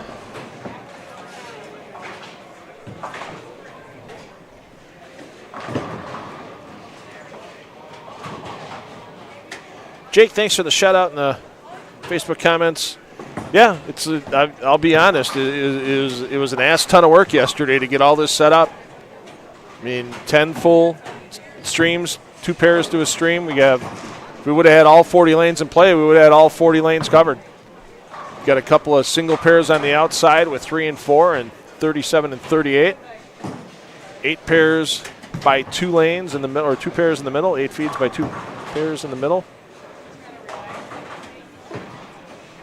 So yeah, 17 pairs covered. Not a lot of people in this bowling live stream industry can do what I do.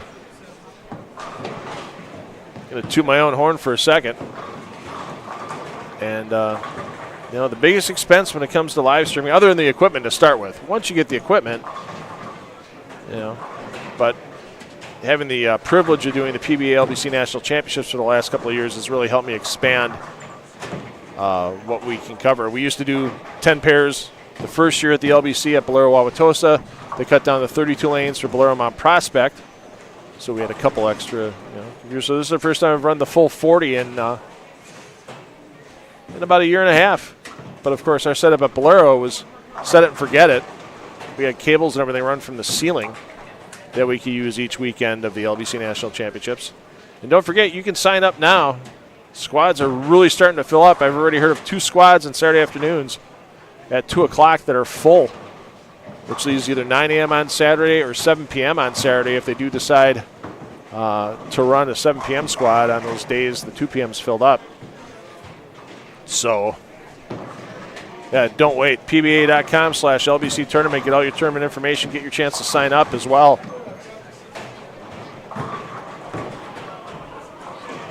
Front 7 for McCune. Making it look easy at the moment. Here we go. Now we got our 7-game update. So we already gave you McCune, Jones, Rash, Buss, Sullivan. Rash has a solid game going here. I think he's on 7 and 8.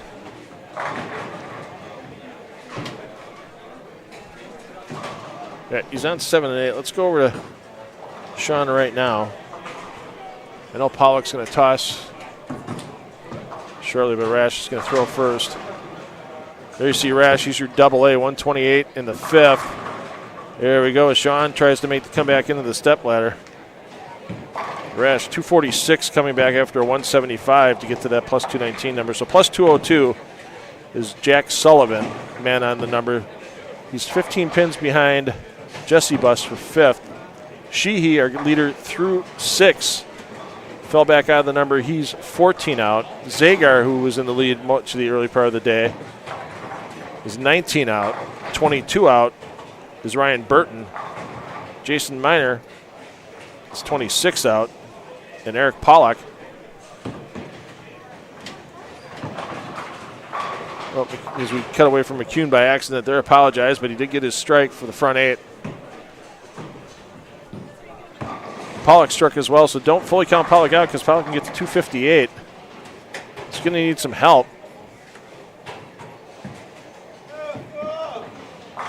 He's 29 outside the number.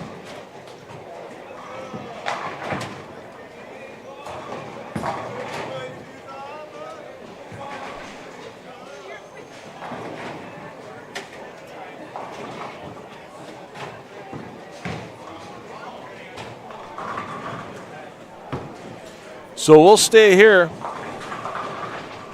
Bounce back between Rash and McCune and Pollock.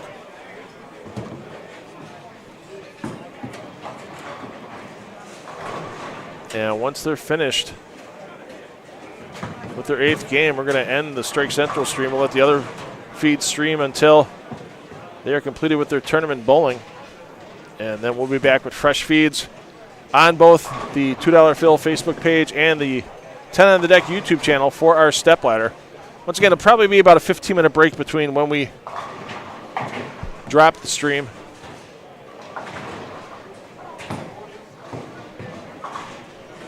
and when we start back up again.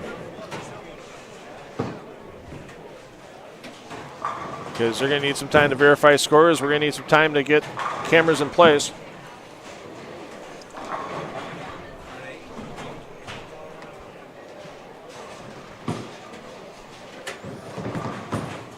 John thought he had an outside chance to catch up too. McCune just walked down in 17-18 and saw the front 8 for McCune and just said, yep.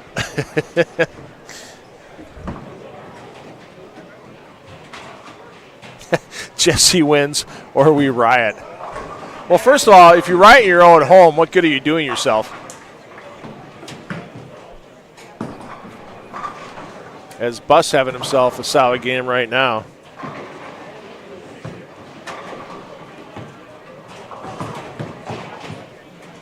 Bus on a 5-bagger.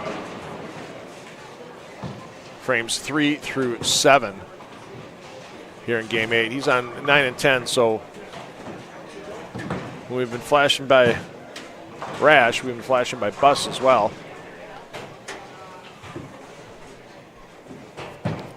Huge shot here for Pollock. He doesn't strike here. I don't think there's any chance. I don't think 230 is going to be enough to get him there at the rate these other players are shooting.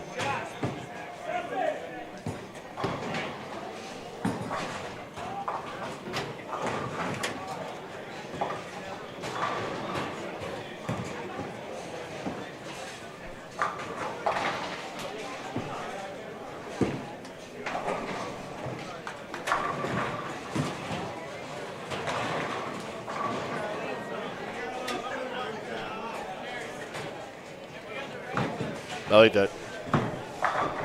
Jesse wins or we riot. Now if you come here and riot, sure, why not? Throw a little furniture around. I'm sure Jeff wouldn't mind. All right, Pollock can still get the 258. Still the outside hope. Never say die.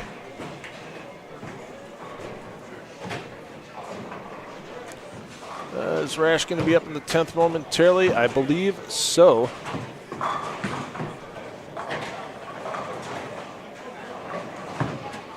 And when Rash fires, Bus will fire right after him. So let's get over there. You're going to see Rash coming in.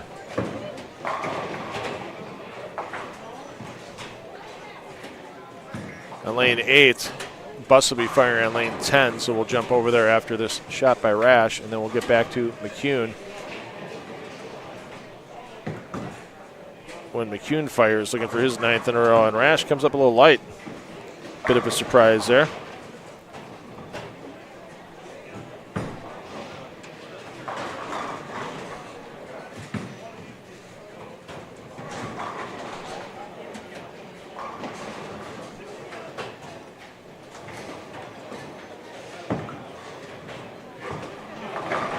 Bus gets them all to go. Over to McCune, looking for the nifty 9th.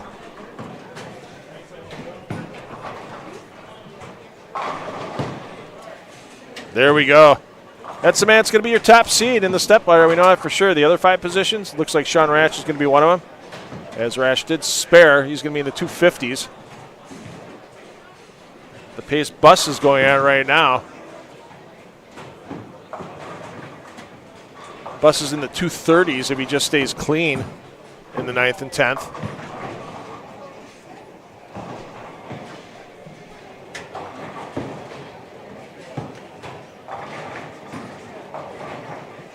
It's only 2 pins behind Rash. And most Bus can get is 267, so Bus is going to need them all to pass Rash for the 2 seed.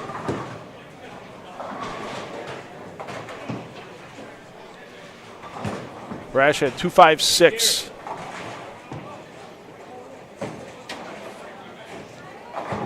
I don't know what pair Ethan Jones is on right now.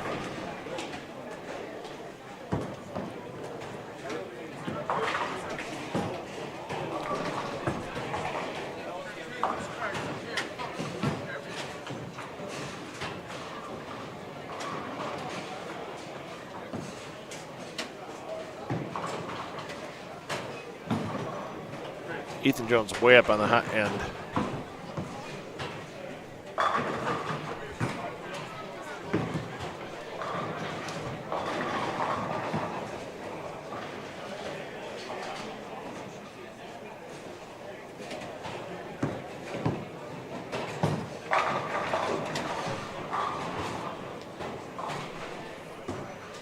Ethan Jones has a solid game going.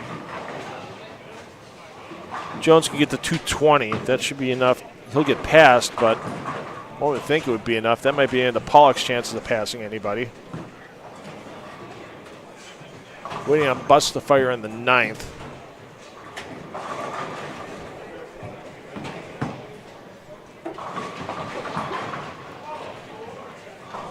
So McCune and Rash, 2 we definitely know are in.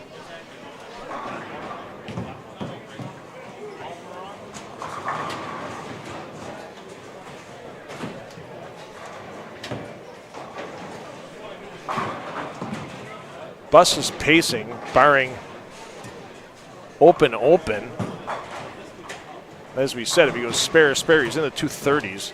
That'll definitely keep him ahead of the other paces that are being set out there by the players behind him. If he goes all the way off the sheet, he can get past Rash for second.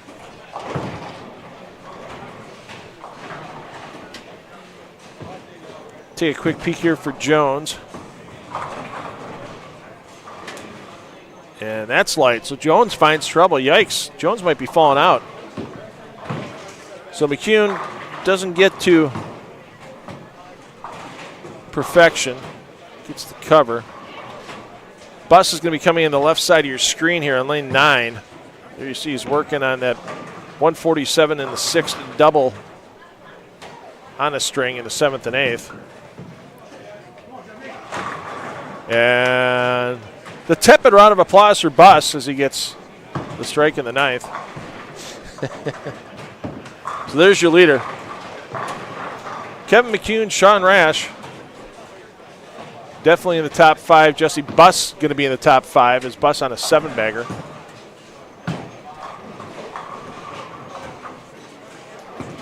Bus is in the 230s, even with an open.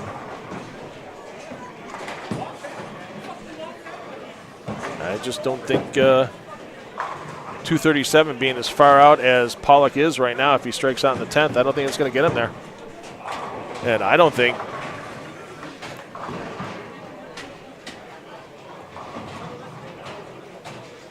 and an open in the 10th frame for Jones. 180 to fall out of the stepladder.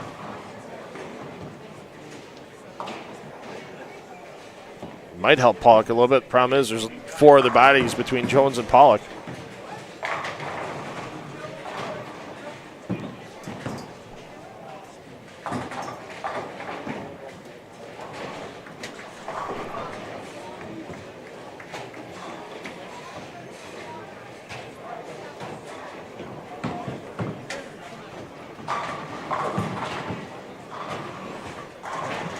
So once again, we're going to end the feeds shortly. Wait until Bus throws his 10th, or wait until Pollock throws his 10th.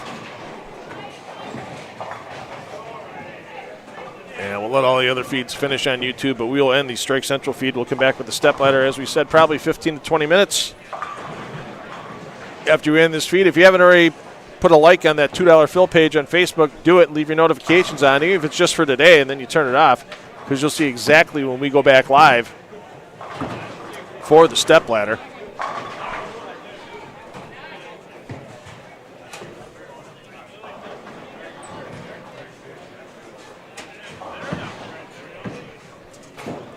And you'll see a lot of the other stuff that we post about our Brew City Bowling Show. Counter up here. Again, once you are done, please bring your score sheet up to the counter to the right side. Thank you.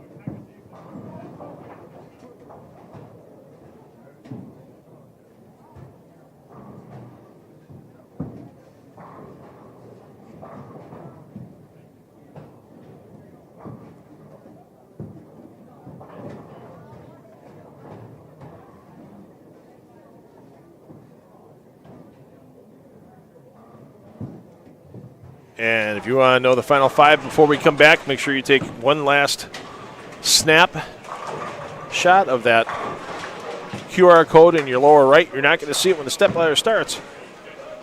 So Pollock still trying to get to 237. Jesse Buss will be throwing momentarily for his first ball in the 10th.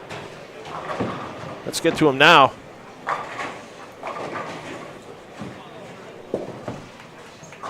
A double and solid count in the 10th. We'll get Buss past Rash for second tentatively. There's the first one.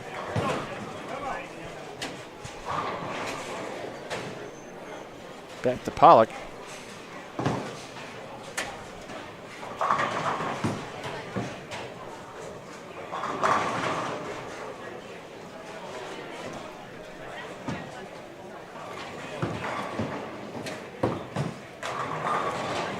Oh, that 8-pin was silly to try to stand against the might of one Eric Pollock.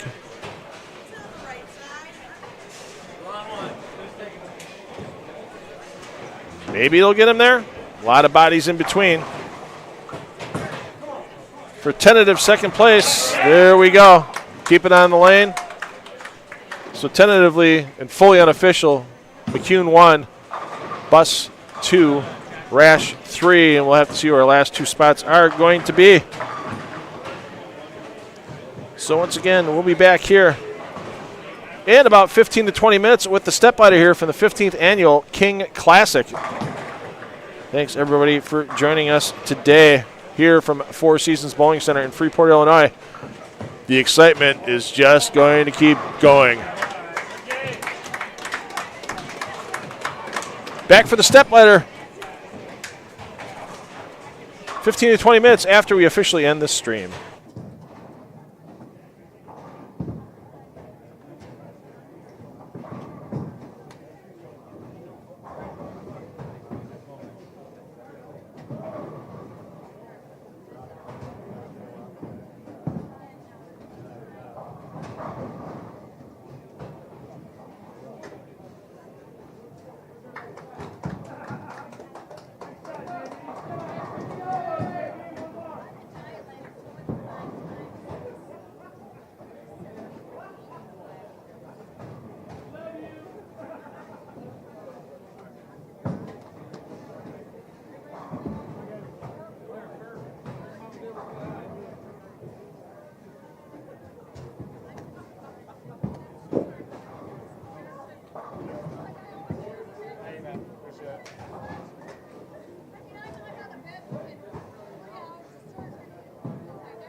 Good luck, Sean.